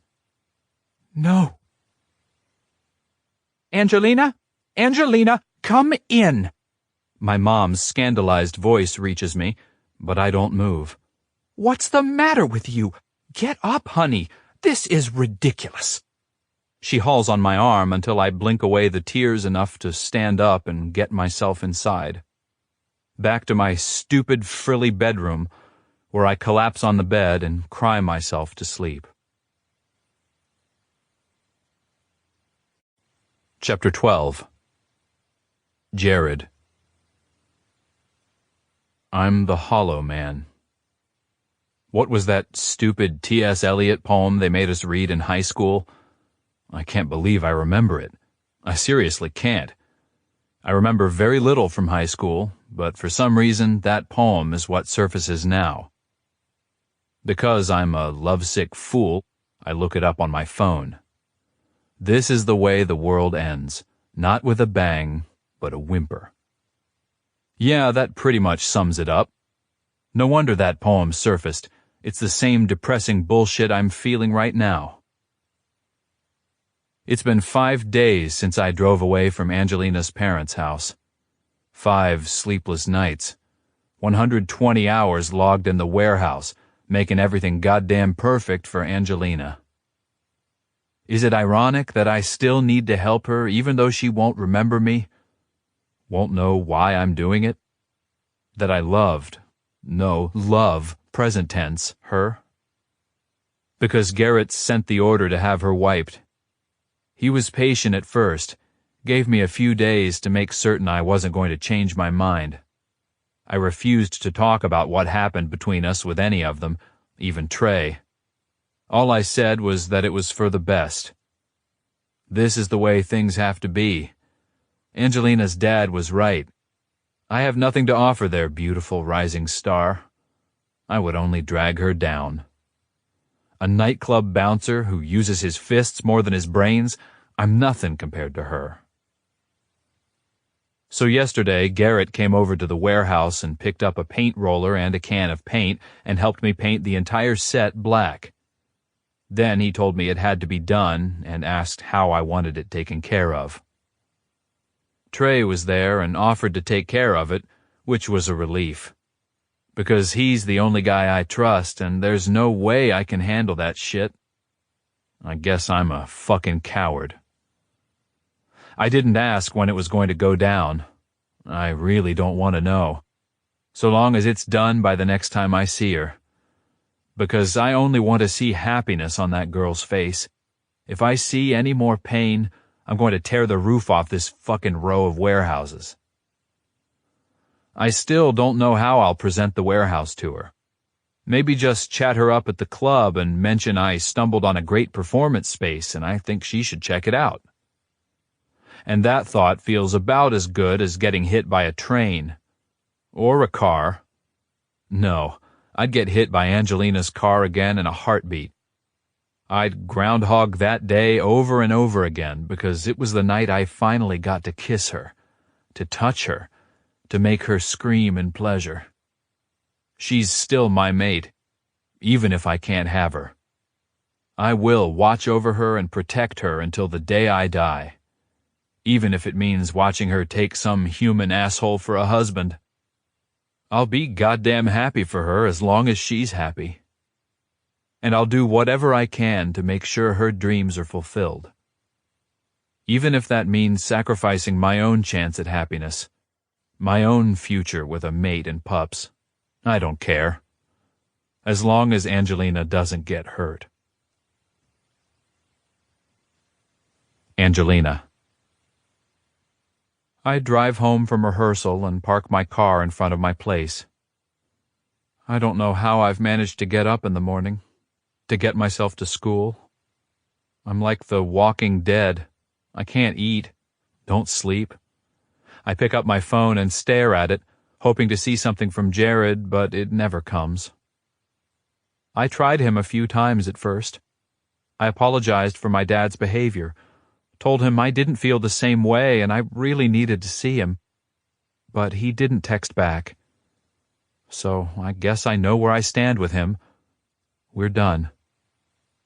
And that thought makes me throw up. I get out of the car and retch, but nothing comes up. Ugh. Between not being able to eat and throwing up every time I realize it's over with Jared, I've already lost 5 pounds. That should make my mom happy. But no, I'm done with my mom. Done with my dad. I wouldn't say this is exactly their fault, because I'm adult enough to own my part in it. If I didn't let my parents run my life, Jared would have known their disapproval wouldn't sway me from our relationship. But I did let them run my life. I let them choose my career, my appearance, my college, even my friends to some extent, at least in high school. But no more. They're not choosing my boyfriends. They don't get any say on who I date, who I sleep with, who I marry. If I want to marry a drug-dealing gangster with gold teeth, they'll have to deal or lose their relationship with me. If I choose to marry a woman, they'll deal. If I choose anything at all that offends them, that's their damn problem.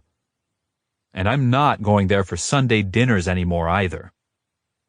It's time for me to live my life for me. I enter my house, cringing at all the memories that crowd me the moment I walk in. Jared, chasing me down the hall, holding me on his lap on the couch, bringing home takeout, Jared laughing, listening, paying so much attention to me. A knock sounds at the door, and for 1/2 second, I imagine it might be him. My heart leaps and soars before I remember it can't be him. He's cut me loose. I peek through the pinhole. It's Jared's friend Trey, another bouncer at the club. the guy with thoughtful eyes and a pierced lip. I opened the door, not surprised to see him. I figured one of their pack would be coming by sooner or later. Hey. Trey appears uncomfortable. Hey. You here to wipe my mind? I see a flicker of relief in his expression, but he quickly takes on a sincere look. Not your mind, just a few memories. No, take them all. I don't want to remember Jared even exists. I can't keep the bitterness from my voice. Jared gave up on us. He abandoned me. I'm not sure I'll ever forgive him for that. Good thing I won't have to. Surprise flickers over Trey's face and a trace of something else. Anger? Yeah? I shrug, grinding my teeth to keep down the swell of emotion threatening to flood through me. I don't want to cry in front of Trey. I just need this all to be over. Yeah. Trey won't let it drop. He's definitely gone cold now. He steps aside and waves me out of the house, but as he trails me to the Range Rover parked in front, he says, "You're mad at him, huh?" My nose burns, eyes prick. I don't want to talk about it. I can't keep the tears out of my voice. He stops and leans against the car, studying me. Did you break it off with him or him with you? A tear falls and I curse and wipe it back. None of your business. If Jared didn't tell him, I'm sure as hell not going to. His jaw tightens. Actually, it is kind of my business. Jared's my best friend. He's been killing himself for the past 2 weeks trying to make himself worthy of you, but I guess it wasn't enough. The accusation stings. So much more than I would have thought possible. It's like a freaking javelin's gone through my chest. Tears spill from both my eyes, tracking down my cheeks. That's not true. Do you know about the gym? I shake my head, biting my lip to keep Trey from seeing it wobble. He's started coaching underprivileged kids in boxing. Says he wants to use his talents to give back to the world. Something about being a modern-day warrior or knight. My heart lurches, tightens with overwhelming tenderness. Teaching boxing to underprivileged kids? He's a freaking saint. Talk about heroes. But I never needed that from him. He was already a hero. That's so amazing. But I never asked him to change for me. I need Trey to know that. Trey's face remains stony. Have you seen the other warehouse? I shake my head and mop the tears with my hands.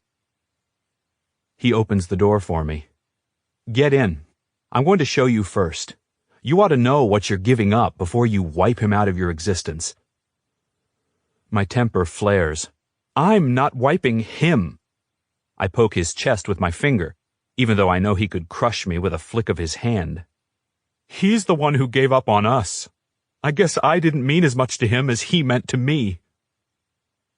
Trey's expression dissolves into sympathy. Come on. His voice is more gentle now. I really have to show you something. I get in the vehicle and fish a tissue out of my purse to blow my nose. Trey drives us to the same warehouse where I saw the fight.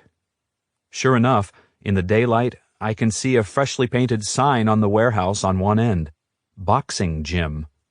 The warehouse in the middle is where I saw the fight.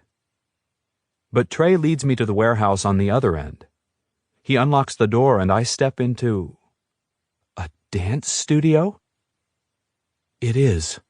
A perfect dance studio, complete with mirrors and a hardwood floor. Bars on the freshly painted walls.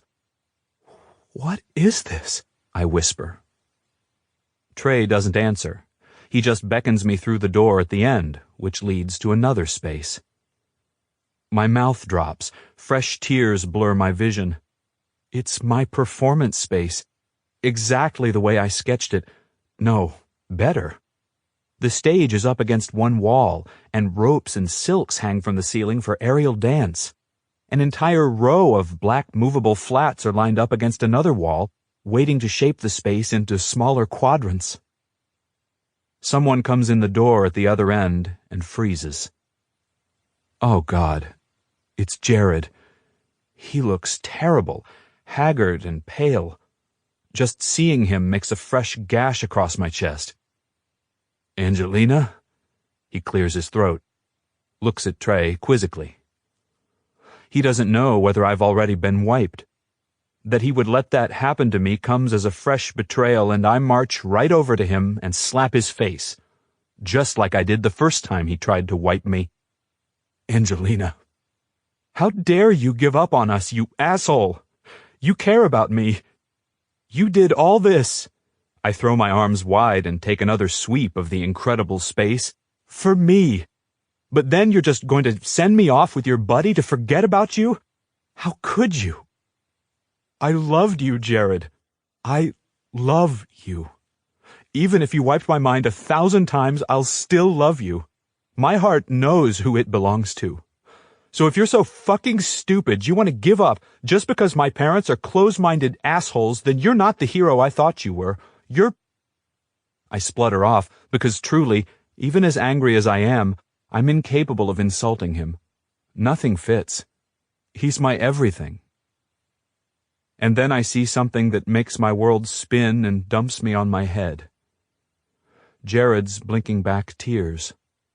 My Jared, the strongest man in the history of the world, crying over me. I throw myself at him, legs around his waist, clinging like a burr.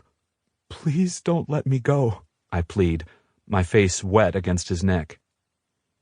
He drops to his knees. Never. His voice is fierce. I'll never fucking let you go. I'm sorry. I'm an idiot. My head got wedged. I thought I was doing you a favor. I never want to hurt you, baby. Not ever. I pull away and slap him again. Not hard, because he's too close to get a good swing. It falls like a love slap. A tenderness between us. You did hurt me. I know. I'm sorry. I'm so fucking sorry. I press my forehead up against his, roll our heads together. You'd better be. I'm still crying, but it's turning into the laughing kind of tears now. Baby, you have to know what this means. If I mark you, you're mine for life. Do you understand? And you become part of the pack, sworn to secrecy under penalty of death. I nod, happiness bubbling up like a fountain of goodness. Yours for life sounds perfect. Are you sure? You're pretty young to make that. I smack him again, definitely a love slap this time. Don't you go questioning my life choices too. He laughs. I love you. Ditto. Come on. He stands up, still holding me wrapped around him. I need to make you mine right now, before my chest explodes. Sounds good to me. I look around, but Trey has tactfully disappeared. I owe him a huge thank you for bringing me here instead of to the vampire. I mean huge, like I should name our first child after him. Will we have shifter babies? I ask as Jared carries me outside to his car. He laughs, bouncing me higher on his hip. Depends. Some halflings can shift, some can't. Some females do if they get pregnant with a shifter. The baby's DNA tips the scales. I hope we have baby werewolves. It doesn't matter to me, he promises. I will love them either way. You'd better. I bite his ear. Angelina. I'm shaking by the time we get back to my place.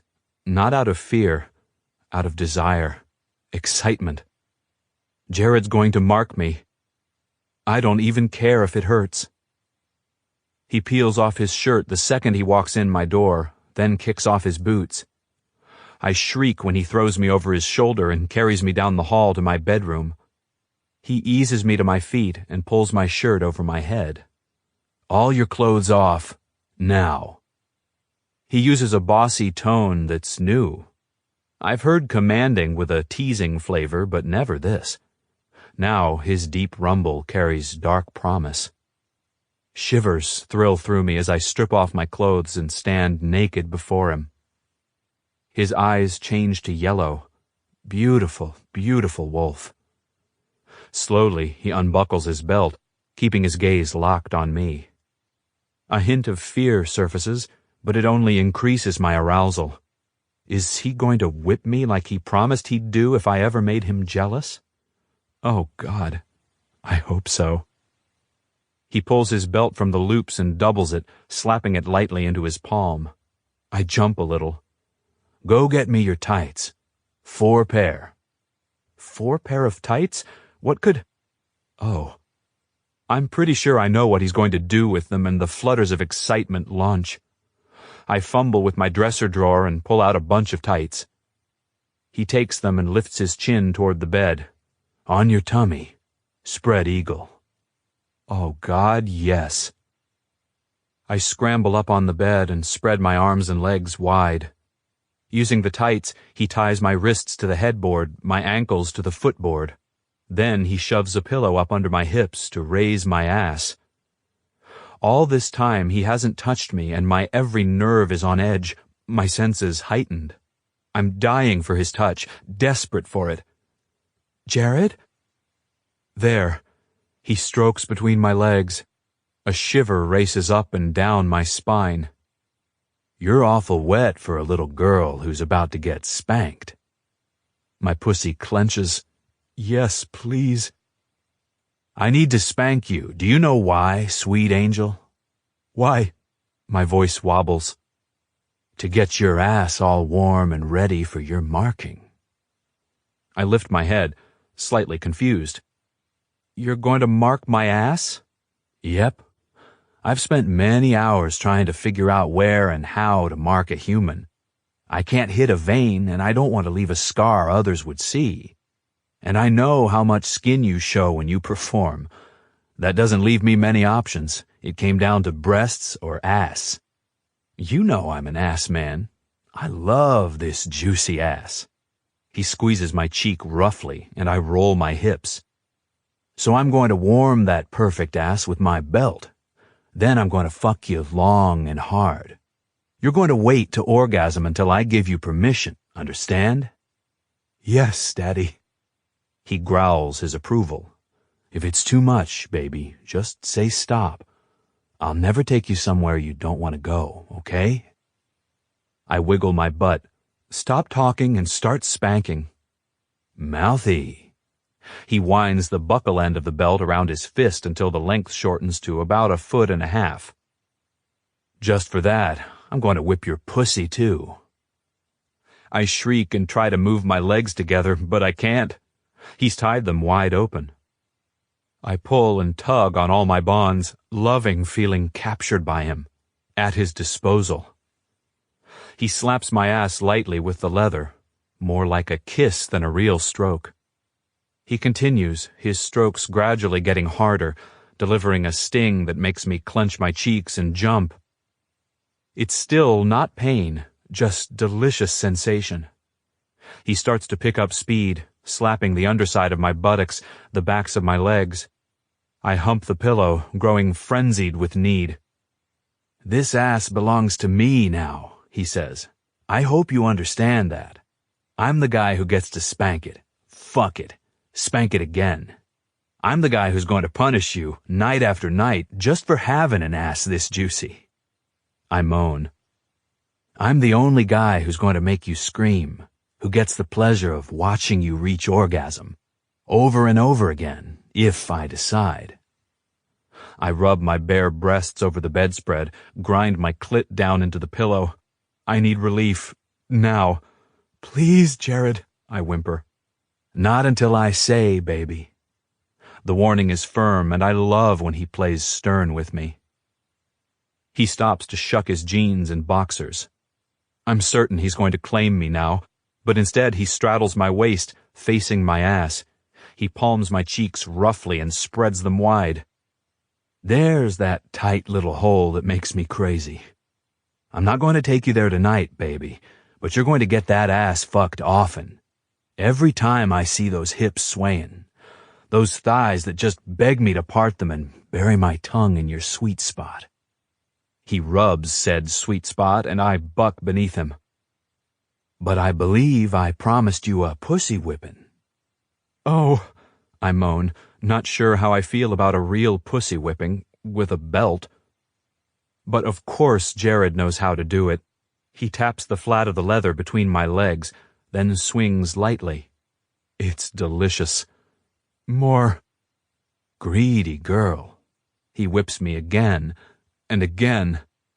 I moan and wiggle, rolling my hips, trying to get satisfaction. He stops and rubs my slit with his fingers. I'll bet you're hungry for my cock. Yes, Daddy. Good girl. I love it when you call me Daddy. He changes position and I hear the snap of the foil packet telling me he's putting on a condom. Then he's there, between my legs, right where I've needed him since the moment we got to my place. He teases me, rubbing the head in my juices but not entering. Please. He groans and eases in. Baby, I'm not gonna be gentle. I've been trying to reconcile myself with never getting to claim you again, and now that I have you under me. He withdraws and slams in. If I weren't tied snugly to the bed, I would have gone flying forward. It's a wonderful sensation of support, like my bonds are in place to make this more pleasurable for me, rather than to keep me captive. Jared plants his fists beside me on the bed and pummels my ass with his loins. Every stroke evokes more satisfaction than the next until I'm a moaning, desperate woman. Harder, faster he pumps. My natural juices make me so slick that he glides in with ease, even though it's rough and demanding. I claw the bedspread, certain I can't wait another second. Jared plunges deep and roars, "Now, Angel!" My body responds before my brain has even processed the command. As my pussy squeezes his cock in quick pulses, pleasure radiates through my entire body. Jared pulls out before I'm ready, but then his fingers replace his cock and his teeth sink into the meat of my left butt cheek.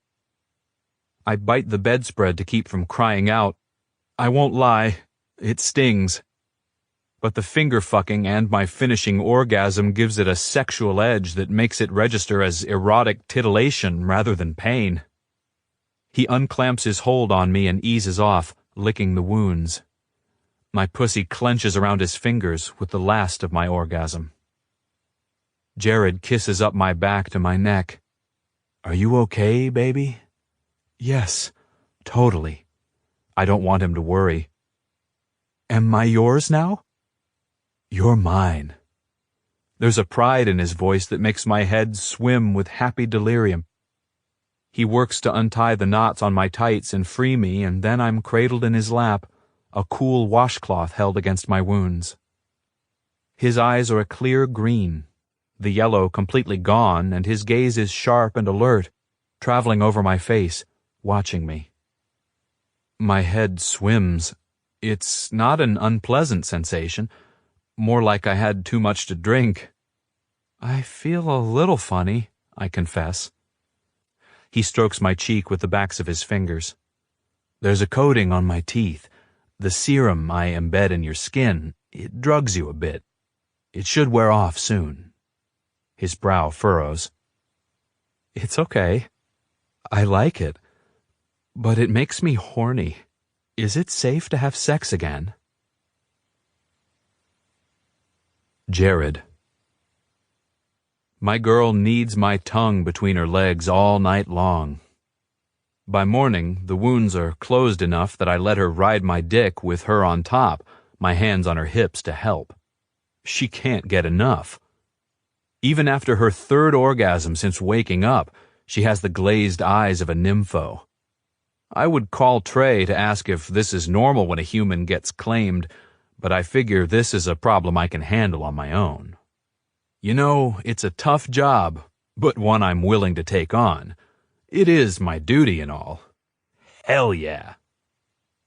She ends up divulging that she keeps a couple of vibrators, so I tie her to the bed and stuff both holes full. Do not orgasm until I give you permission, little girl. Her frantic gaze follows me, but she nods. I'm going to keep you like this.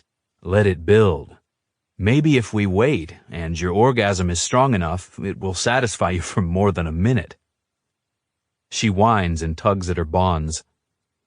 I tug both her nipples, pinch and roll them, watching her expression. It's only pleasure, only desire. Please, Jared, I'm ready now. Let me ride you again. I give a firm shake of my head.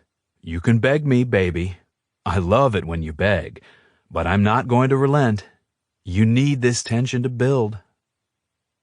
I lean over and suck her breasts, stroking every inch of her body until she thrashes and cries, Please, please, please, please, Jared.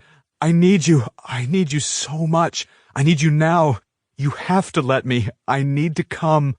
Please, Jared. My cock is harder than stone, but I have to pick another position where she's on top. I untie her and remove the vibrators, then let her straddle my waist, sitting up on the edge of the bed. She lowers herself onto my sheathed cock with a hoarse groan. Beautiful girl. There's no warm-up.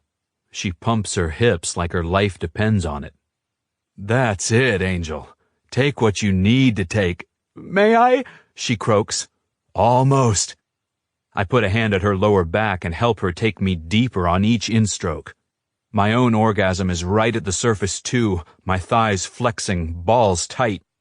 Jared, she pants. I think she's going to beg again, but she says, I love you. You're mine forever too. Mine, mine, mine. I roar and come, almost forgetting to give her permission.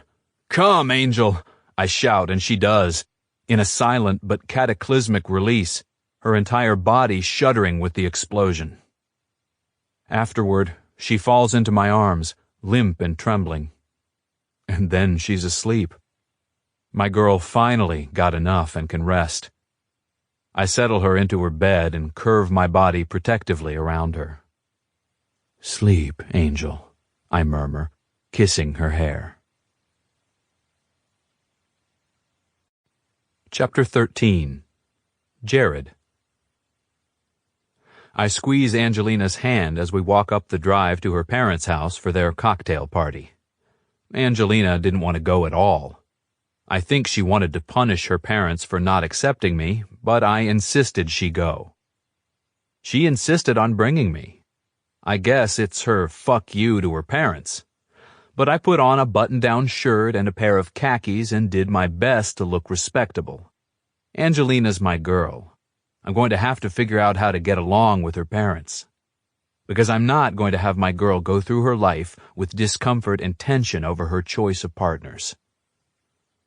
She pushes the door open without knocking, and we go in. The place is huge and nicely appointed. Very foothills.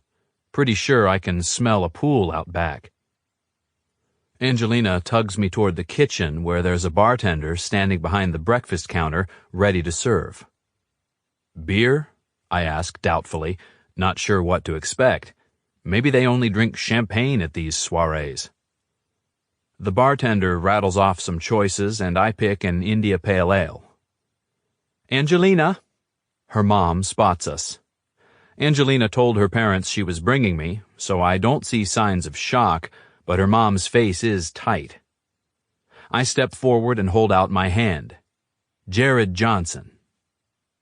Her mom looks flustered for a moment, then shakes my palm, blushing. Delia. Nice to meet you.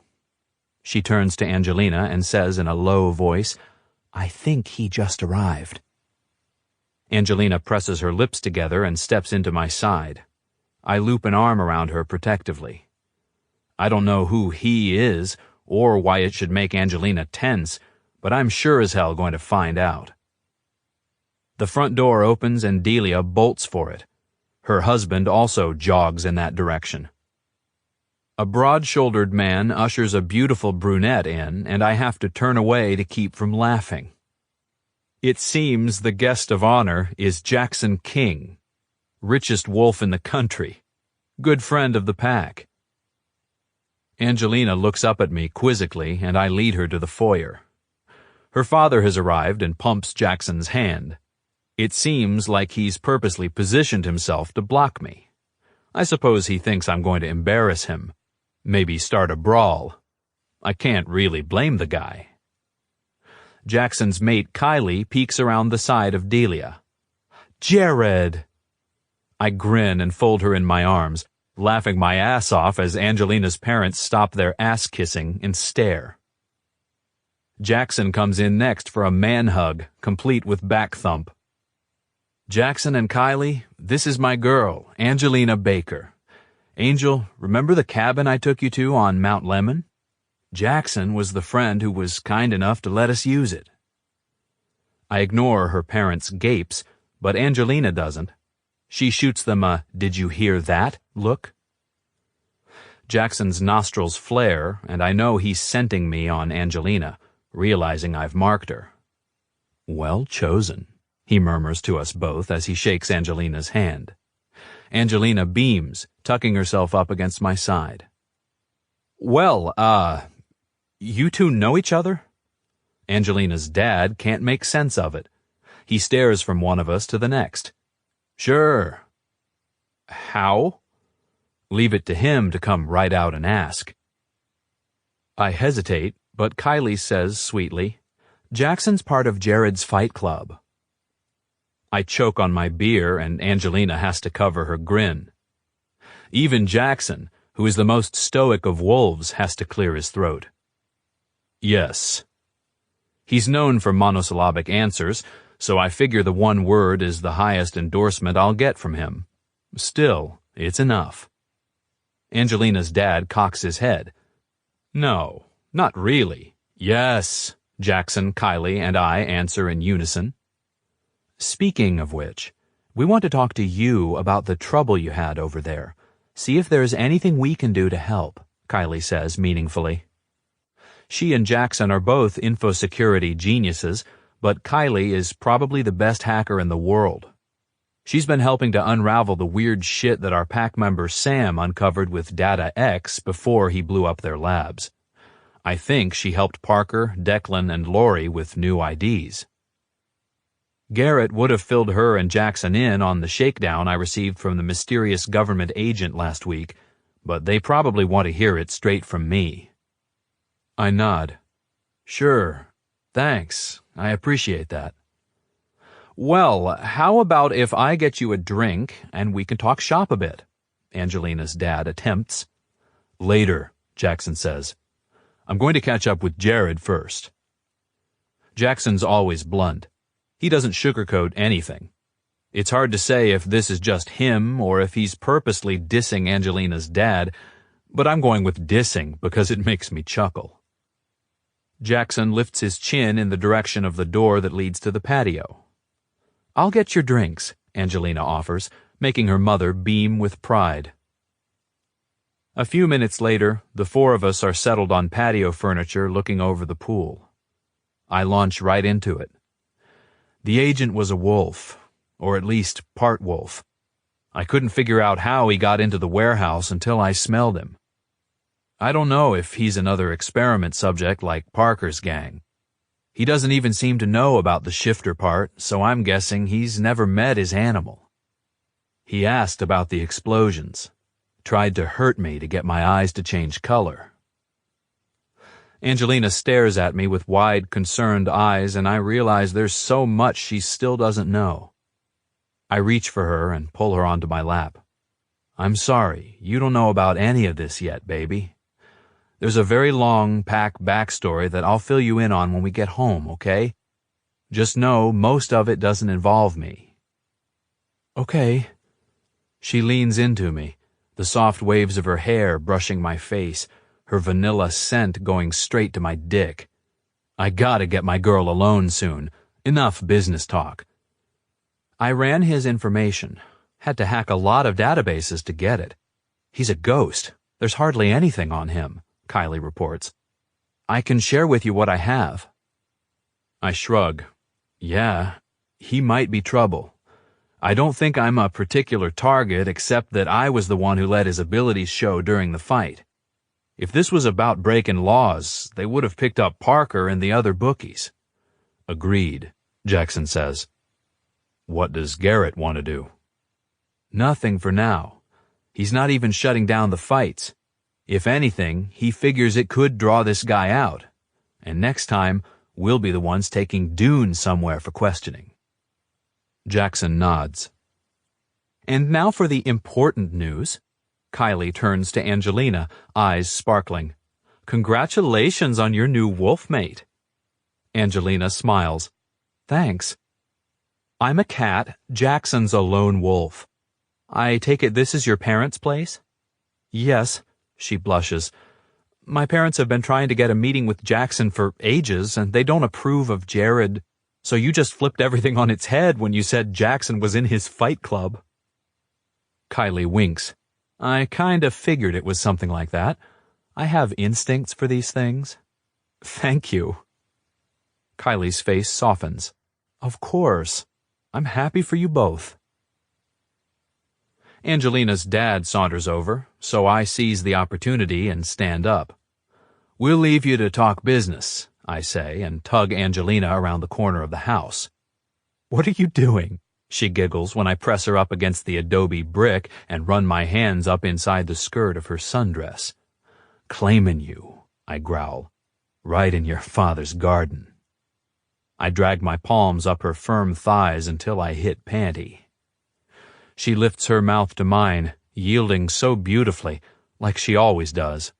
She trusts me, despite the brewing pack trouble, despite the way I left her last time we were at this house.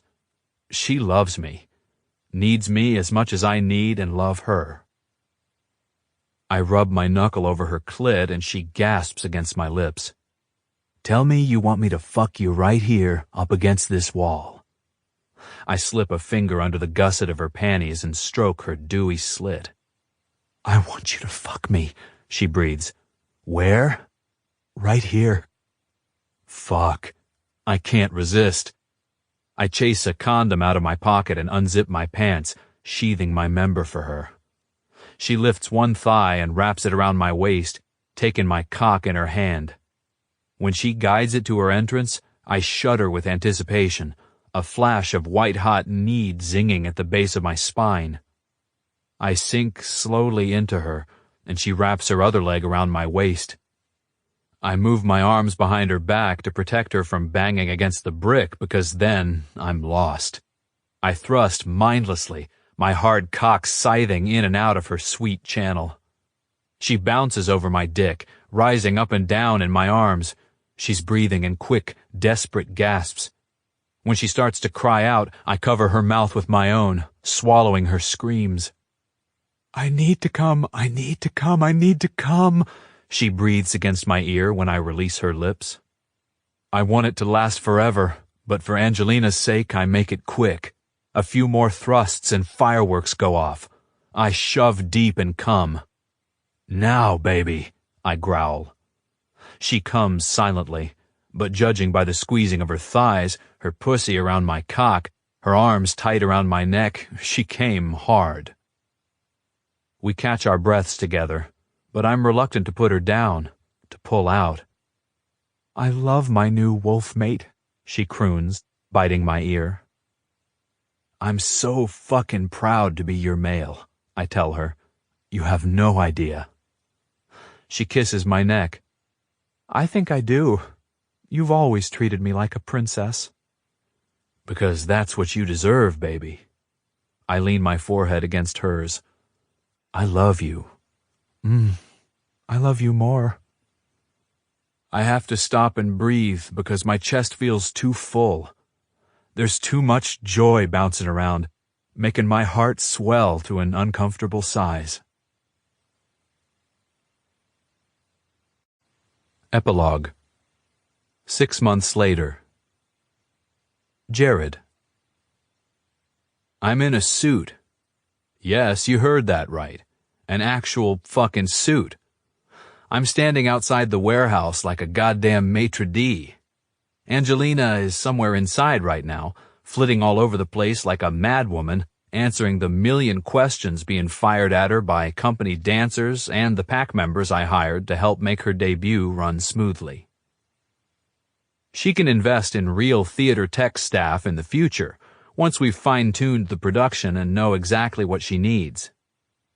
Or we can keep it just Pac, which Angelina seems to love.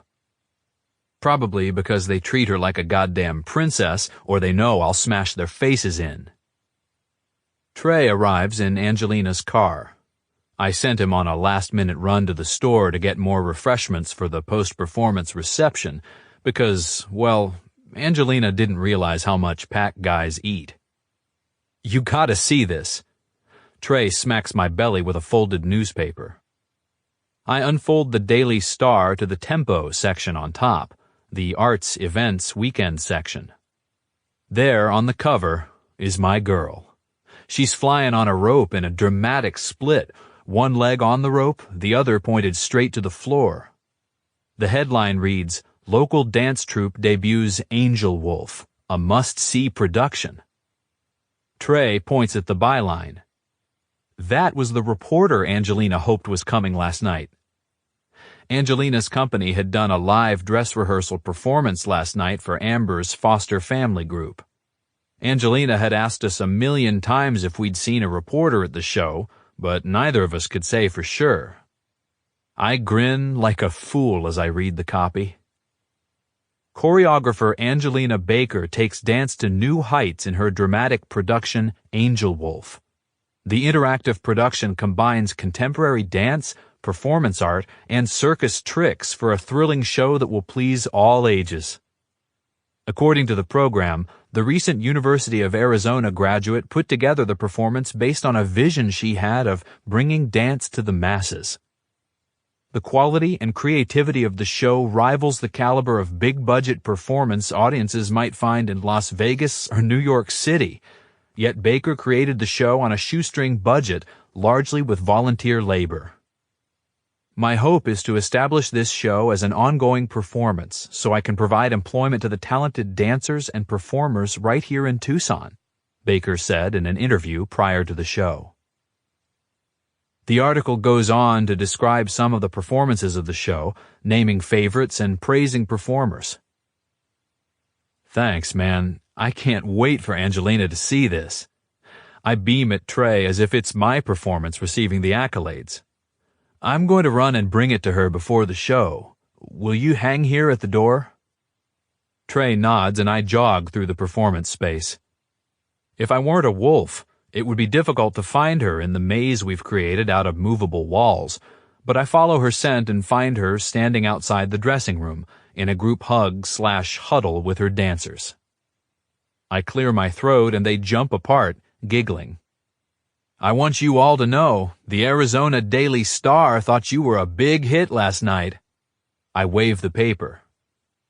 The dancers grab for it and huddle around it, but Angelina throws herself at me, wrapping her long legs around my waist and her arms around my neck.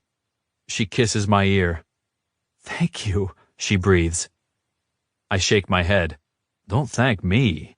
This is all you, baby. Your dream, your vision, your brilliance. You made it happen. Her voice is clogged. No, I just helped it get started. You did all the rest. She kisses my ear. I love you. I lower her to the ground. Baby, I have something for you. I shove my hand in my pocket. I was going to wait until after the show, but suddenly it feels like I should give it to you now. My throat goes dry. She looks up at me with her big, trusting gaze. Is it a present? She bounces on the balls of her slippered feet. Yep. I pull the little ring box out and crack it open. You're already mine, according to shifter law, but I thought you might want something to show the parents, you know, so they understand I'm serious about being your man. Her eyes widen at the emerald-cut pink diamond set in gold. I got it because it reminded me of your ballet slippers. I mean your tights. Oh, fates. I should have just kept my mouth shut. Who buys an engagement ring to match ballet tights? I'm a fucking idiot. But she laughs, tears welling in her eyes. I absolutely love it. My heart starts beating again. You do? She slips it on her finger. It fits perfectly. Can I start wearing it? My throat closes up, and all I can do is nod. I understand if you don't want to. I don't want it to give you blisters when you're on the ropes or anything. She slips it on her ring finger and stretches out her hand to admire. I catch her fingers and bring them to my mouth. Hey, you two lovebirds, Trey calls down the hallway. Channel 4 and 9 are here and want to know where they can set up their cameras. Angelina and I give each other matching holy shit looks. I'll take care of it. I squeeze her hand. Good luck. I mean, merde. I love knowing the inside term dancers use to wish each other a good show.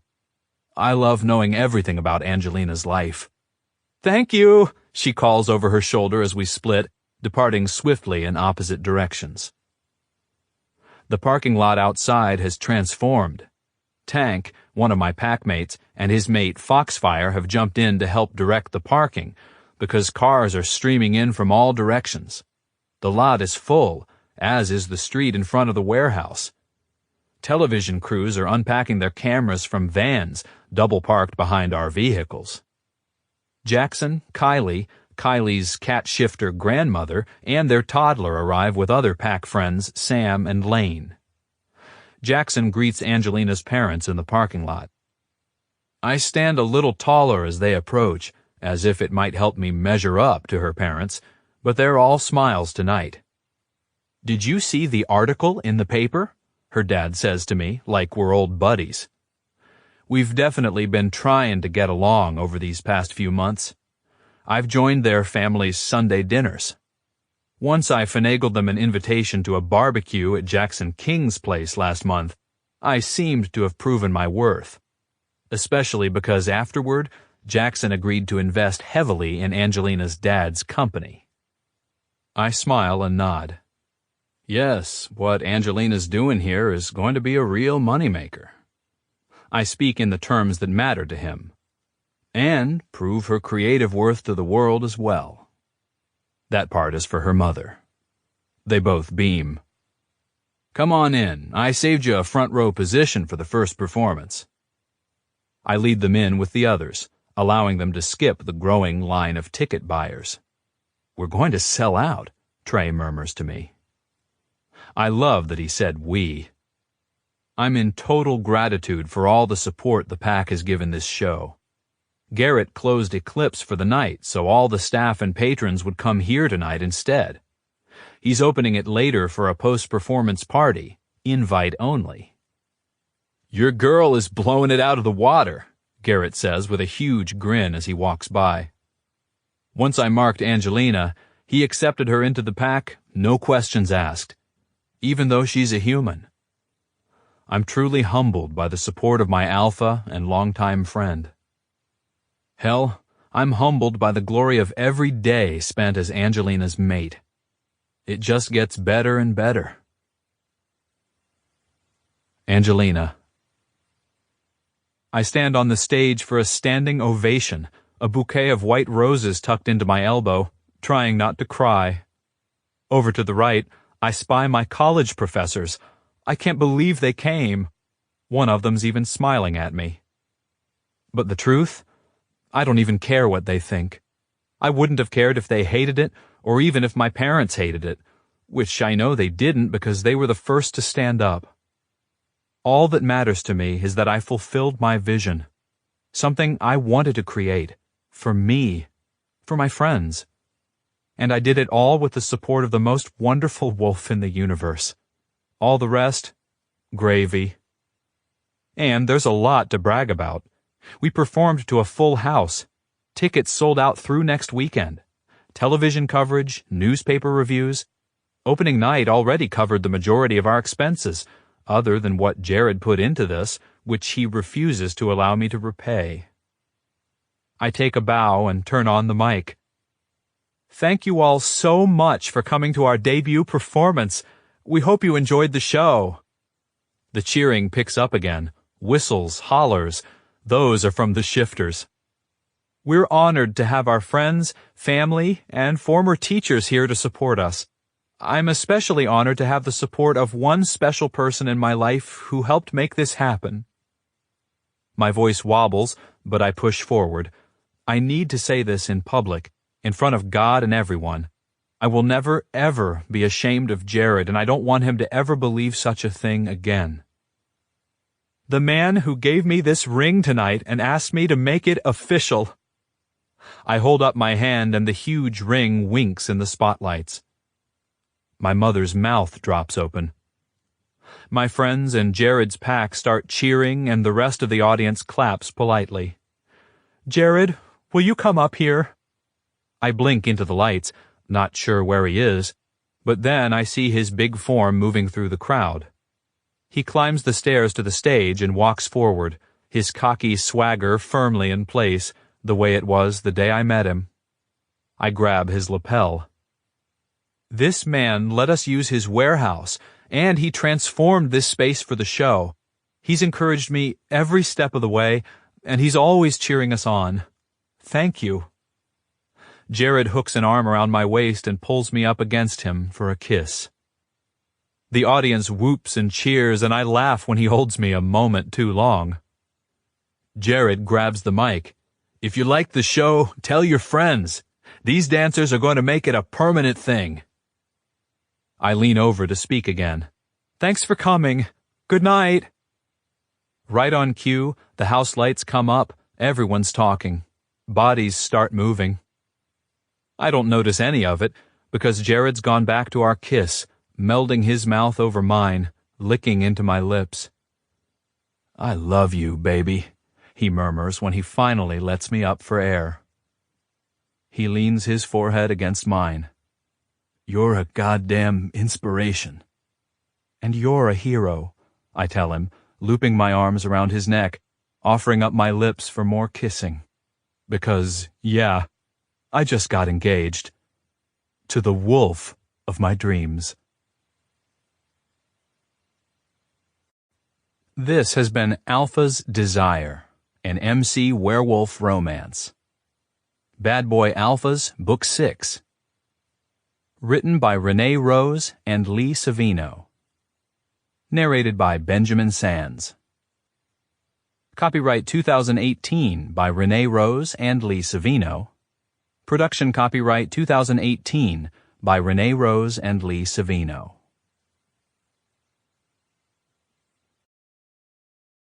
Audible hopes you have enjoyed this program.